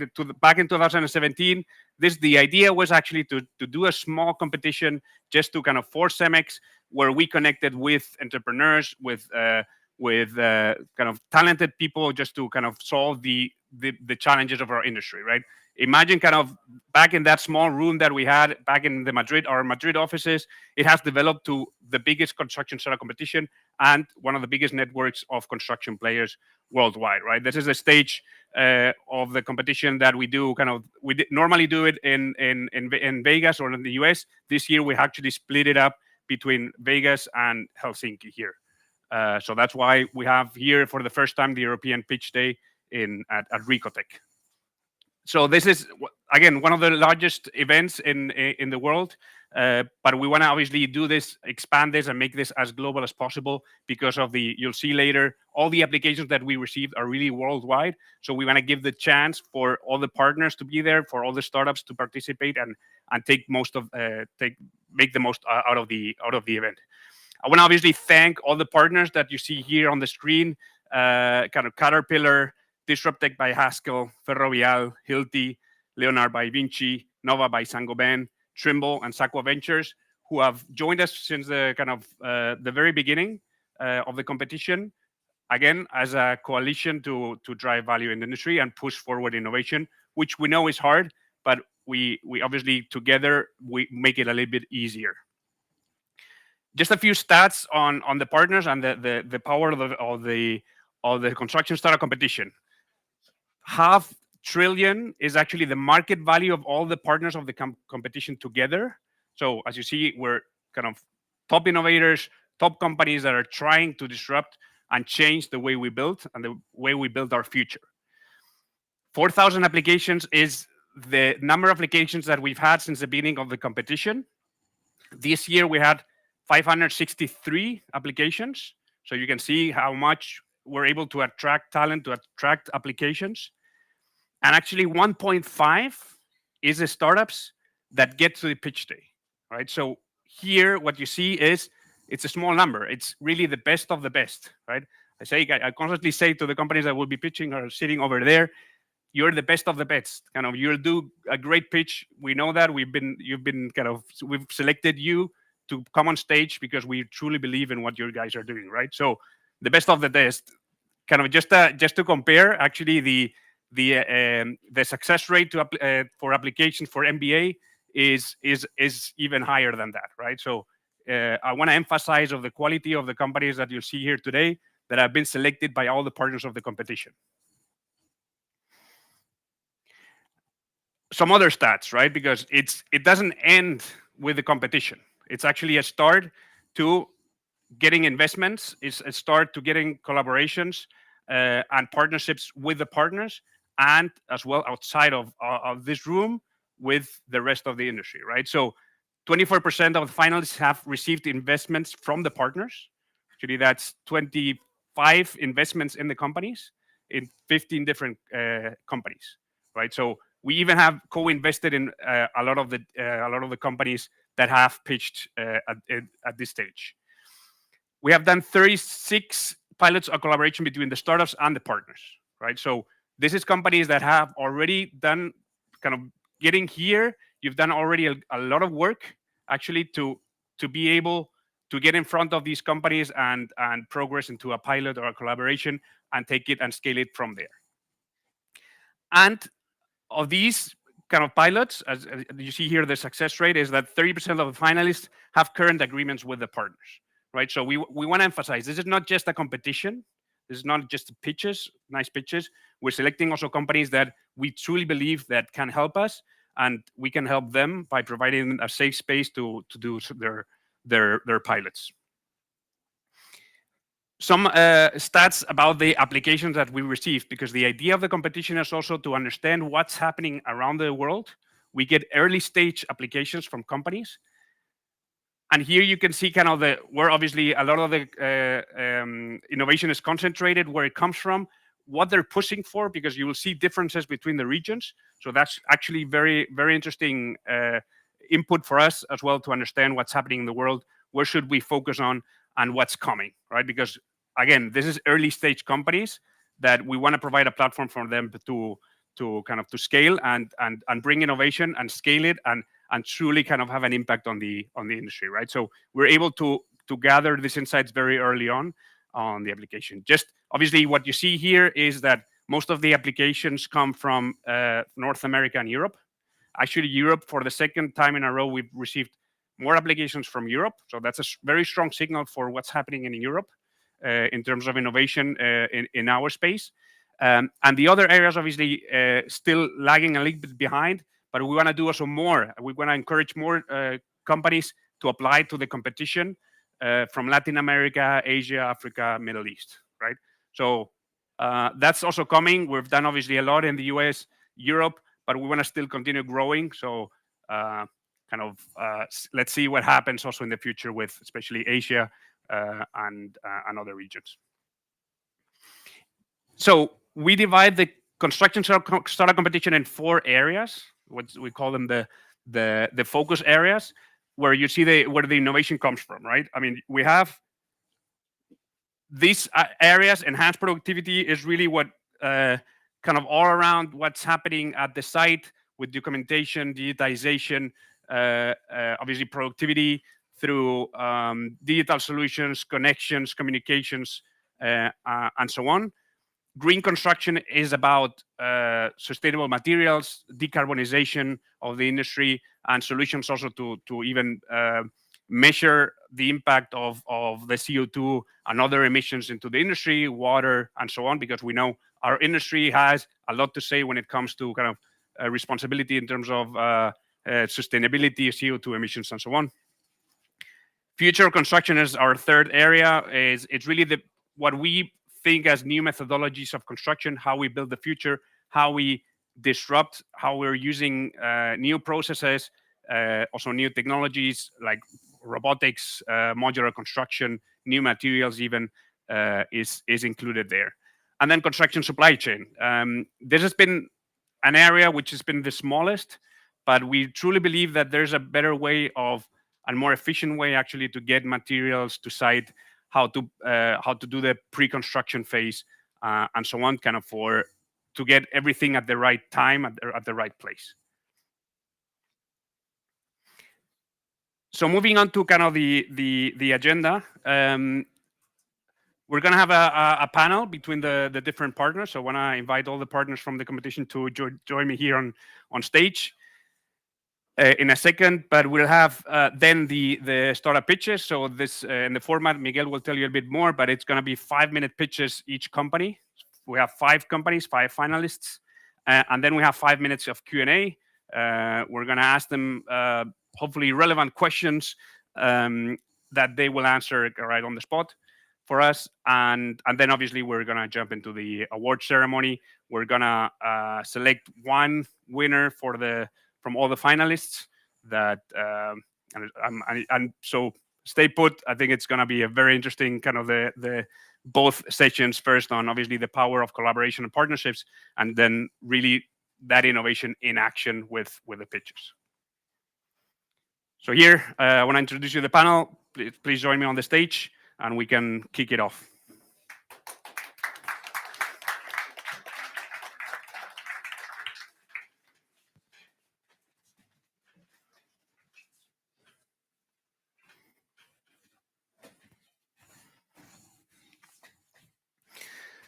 So, as I said, this is the warm-up for the pitch day. We'll explore kind of the simple idea that's a natural question after the pitch day, and it's surprisingly hard to execute, right? So how do we turn pilots into real deployments, investments into real partnerships, and innovation into something that actually scale across a global industry, right? So the title of the panel is Smart Capital, Strong Partnerships. So how do we build together kind of the future of construction? So I want to introduce the exceptional group of leaders here representing technology, manufacturing, materials, equipment, and venture capital, right? So joining me today, we have, I'm going to do this in order. So we have Juan Nieto, the founding partner of Saco Ventures, one of the few global early stage funds fully dedicated to construction tech. To his right, we have Mike Mahan, director of Caterpillar Ventures, bringing the perspective of heavy equipment and global operations. To his right, we have Louis Cotin, head of scale at Leonard from the Vinci Group, shaping the digital with hands-on experience, accelerating tech developments, deployments across one of the world's largest contractors. To his right, we have Germán Aparicio, Program Manager for Early Innovations and Partner Development at Trimble, connecting data, hardware, and digital ecosystems. To his right, Oliver Glockner, VP of Data, AI, and Innovations at Hilti, shaping the digital and AI roadmap for tools, workflows, and productivity. And last but not least, we have Jonathan Williott, representing Nova by Saint-Gobain, bridging material innovation with industrial scalability. Good. So jumping into the questions, thank you for being here, all of you. So let's start with a topic that everyone cares about, that is scaling, obviously. We all know that innovation is not easy, and about 80% of construction tech pilots never get past the first site, right? So we all talk about partnerships here, but very few achieve alignment between startup agility and corporate scale. So first question goes for Leonard, for Louis. What do you see as top reasons pilots die before they scale? What are the hidden barriers between a great demo and a global deployment? And then to finalize, obviously, how to improve this and revert this. How does a good partnership look like? What are the best practices that you can share with the group? Hello, and thank you. I would say we use 3 words: demonstration, just to see a solution. Then we trial it for a few months, and then we try to deploy. Each of those steps needs specific alignment with the corporate and the solution. The first one is quite easy to do, just be offered there to demonstrate. A trial is a set of tests and demonstration we want to do and achieve some KPIs. And that's where I think we need to start to have really the solution listening to, not to me, but to our personal. The business unit, they know their job. They've been doing it for years. Some of us are even leaders in certain parts of this industry. You are tech leaders, you know your processes, you know algorithm, but please listen to our guys, spend time on site to really adapt your solution to our processes. And that's then the third part on deployment, which is for me the hardest, to have this solution integrated into our systems, into our processes, and into the day-to-day life of our operationals. And that's really our thing to do. Don't forget about the training, the APIs, everything. That's really a lot of discussion and a lot of, I would say, on-site job to really connect with those guys. Yeah, and thanks for that, Louis. I know through Catalyst you do a lot of collaboration with startups. Very kind of large number of companies are there and they go through the program. Very good one company. So check that out as well. Jonathan, over to you with the perspective from Saint-Gobain. Yeah, hello everyone. So I kind of agree with Luis on this. I think that we are speaking a lot about pilots. And in the investment world, specifically in the construction industry, there is some kind of obsession about proving that you've got pilots with industry leaders before you get funding. But the reality that is behind it varies a lot. And in the end, it's not at all the same thing on working at pilot that is some kind of pre-industrialization validation and a pilot that is called a pilot, but is sometimes just, I don't know, a product testing or characterization of a material or something, and the expectations that you have are a bit different. So the way that we see it, we really need to make sure that we align the expectations on what do we want to validate with the pilot. Is it actually understand, I don't know, just the validity of the product or the performance of a system, of a solution? Or is it, okay, I'm having to green light my partnership model so that if it works through, then we've got the potential to scale to a different location, to different sites, different businesses, and so on. So this is a first important point. The second one is more linked to the resources that it takes. If I take the example of Saint-Gobain, potentially the teams and the resources that you are addressing for a small-scale pilot and industrialization are not tapping into the same pockets. So you can have a first pilot with R&D or a central team that just want to better understand what the solution is about and how it fits. But industrialization will have to go through a business sponsor, so a business unit, a P&L entity that can be a brand or a country before it scale. So part of the gap that we see in this conversion from pilot to large scale is also because just the resources are not necessarily validated beforehand, so that the expectations are not met. And once you are through the pilot, then there is a blank because the rest hasn't been thought through. So the conclusion would be, for me, would be more like this: like, make sure first that you actually define what is the pilot for you, what do you want to prove, and the closer you are to a business case validation, the closer you are to the actual expansion within the group. And then make sure, and I think it's fine to ask beforehand as well, that if it goes through and that everything is green lighted, that the company in front of you does have the resources to scale it with the right people, with the right money and the right budgets. Okay, thanks, Jonathan. Very interesting. Germán, I wanted to hear also your perspective from Trimble. Kind of, I know we have a lot of founders, startups in here. So also, I want to give kind of more personal recommendations on kind of what would be the single recommendation you would give to a startup on, okay, what would be the process, right? And what would be the best practices in the process to get to a successful pilot? Yeah, great question. I don't know that at Trimble we do very much pilots ourselves, but definitely with our strategic customers. So working with the startups as part of our portfolio, to connect them with our strategic customers and add additional value.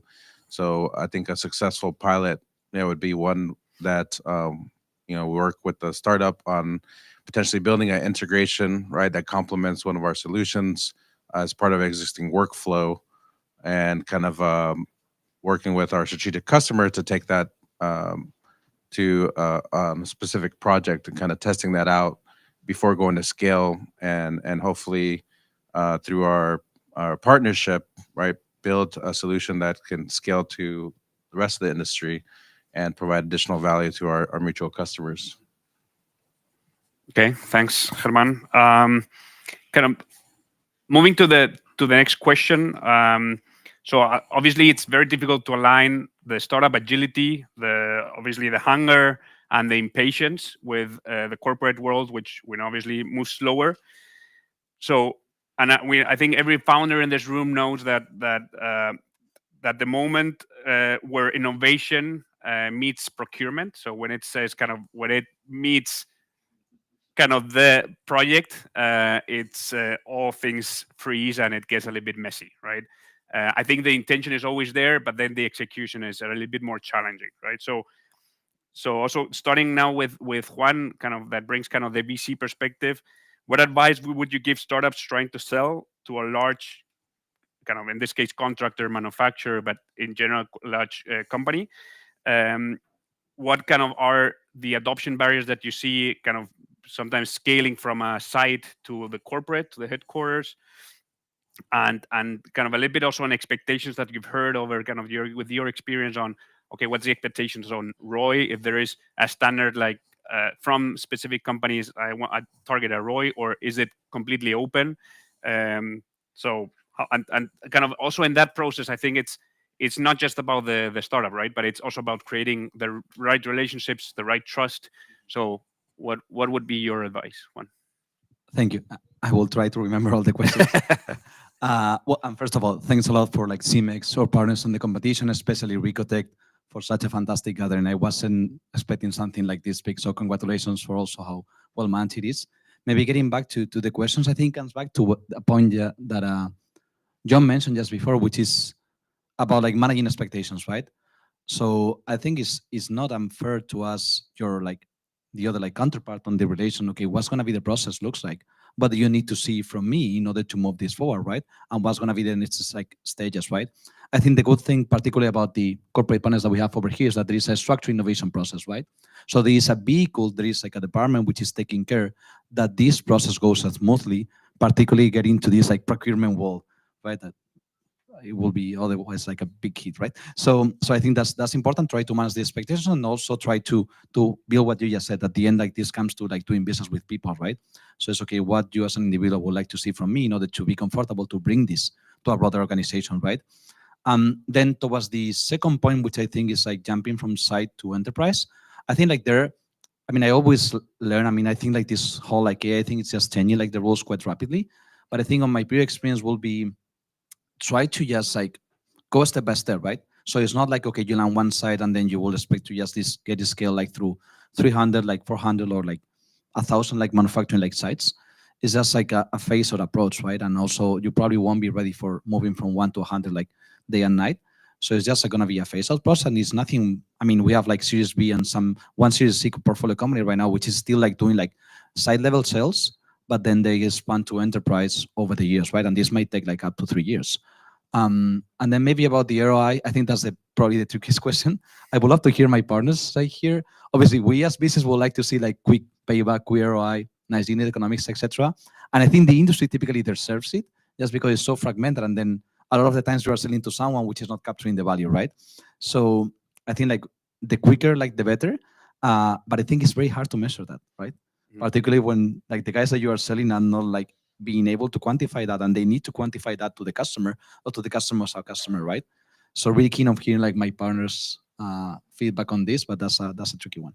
Yeah, that was a trap question. Yeah, moving now to Oliver from Hilti, and kind of maybe touching on the points from Juana, like kind of obviously the transparency, the kind of alignment on expectations, and also patience, right? Kind of obviously first pilot, and then moving from there will take time, right? So, but also kind of take it as an opportunity also to build out the company, and obviously be prepared when the moment comes, right? But Oliver. Yeah, I think maybe patience is the right word. You know, it takes time, and I think I also don't know how to change that on our side. So there are processes, there are different departments that have questions if we implement a new solution, even for a pilot. I mean, as it was mentioned, I see it also for Hilti that going for a pilot is relatively easy, but then full deployment requires collaboration. So bringing the transparency, working with IT, procurement, legal, and so on. I know it's maybe not the most funny things to do, but there is no way around it. And even internally, if I want to test a new solution, I also need to go through it. I feel the pain myself because I'm driving innovation. So, but we have to go through it. And then I think you need to balance a bit the efforts, you know, on your side. So spending too much time on one client maybe is also not the right thing. So also getting some quick wins would be also good. They are mostly then not the big corporates, maybe smaller clients, and balance it. And I mean, the good thing is if you get into a big corporate, then the reward is also high. So because you have an entry point, and then you can expand. So if then the businesses in a corporate see the value, and then this scales and goes across the company, across projects, across sites, I think that is then the big potential if you're already in. I think, Louis, you wanna? Yeah, just a few additions. I think even before to start the first pilot, I would say instead of going to us innovators or innovation part of the business, is to go to your local agency. We are quite large group. There is people everywhere, and to build your operational network. It's necessary after to talk and to handle legal, IT, procurement. But if you have operational support, the discussion will be way easier, because operational will always have the last word. We want to use that. We'll find ways to handle the support functions. And now last here, Mike, on your experience. You know, I feel like oftentimes startups sit and they wait for the enterprises to tell them what the next step is. And I want you all to know you're well within your rights to ask, hey, what are all the steps we're going to have to go through? And ask that early and get it out on the table and try and plan that out, and, you know, figure out how to navigate things in parallel and not get, you know, stuck at the very end when you thought you were about ready. And then all of a sudden you got to go through a cybersecurity review.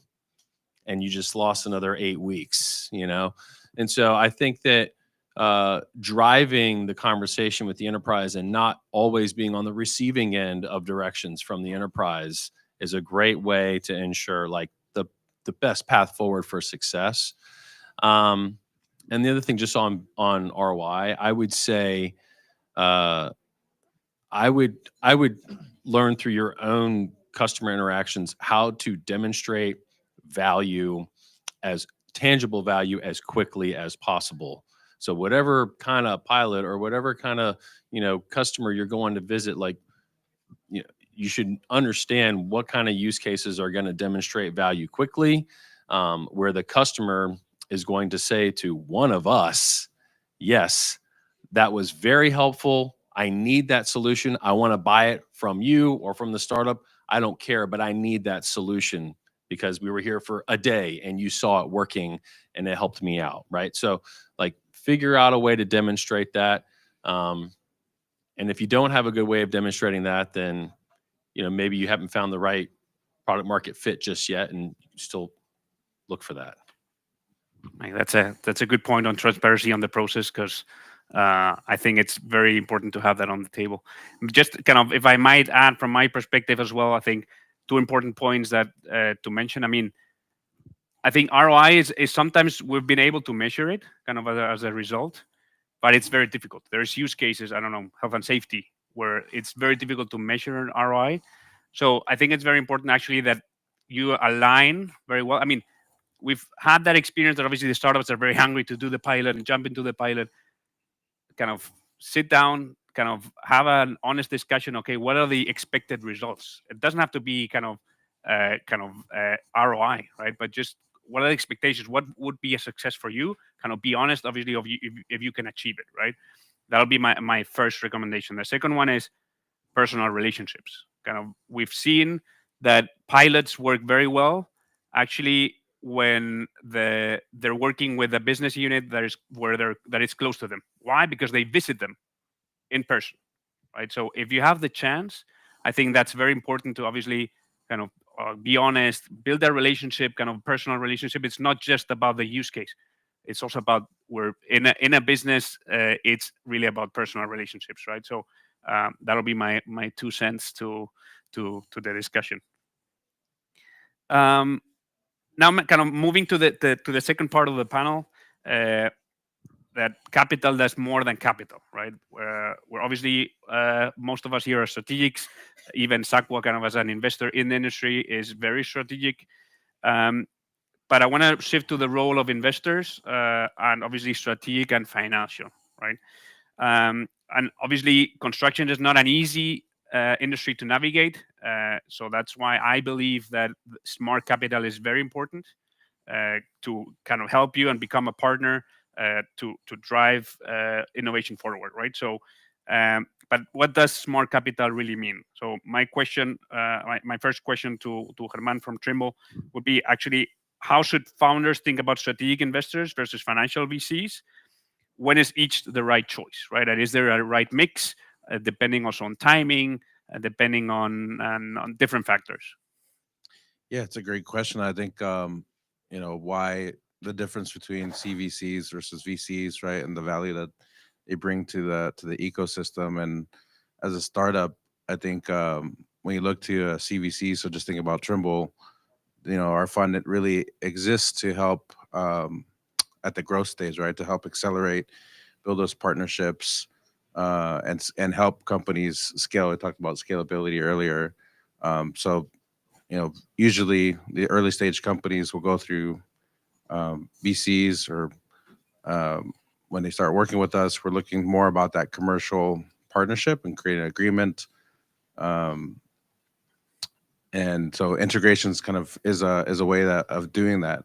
And so really our group doesn't exist, you know, for that financial return, but to be able to potentially go to market together, on helping these companies scale, giving them access to our customer base. And that's why I think integrations is one way that we do that. Also at Trimble, right, being a hardware software company, giving our startups, our portfolio companies access to our distribution channels is another value that we help provide, right, to our portfolio companies. And maybe lastly, a go-to-market strategy like co-selling is another area that I think working with a CVC is helpful in developing a strategy and going to market. And that's another way that a CVC might be able to help a startup grow and scale. Mm-hmm. Yeah, I think you have one of the things I like about Trimble is obviously you have offered different opportunities, right? Software, Trimble, hardware, you get access to a lot of different projects and sites. So and it's a perfect platform for the startups. Adding a different perspective, Juan, on obviously also the value of financial VCs, but with obviously a lot of LPs from the industry, what would be your answer? Well, I think very few to add to what Herman just said.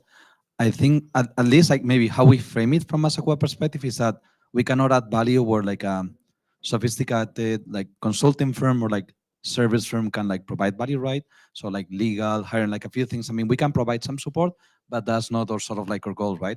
I think where we can provide some support is with this industry only kind of view, right? And I think regarding like the when, which is I think is the tricky question, right?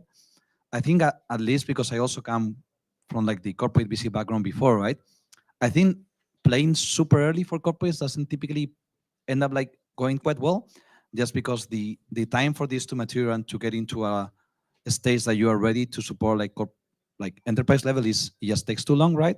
So maybe at the earliest stage you probably can think of a combination of like maybe some strategic capital, but typically more like VC capital, and maybe it's seed, like Series A, like the right strategic capital could mean a lot, and particularly in some areas which are growing of interest in this like build environment space, like deep tech, robotics, hardware, etc., where like players like Caterpillar, Trimble, and Hilti, but also Saint-Gobain as well are playing like a super interesting role, right? I think they're like a strategic capital can unlock a lot of things. Maybe on my background, like it comes from cement, right? So on cement, you really need to tap into the distribution, which is very much dominated by the big players, right? But also down the road, like downstream by like very small players, right? So unless you tap into existing platform, it's going to be very hard for you to scale, right? Similarly on robotics, I mean, like cost of components, how you think about like sourcing, how you think about feedstocks, etc., right? So I think that's probably on these new areas beyond like the pure like software that we're seeing. Like when I started on this like 9 years ago, I think it's probably like a strategic capital coming earlier will make more sense, right? Okay, thanks, Juan. And now, Jonathan, how do you see that? Is there a good timing, earlier, more later? I mean, you've had a lot of experience at Saint-Gobain kind of for a lot of years in CVC, so I would like to hear your perspectives. Yeah, exactly. I think as a founder, you need to really think about what you are getting through the different types of capital. I think specifically in construction, in any capex intensive or complex deep tech type of investment, you need to think about your capital stack, right? Where are you getting the different types of money that will get you through the different milestones that you need to go through.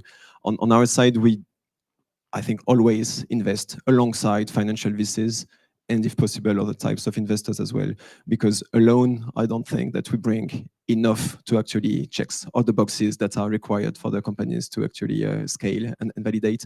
So we are happy to play the role of technical validation, market validation, de-risking as much as possible the investment for the other investors, and of course get the benefits for us as well, right? Because we are de-risking some of potential partners that we believe in, and we actually also learn in emerging technologies in emerging markets. So there is definitely a win-win there.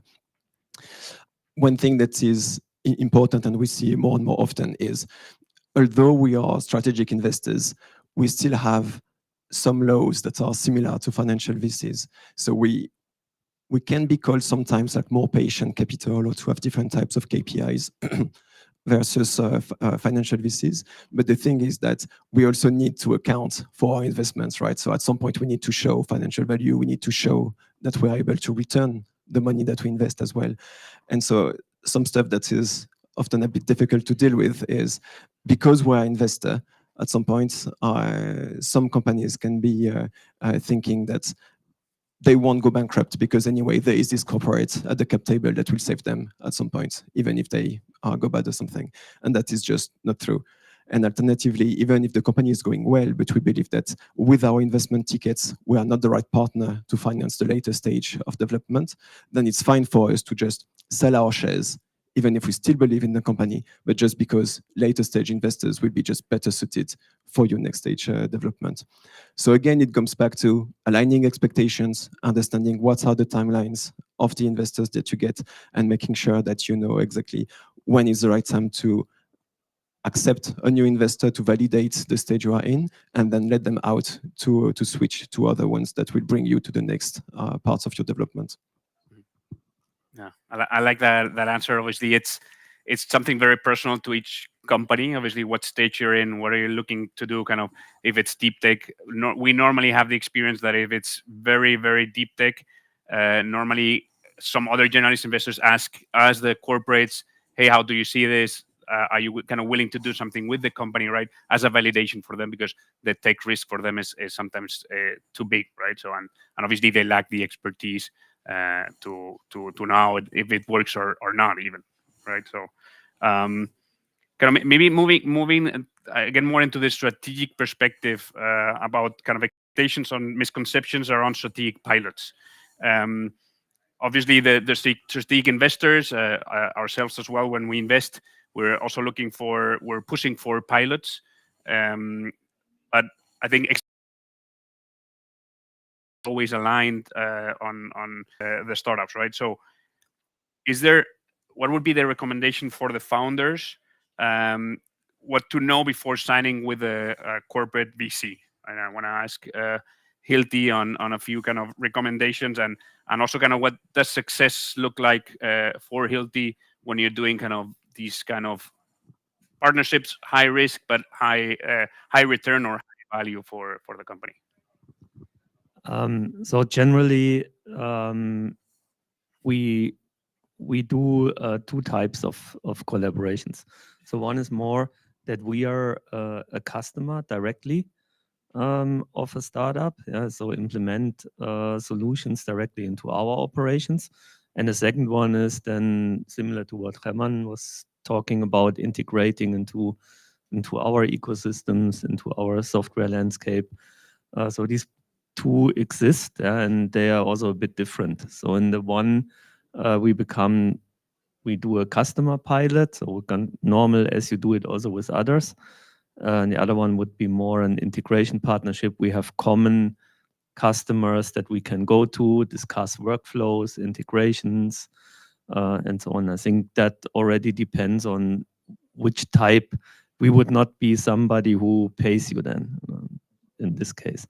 So I think that needs to be clear in which type you go with us. Yeah, I mean, the recommendations, I sense sometimes that startups are so when you have a first talk with a startup, then our logo pops up everywhere in pitch decks and everything, you know. And I don't know if that is a good thing for the startup, you know.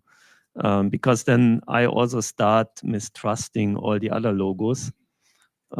So being honest also there and not exaggerating the situation you are in with certain customers. I know that big logos are good and you want to have them, but you know it can go the other direction in my point of view. That's at least what I look twice if I see logos on startup pitch decks and ask a bit about backgrounds. So that is a bit also an advice that I would give, because that there is some inflation on this type of things.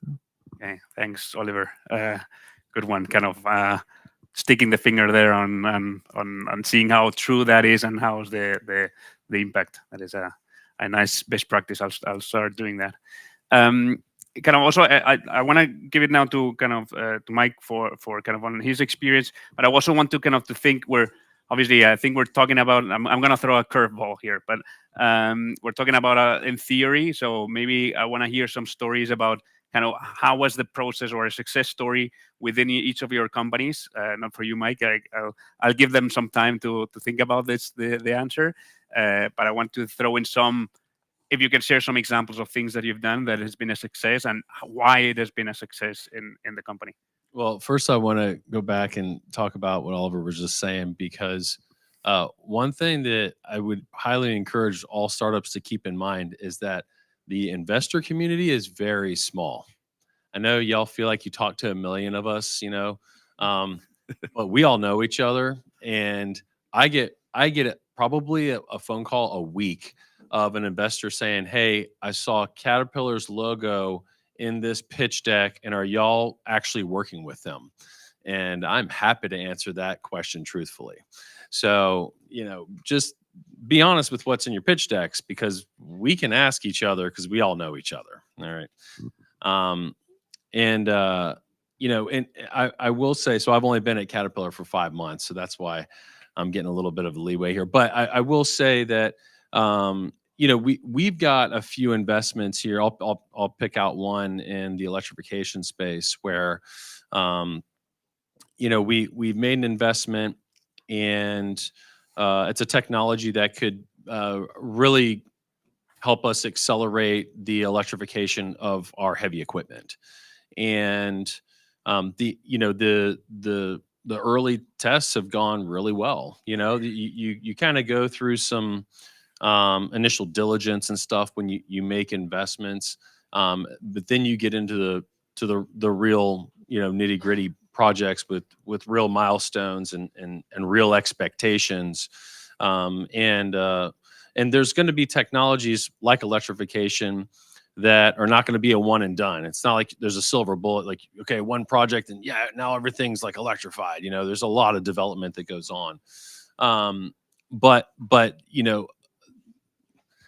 we've been able to, the startup's been able to really perform the way that they advertised that they would perform. And it's not an easy thing to do. Startups miss their numbers all the time, like all the time. But also, I think that we see a lot of, hey, our technology is going to be able to do this. And it's like, oh, really? So we can do that now? It's like, well, no, in 2 years after we develop it, then it'll be able to do that. And I would say that, the startups that get to market more quickly than others with corporate partners are the ones that are realistic about what their technology actually can do, and then are truly capable of making it do that thing. And so I would be realistic with yourselves about what your tech is capable of and what you're capable of delivering, because at the end of the day, like, we're going to test it like crazy, and we'll find out real quick, what's possible or not. Right. So I think having just an upfront like understanding of who you are and what you can do, and that being the message you send to your partners, that's going to help you get somewhere fast, especially if you deliver. And that's what this particular investment is doing for us. So, yeah, we do test a lot. So,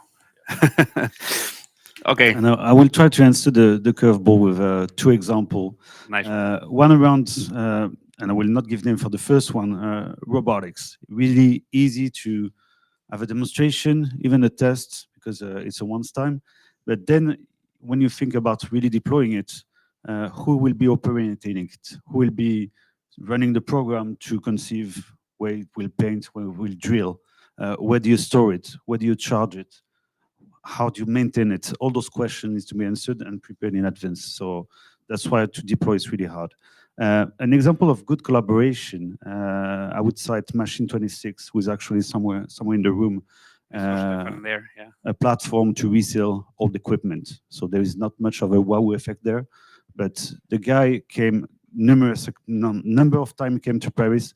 The CEO actually learned French to be able to communicate better with our entities. Always being on site and asking, what do you actually need when you sell something? What is the actual pain point? And improving the solution pretty much every month, but starting with something that was really kind of easy, and we start to buy and to sell a few equipments, and continuously improving it by spending time with us. And now he actually speaks French, so really happy. Stefan is I here see somewhere. him. He's hiding there.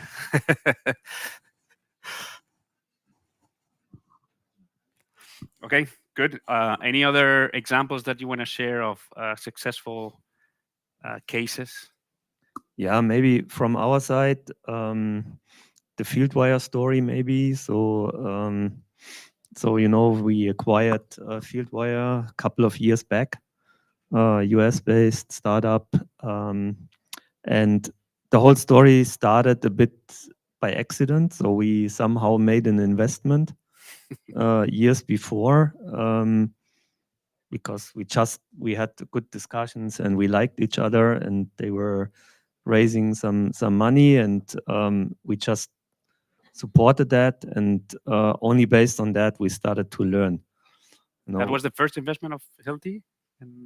Yeah, in Contact, I would say, it's the first one, and it was literally by accident. So there was no strategy, nothing behind it, but we learned so much during the years. We got to know each other, and also internal discussions. We knew the product is good, fits to us culturally, and so on.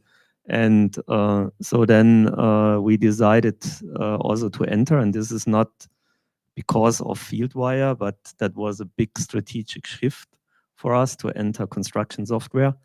And then we had a very good situation. Because we knew already companies, or at least one company that we could acquire. And so the basis was just good. So sometimes it's happening a bit, not everything works like that. But sometimes things are developing in a way that you cannot imagine. When you do a partnership or an investment, for us, this is a super cool success story that just continues. Great. Thanks, Oliver. Good. I know we have 5 minutes left before the picture. So kind of my last question on my side, actually kind of moving back to the construction startup competition, right? So what I call the future of ecosystem-based innovation. So looking ahead, ecosystem-based innovation is becoming a strong model.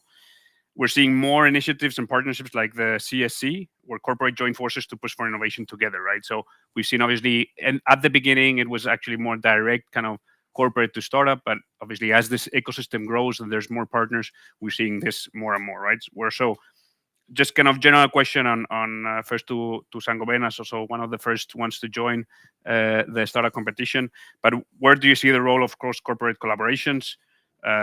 How is the future? I expect to see more of this kind of open innovation networks instead of one-off partnerships, and also a few words on what makes the construction startup competition so special. That's a lot of questions. No, I mean, we are super excited to be part of the CSC. It's been super interesting for us. We're also in a bit upstream in the whole value chain, right? So a lot of things are a bit far from us. So it's first a very exciting place to see how the other partners of this value chain are behaving, what they are interested in, how they are partnering also with startups and so on. So just in terms of learnings and connections, it's been truly fantastic. So we're very happy to be in that. Then in terms of the multi-corporate collaboration, it's an interesting trend. I don't know exactly where across this value chain we're going to see more of it. I would say that the increasing digitization of this industry as well is opening to multi-corporate collaboration more and more. I think we see increasing needs in terms of data standardization, more interoperability in existing platforms, and so on. So that's where I would say there is the low-hanging fruit for this collaboration. So I would bet on that first. Okay, thanks, John. Now over to Louis. So also kind of what are your expectations also for cross-corporate collaborations, and also kind of some words about the construction startup competition and why you think it has value for both the corporates and startups? So, well, about the CSC, we're also really happy with this, especially to have this core group and be able to confront that you have the same problems every day together, and to have this psychological support group. It's also cool, but it's true that to have the opinion on a startup or a solution by the other partners, and it has led in the past to some cross collaboration. I'm thinking about Instagrid with Hilti, where they bought a few, we could test it, and we knew that they are an equipment company, so they know how to handle this type of small portable batteries. And then we started to also buy and be in direct contact with them. There is example with supply chain software where it could be useful to have the same between Simex and Vinci to really make it faster and easier. So I think there is a real push towards simplifying those relations, and this type of competition really drives this, because it's a people's business and we know each other and we go to know each other better. Thanks. Okay, we're moving on to the next block. Thank you all for your answers, for your honesty, for the transparency and the clarity on what it really takes to scale innovation in our industry. And now we're shifting from ideas to real action. So I want to hand it over to Miguel, who will lead us here through the pitches. Thank you very much. We have a great panel here with experts and great companies pushing innovation in our industry. So now the jury is going to take a seat here on the first row, and we're going to start the pitches. So instructions for the companies. Now we will have 5 minutes pitches for each startup that you can see here. So these are the real protagonists of this session. So first of all, warm applause to Rag Bragri from Capture. Okay.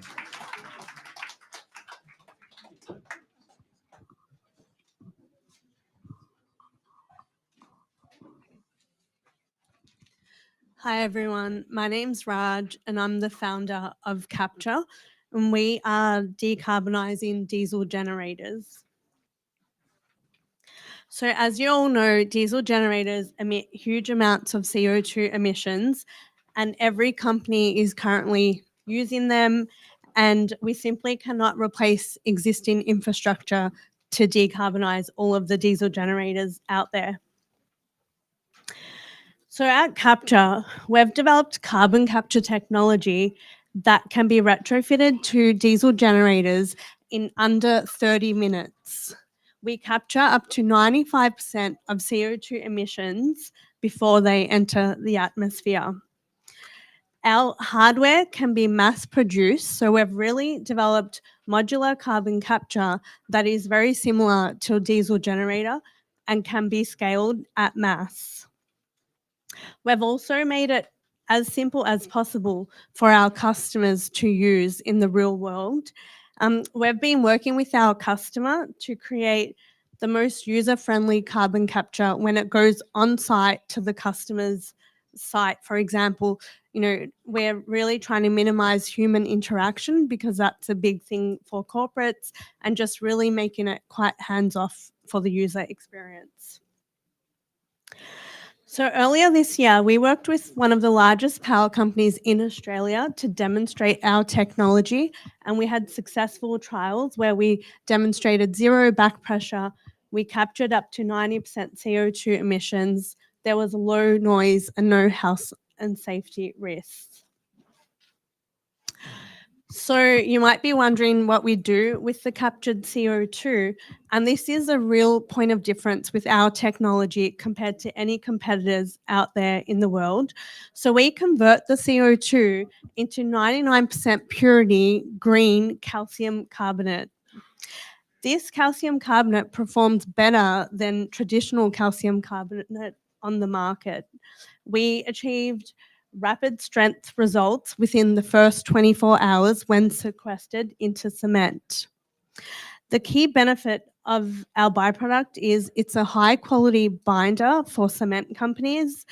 It can go directly from our system into cement, so there's no post-processing required, there's no logistics, it can be used on site immediately. And to give you an example of scale, for every ton of CO2 we capture, we produce 2 tons of byproducts. So it can really be scaled at mass and help cement companies and construction industry decarbonize. So one of the major key benefits is we're permanently sequestering and locking CO2 away in concrete, where corporates can earn premium carbon credits. We recently met Australian standards for a concrete mix that we're commercialising for the Australian market, and there's no accelerators required. So it's quite a simple, straightforward input into concrete. So we've been very focused on creating carbon capture that's affordable for corporates. We're working with our first customer to make sure that our economics work for their business and for our business, so that we truly create a solution that can be scaled at mass and make a huge impact. So as you can see here, for a 60 kVA generator, we're leasing our hardware for $750 USD per month. Now, that is very affordable for a corporate. We can then sell our byproduct, which is of high value, at different amounts on the market because there's lots of different use cases for calcium carbonate. And we've been quite conservative here and set our carbon credits $55, but they can be worth a lot more. So the cost to capture and store CO2 is 20 USD, which is a game changer. So the market size is enormous. We're playing in, diesel generator space and construction materials. Both sectors need to decarbonize. So our point of difference when you compare capture to competitors is that we create a byproduct of high value, which means we can truly scale our solution, and there's lots of demand for the byproduct to permanently store the CO2. So our plans for next year are to complete our final TRL7 field trials with our first two customers, Acciona and Lango Rock, in the construction sector.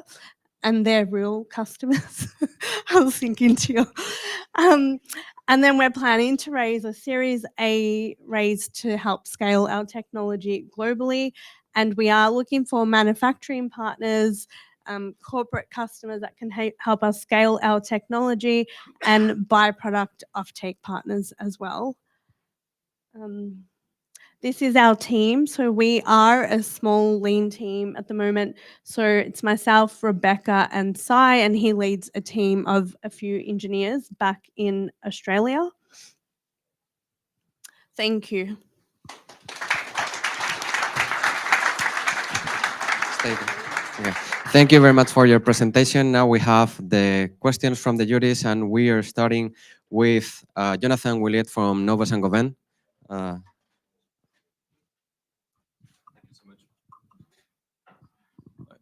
Thank you so much for the presentation. Maybe a quick technical question just to understand what is the capture technology that you are using and what is the additional energy consumption that it generates on the generator? Yeah. So we use a solvent-based technology. It's a one-step capture system. Our parasitic load is currently 15%, but we're looking to optimize that at the moment. So we're hoping to reduce it between 5 to 10%. Okay, well, the second question is from Mateo Zimmerman from Summit Ventures. I don't have a microphone. Yeah, I'll do it out loud. Congrats on that presentation and especially making it over from Australia. Question from my side as a potential off-taker. Can you explain a little bit about capacity of current capacities, the price compared to traditional calcium carbonates? And the other question is how would be the process for that off-take agreement? How do you see the different phases? Or what do you expect from someone like Cemex? Yeah. So in terms of capacity, as I said, we can mass produce our technology. So it's unlimited. We need partners that can help us manufacture and distribute the hardware. And the byproduct, as I said, for 1 ton of CO2, we're producing 2 tons of byproduct. So there's huge offtake potential. And I forgot the second question. And the third. In terms of price, how do you compare it to? So just market price. So there's no premium at all. And it's also green compared to traditional quicklime because we have access to low CO2 chemicals as well for our process.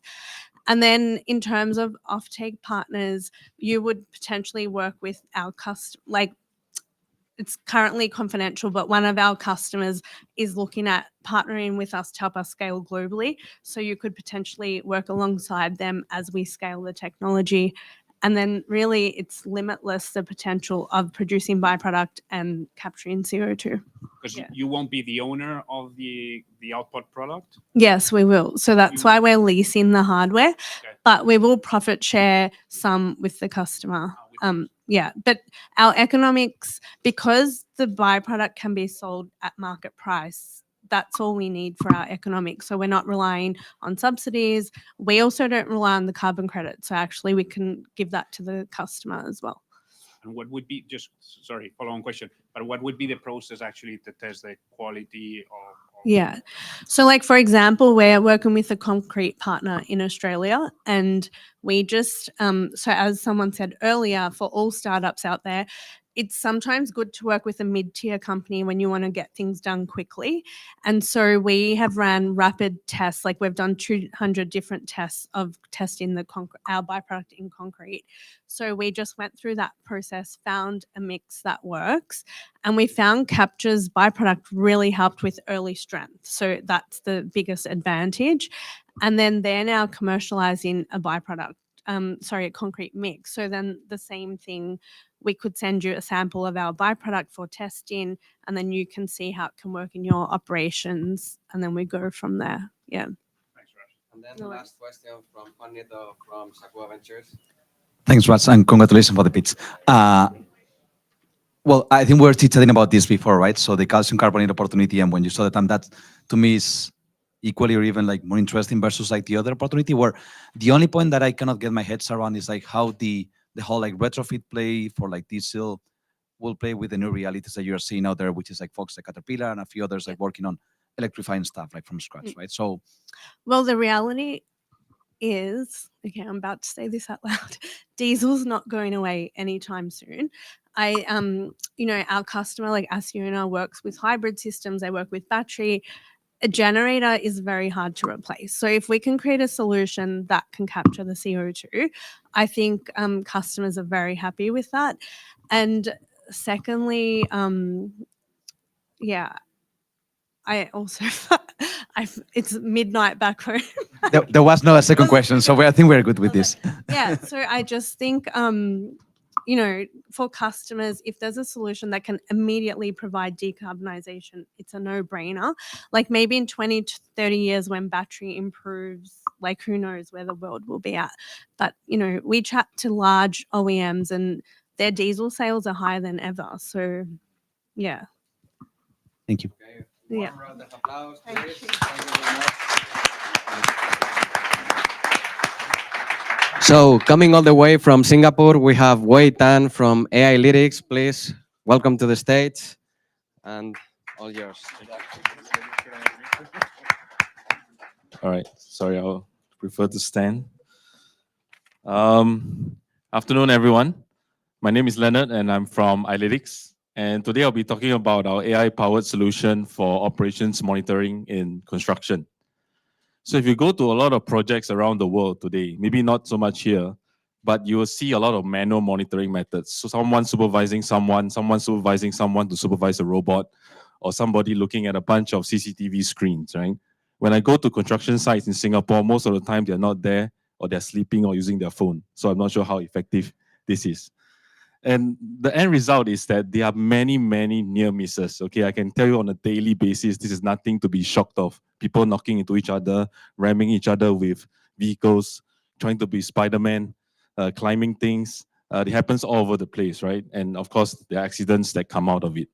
And I'm just going to show you 3 verbatim quotes from customers that we talk to in certain countries. Okay, value of a life, only $1,500. I want to use digital forms, or it's easy to bypass digital forms. I want to not load my truck so full so I can make extra trip and charge for that. And this is the reality that we are dealing with in a lot of countries, right? A recent report by McKinsey, numbers are not great, but it's not really their fault, right? If you look at monitoring of construction operations, it is a very, very challenging task.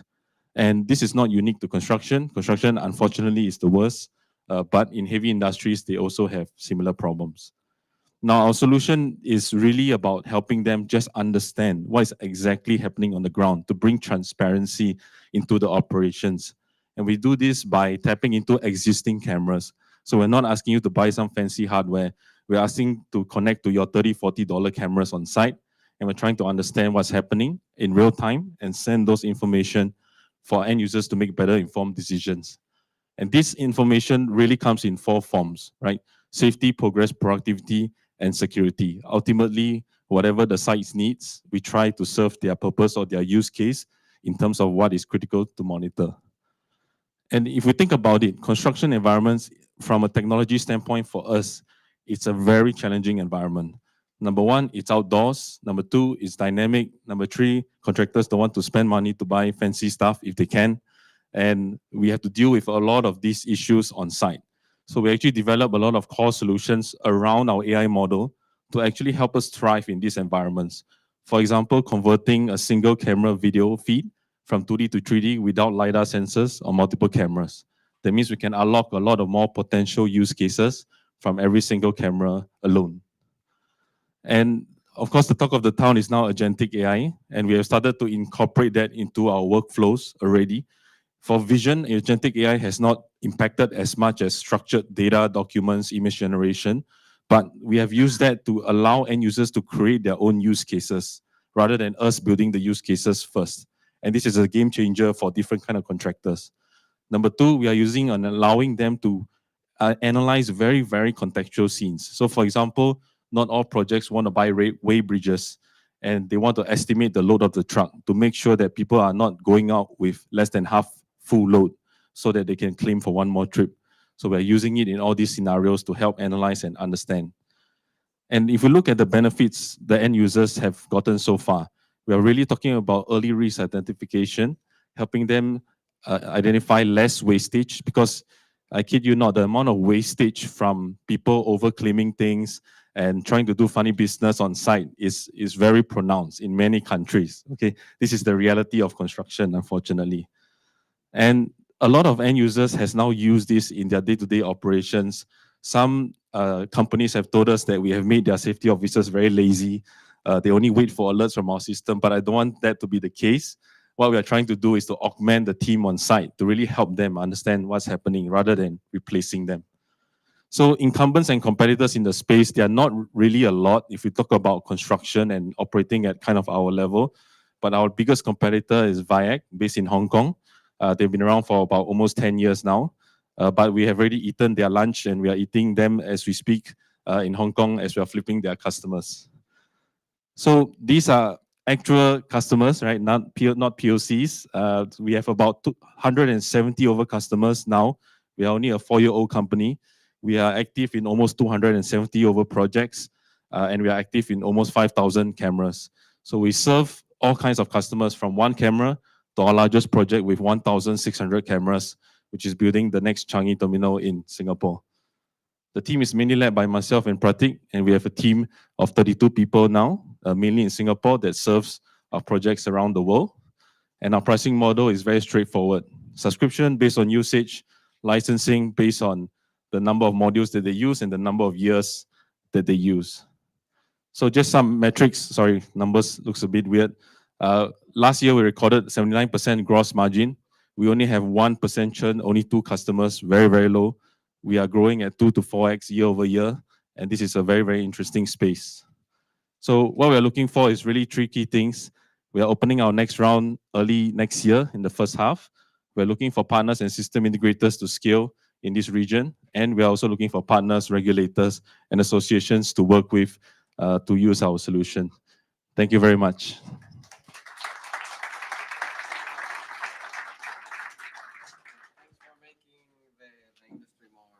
Safer. Our first question is from Luis Cotin from Leonard. Hello, and thank you for this presentation. We have tried and honestly failed with a few of the logos on your slide. Main reason was for Europe and especially France. How do you come to avoid the big brother effect and convince them that it's not like really watching over them, but useful? Yeah, honestly, it's a very hard question because we have customers in Europe as well. But I would say that we need to approach this in a few ways. Number one, we are only the solution provider, and we'll try our best to advise the customer on some best practices that other people have adopted. But at the end of the day, how the company wants to use the data against its own workers or the subcontractors, we can't be the ones to say, no, you can't do that, right? But some of the common ways that we try to advise the customers here in the region, number one, we must turn on the blur feature. That means we are essentially blurring all the humans and the faces. That's first.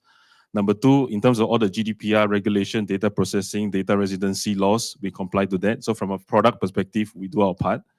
But what we advise the customers is also that, talk to the unions, talk to the workers, have some kind of enterprise bargaining agreement where you commit to them to say how you will use the data. And that sends a very strong signal. Then it's kind of written in stone on things that they can or cannot do. And from there, then it builds the trust with the people on site. People understand what the purpose of this system is for.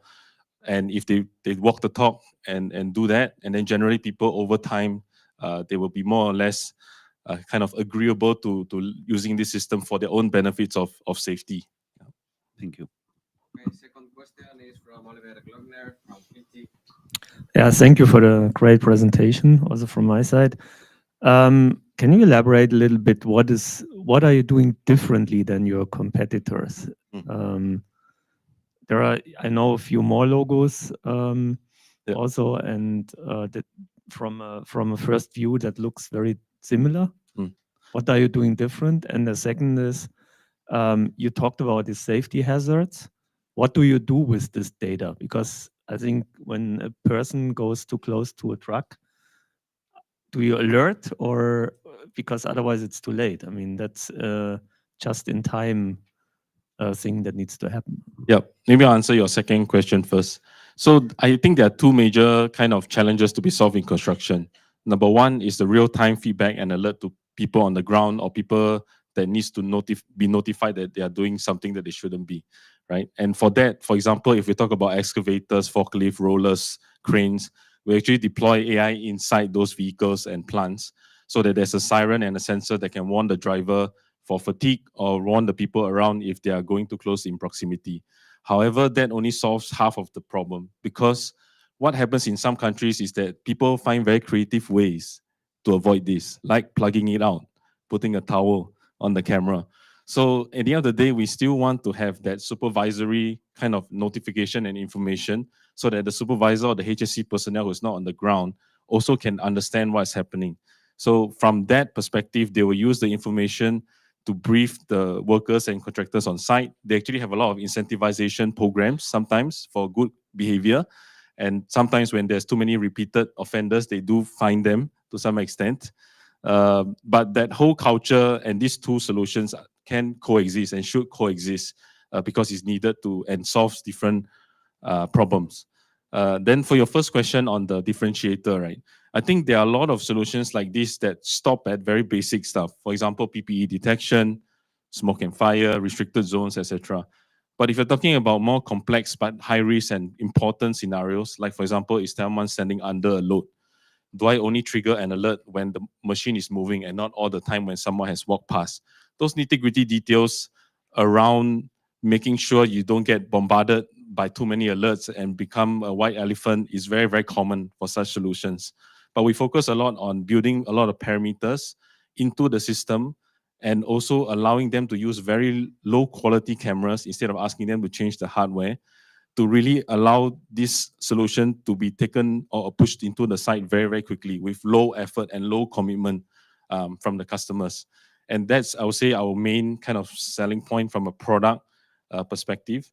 But secondly, I think this, I would say this behalf on all construction tech.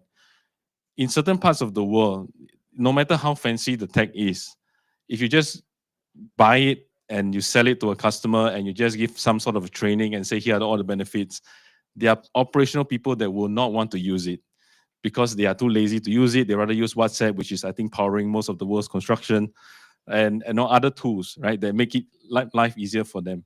And what we focus a lot on is our customer success.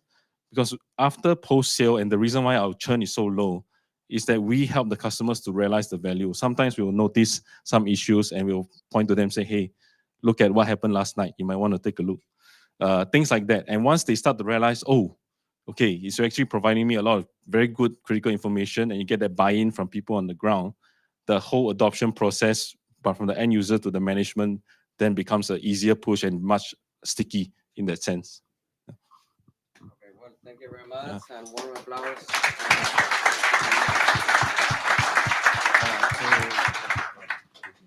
So our next speaker is Andre Lakalin, Corporate Development Director of All3.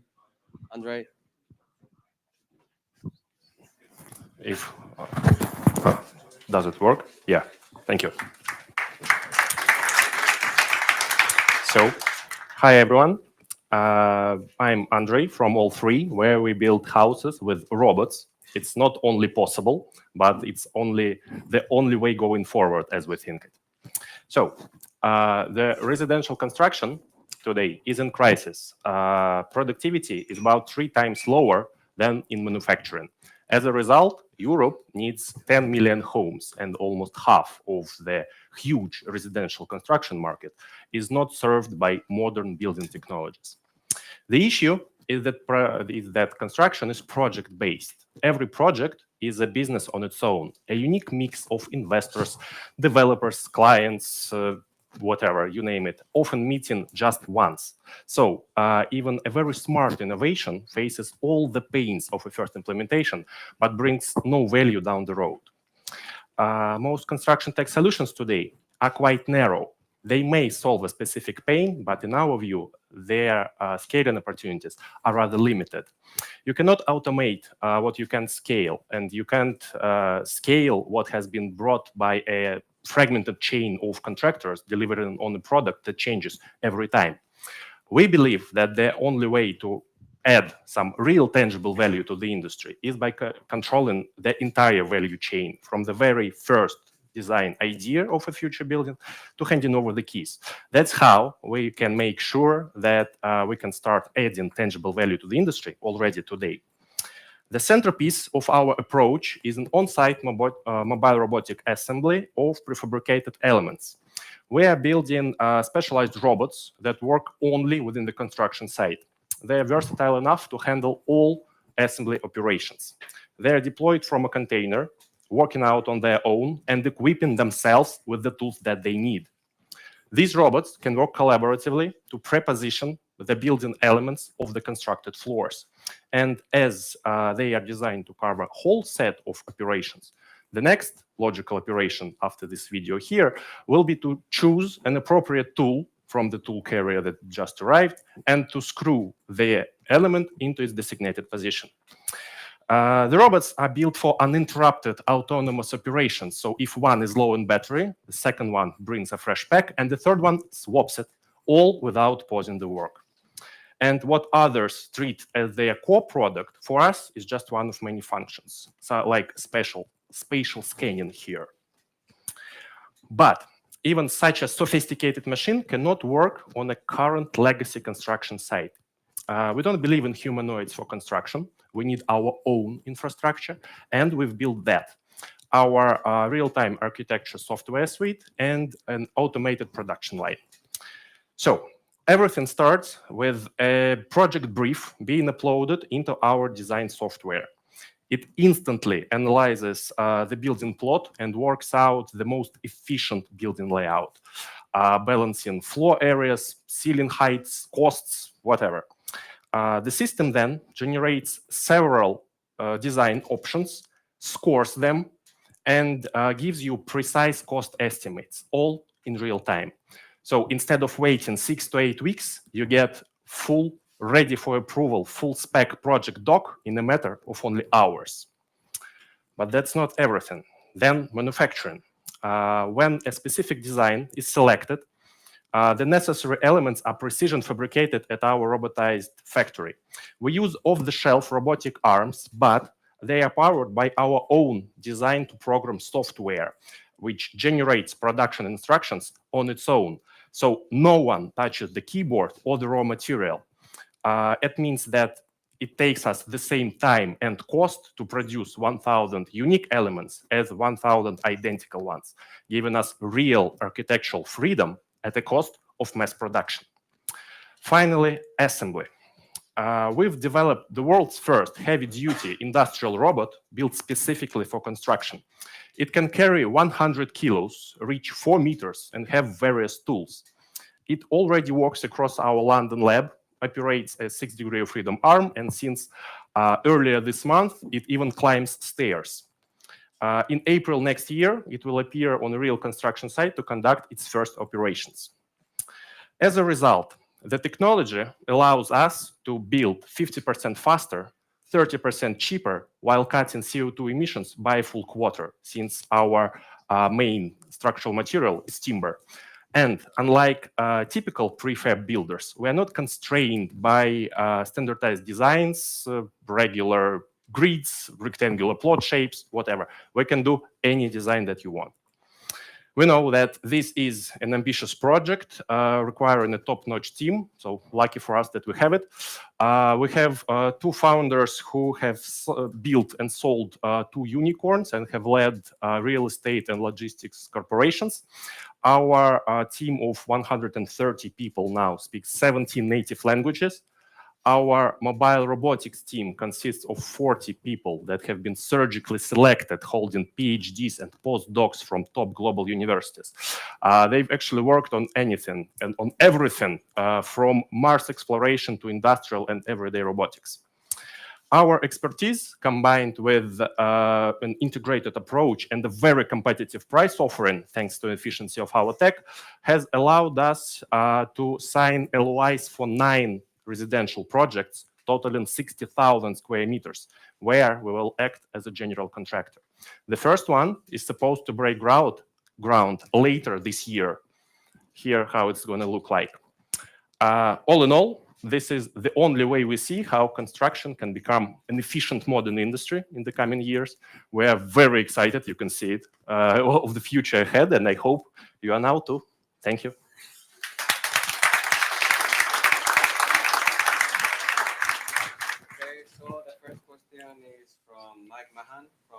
Ventures. Thanks for the presentation. Very cool. You know, when I look at the company, I see all kinds of software development around design.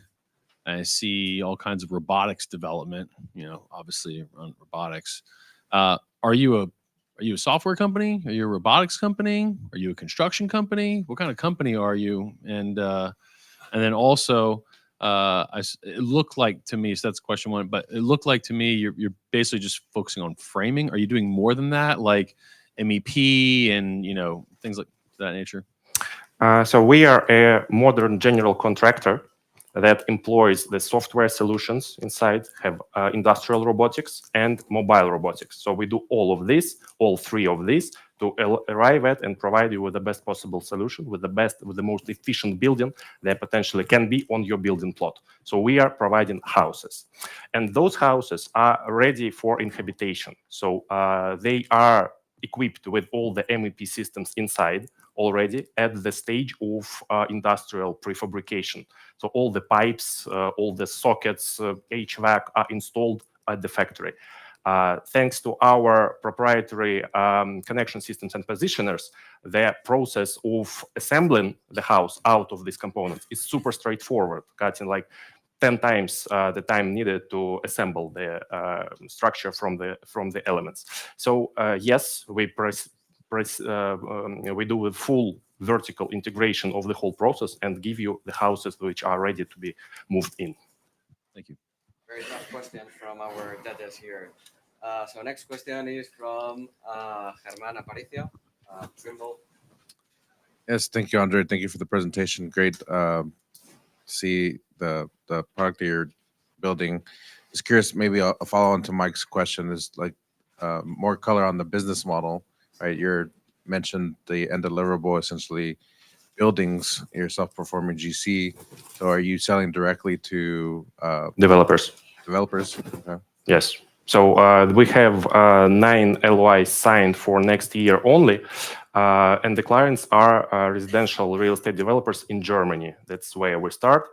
They are all different sized developers. So starting from very small ones to for instance, we have the largest one in the Bayern region of Germany. So who has delivered previously 27,000 apartments and who is now ready to work with us. We've signed an LOI for them to be the first project where we actually add the mantises, the mobile robots, to the stage where we introduce them. The first two projects are going to be delivered without the mobile robots because the tech is not there yet. So the third project I'm talking about is taking place in April next year. So by that time, Mantis will be there, fully operational and ready to do the first set of real operations on site. So that's the plan. And last question from Oliver Wagner from Hilti. I think the story is impressive. I really like it. And if I look at the numbers, I don't know, it was 50% faster and 30% cheaper. Then everybody should jump on it. What do you see as the biggest barrier for creating now growth? Actually, I don't see any barriers stopping us today from bringing this to the world because, to tell you a story, we've thought that we'll need to become our own developer in order to prove that story because we thought that no one is going to buy from a company which has no track record, which is unknown with some fancy technique there. But during the course of that negotiations, we've been making in-depth interviews with real potential clients, with developers, with German developers, with Spanish, French. And they were talking us through the industry, how everything works there. So a lot of my numbers come from them. And they were prepared to sign the contracts with us already today. So we've had to abandon that plan to test the system to become the real estate developer and came straight to being the general contractor 2.0, providing the future buildings. So our capacity of the future factory, which does not even exist yet, a full one, is filled for 2026 and 2027 already. So we are, I feel rather confident in terms of pipeline building. Okay, great applause. Thank you.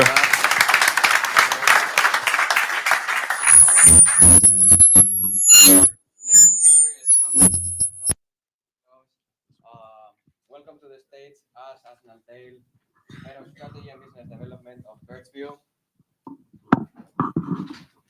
Thank you.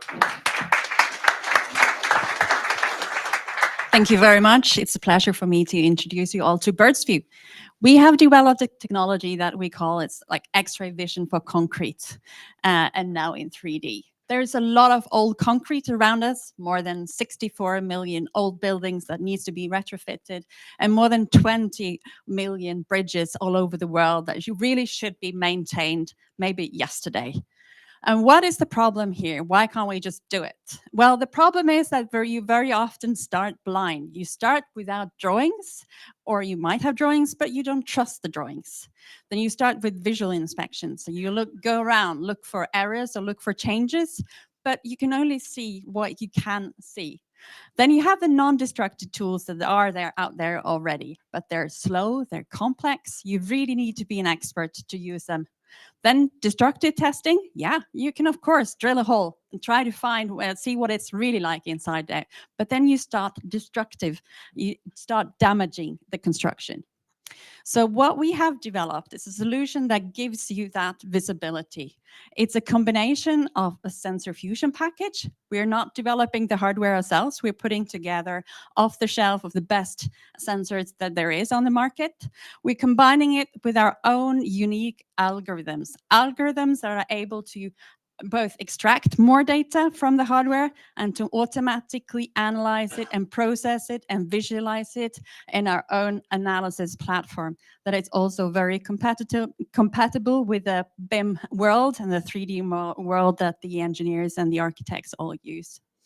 So here I'm going to show you how it works. This is the CEO Olav, and he's walking around in a parking garage. And first he's creating a point cloud by waving the whole thing around. Then he's scanning a few selected areas where he wants to find more information. And then this is where the magic happens.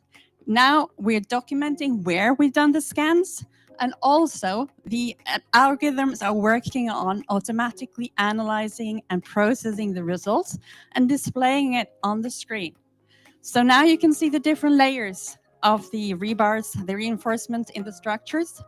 And you can also click on the different rebars. So you can find the exact diameter, the positioning, the cover, the CC distance, everything that you need in order to do a retrofit project properly going forward. So why do you need this information? It's good for project planning to make a tender process much more better, to reduce the risk and to improve the process and also maximize the reuse potential of a project.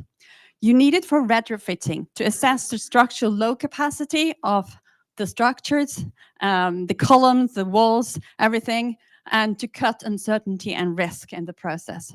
You also need it for maintenance, for example, for bridges, in order to get a complete overview of what the inside is of the bridge, and to maybe to plan the long-term maintenance and long-term integrity, safeguard integrity. And also, obviously, for cutting and coring, or rather not where to cut and cord, in order not to make the costly mistakes that you really, really want to avoid. We're building this on the shoulders of Norwegian oil and gas industry, or rather more specifically the seismics. In the seismic, they have a methodology that they call full wave inversion, and we're using the same thing. In the seismic, you can say that this is oil, this is gas, this is rock type X, rock type Y. We're using the same kind of methodology to say that this is concrete, this is rebar, and potentially also going forward, this is a plastic pipe with or without water. The possibilities here are endless. So what have we been doing since we launched this product in January this year? We've been doing quite a few projects and tested it on different assets. Bridges and all kinds of buildings, power stations, even a prison, an airport, everywhere. We've been in New York doing military buildings on the Governor Island, and we've been in France doing parking garage. So what we see now is that we've done more than 60 projects since we launched the technology in January. We're getting more and more requests about projects going forward as we go. So the map is already outdated. We were in Japan a couple of months ago. I'm going to Canada next week. This is a global problem, and we're hoping to serve this with a global solution. We have a unique team with a great combination of technology expertise, but also innovation and business expertise, and a great team, a great board and investors behind us. But now we are ready to scale, and we're just about to start a new round of funding. And we are looking for the right partners, investors, to help us take the technology more out from Scandinavia and to scale internationally, and also to industrialize the products. Thank you.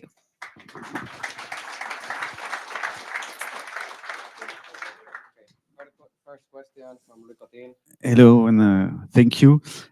Two questions, small ones. What about the business model? Do I need someone from Birdsview on site to do the scanning and the reading? And second question, I was on your website today and saw that you have a wood product also. Can you tell me a bit more about this? Yeah, great. Great questions. First of all, the business model. When we launched the product in January, we started with also this is a service. This is not the way we want to scale further. We want to equip more companies from the construction industry and engineering companies with the technology. That's the way we can scale globally, not by providing the service. So hopefully that was the question, answering your first question. And yes, we started with wood actually. So we started scanning using the same core technology to scan wooden utility poles in the energy grid sector. So that's a possibility to go further as well. Although at the moment we're concentrating on concrete. Yeah, thank you so much for the presentation. Maybe a quick question on the international expansion. So I see already a lot of different cities and continents on the map. How do you prioritize, and where do you see the most potential for you? At the moment, so far in the process, we've just been going where the opportunities have been. So when there has been an opportunity in Japan or there has been a project in New York, then we go with that. But obviously, that's a big part of our next process as well, to select more carefully where we can grow quicker. But we do see both in Europe, Central Europe, in addition to Northern Nordics, of course, but also in the US, great interest for going forward. Last question, Mateo Zimmerman from Semex Ventures. Thanks, Asna. Great presentation. My question is more on, I mean, you showed different use cases, but in terms of the ideal customer profile, kind of the ICP, and also kind of talking a bit more about that service that you provide today, and kind of how do you see that kind of that ideal customer? How do you plan to sell in the future?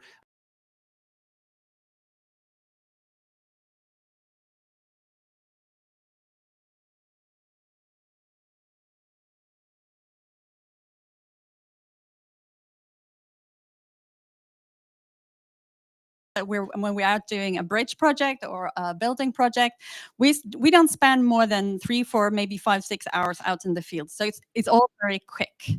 When it comes to the ideal customer profile, we see that the engineering companies and the construction companies who actually need this insight is there, and they're a part of. For example, I will mention a couple of examples that we worked a lot with in the Nordics. Sweco and Covi, being some of the bigger Nordic engineering companies who keep coming back because they have a lot of projects where they need this kind of insight.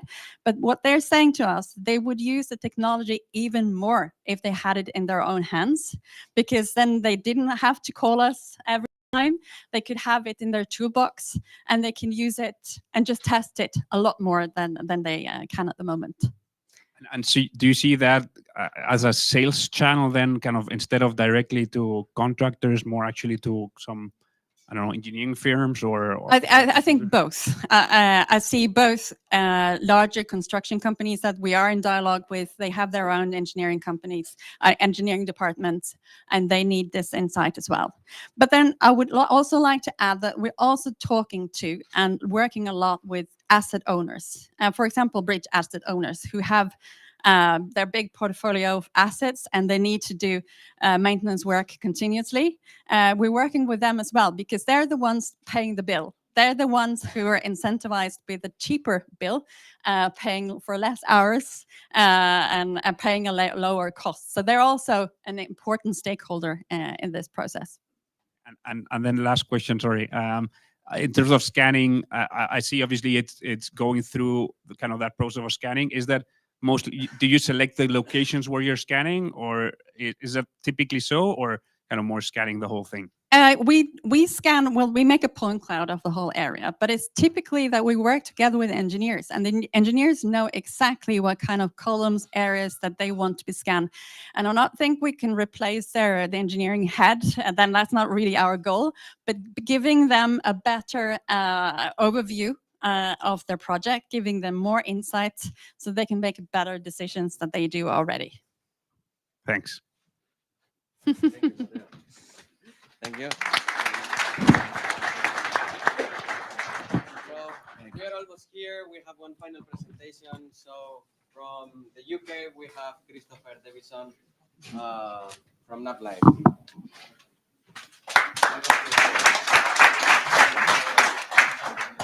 Hi, good afternoon. I'm Chris Davison. I'm the CEO of NavLive.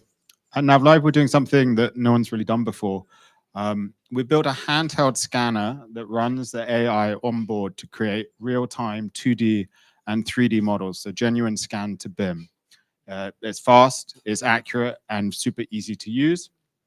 We're spin out from the University of Oxford Robotics Department, so we're using self-driving car technology and applying it essentially to the built world to get real-time insights.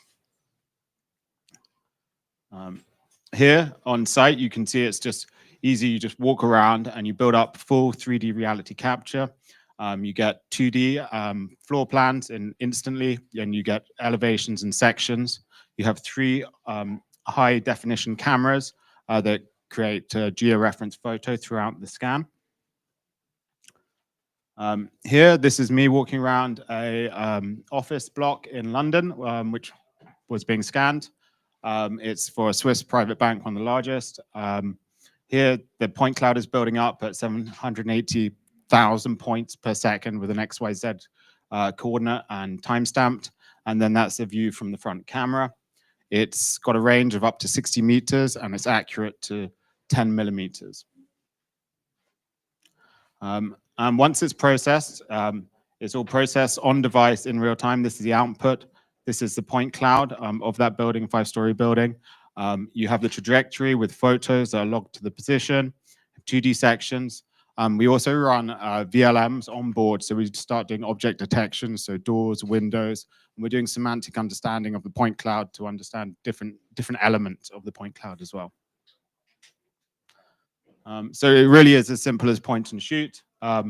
Instant 2D floor plans, real-time 3D capture, 10 mil accuracy, and really importantly is this one site visit in the hands of the people who are on site. So that's the output. It's a scan. You get it on the device. You see it in real time. Then you have the option to upload it to our portal, where you can then visualize it and share it, and you can do it so that people back at the office can see it immediately. Recently, we've just integrated with Trimble. So we integrated with Trimble Connect, so they're common data environment. So you can use it in all of their different softwares, and also combine it with traditional tripod data as well. This is the resolution doesn't come out great here, but this is the extension within Trimble Connect, and this shows the 5-story building. It shows the route that we took with photos, walkthroughs. You can log objects, you can snag things, and then you can actually combine this scan data with other scan data seamlessly. We have control points, so you can georeference the scan and locate it relative to others. So we took it one step further. This is actually a mesh that was created from that building. And then we actually changed it to a native SketchUp file format. Then that allows us to go from scan to syncing in the common data environment to actually then creating a real scan to BIM. There's some tweaking to be done. So this is actually a SketchUp model. So you need to go around and add in elements, but you overlay the mesh, the point cloud, and then you have the object recognition in. And the end result of that is this. So this took under an hour. It would probably take days at best, maybe weeks for some people to get to this. This is 10 millimeter accurate. Anyone in this room could use it. It's not complicated. So it really is like we are the furthest along the journey in scan to BIM in a real-time format. We launched a few months ago in London. The response has been really good. We were in the US last week. We won the NVIDIA AI Development Prize. I think that's a bit of a recognition of what we're doing on board is truly unique. We run it on a NVIDIA Jetson, and now we're launched in the US as well. So we've got one new customer in the US. And I think maybe a good place to end it is one of our customers. So this is an offer to refit contractor in London, BW, one of the largest. Canal, one of the senior designers there, said completely transformed the way we survey, saving countless hours of work. They use it across all their projects in London. We've had some other great wins as well, mainly contractors, architects, asset owners as well, who want to look at facilities management. It was sold to the Ministry of Defence, and we did a change detection project with the UK Atomic Energy Authority for nuclear decommissioning. So we have done our seed round. We're moving towards Series A. We're commercializing. We're doing direct sales at the moment, moving to indirect sales and channel partners. And yeah, that's it. Thank you very much. Very honored to be part of this competition.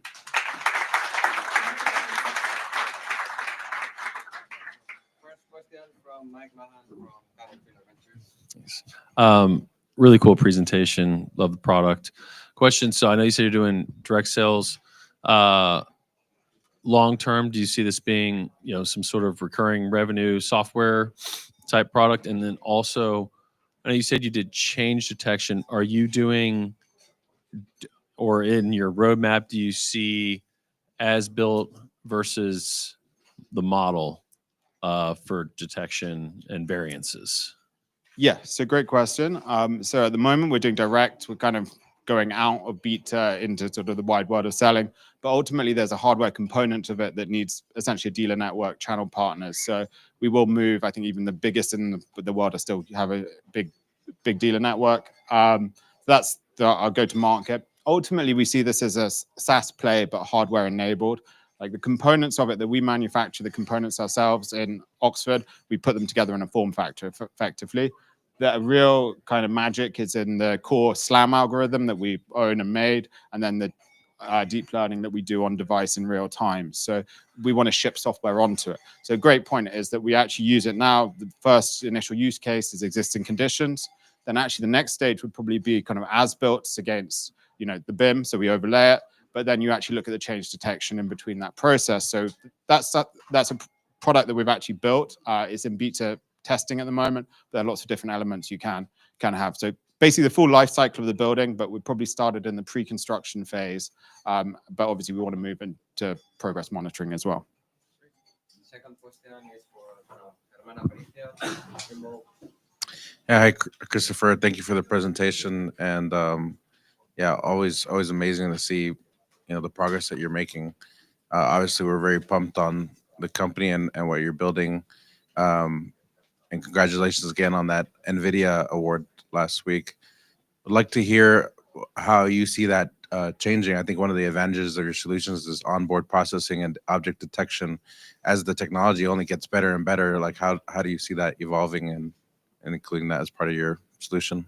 So we see it as having an underlying record of truth of data, but it's automated semantic understanding of a building. So you do not need to go in and, you know, it'll recognize people, but it'll recognize families of groups of objects within a building. So doors, window schedules we already produce, but then you start interlinking it with every element of the building. We keep running different libraries on different objects, and essentially, yeah, you have a completely intelligent understanding of 3D space in the built environment, which is pretty cool. And Trimble have been very supportive of us right the way through, actually. So been great. Thanks, Chris, and congratulations for the pitch and impressive progress, by the way. A couple of questions. Maybe first one is just only if you feel comfortable sharing, but about like the BOM. So how are you thinking about like the system costs and whether you're using like off-the-shelf components or not? Yes, so I'm probably not going to share on stage the cost of goods sold, but essentially we're using kind of fairly mainstream components. As I said, like we put it together, we're certified, we're CE certified, we're FCC certified, but the actual core element that's very hard to replicate is the SLAM algorithm and the deep learning and the models that we run on board, and then putting it together in an end-to-end solution, I think is the important bit. Some people sometimes offer parts of the software journey, but essentially there's a lot of processing and manual kind of work that needs to be done. We just give it to people. A site manager can take this, they press scan, they get an accurate model within millimeters of their site on a daily basis if they need it. So that's the kind of control we want to give to people. That's impressive. I guess that goes beyond like other like scan to beam like solutions. So there is more about, okay, potential applications like progress monitoring and a few other like things that you can do, right? Yeah, exactly. I mean, you have basically a 4D record of truth, right? You have the 3D data and it's got a temporal stamp on it. So you can look at it over time. So effectively it's like a liability shield, but it's not just an Insta360, which is a kind of, you know, picture of what happened. This has dimensionality in it. So you can actually really see what is there. You can see, for example, maybe in new builds, for example, first fix, like where was the MEP at this point in time? And then you have a record of it for the future. So that kind of really precise record of truth is what we're aiming at throughout the life cycle of the building. Thank you. Cool. Thank you. Thank you. Well, guys, thank you very much for the presentation. Nice pitches. And now we are heading to the final part of this competition. So I know you're getting nervous. You're hearing and you're watching that they're preparing everything for the after party and the networking drinks. Yeah, right. So if you could scan this code and help us decide the winner, please, you need to stand rank the companies in the order that you wish. And the winner will have a cash prize of 15,000 euros. So please help this jury in their selection. Jury, please scan your own QR code. Okay.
Sorry? One missing one vote. Is it Mateo? Have you finished yours?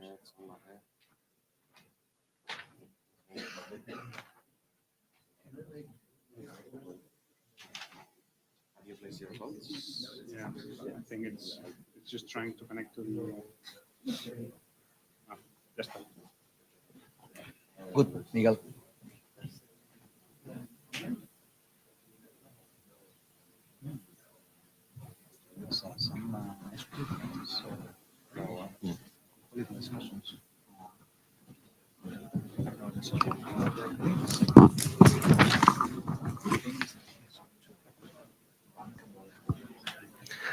Well, I think we are ready to see the winner of this European Pitch Day from the Construction Startup Competition.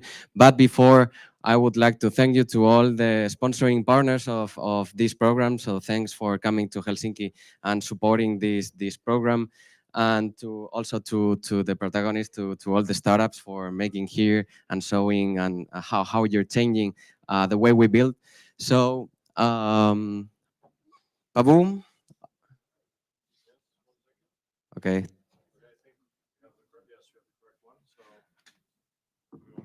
Yeah. Yeah. Okay.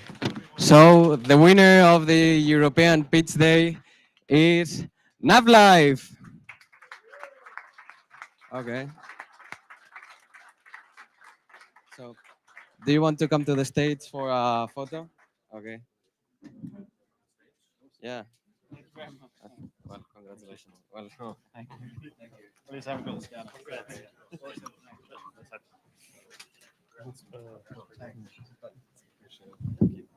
Thank you. Do you want me Been a to- bit of a hot day, Okay. bizarrely. Oh, well. Great. Yes. Okay. And now with the rest of the startups, please come to the stage. Thank you, Henry, our official photographer of the CSC. Thank you very much, everybody, for participating in this edition.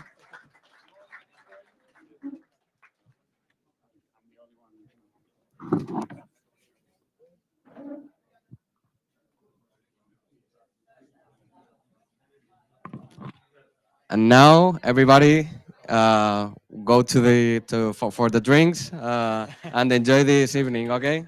Yes, couple more words quickly. Couple more words. Thank you, Miguel. Thank you, startups. Thank you, Jerry. Well, and we want, of course, we want to thank our partner Recotech from letting us host this event here. So thank you very much, personally, Temu and Pavo, for your hard work here. It's been we feel very grateful. Thank you, Miguel. And thank you to everyone who was here today. We just checked, we had over 430 people come in today. So that's a pretty big number for us. Excellent. I think we had a fantastic day, but it's not over. There's food now in the lobby. There's drinks. There's music starting very soon. So don't go anywhere. We will keep you well fed and entertained. Thank you.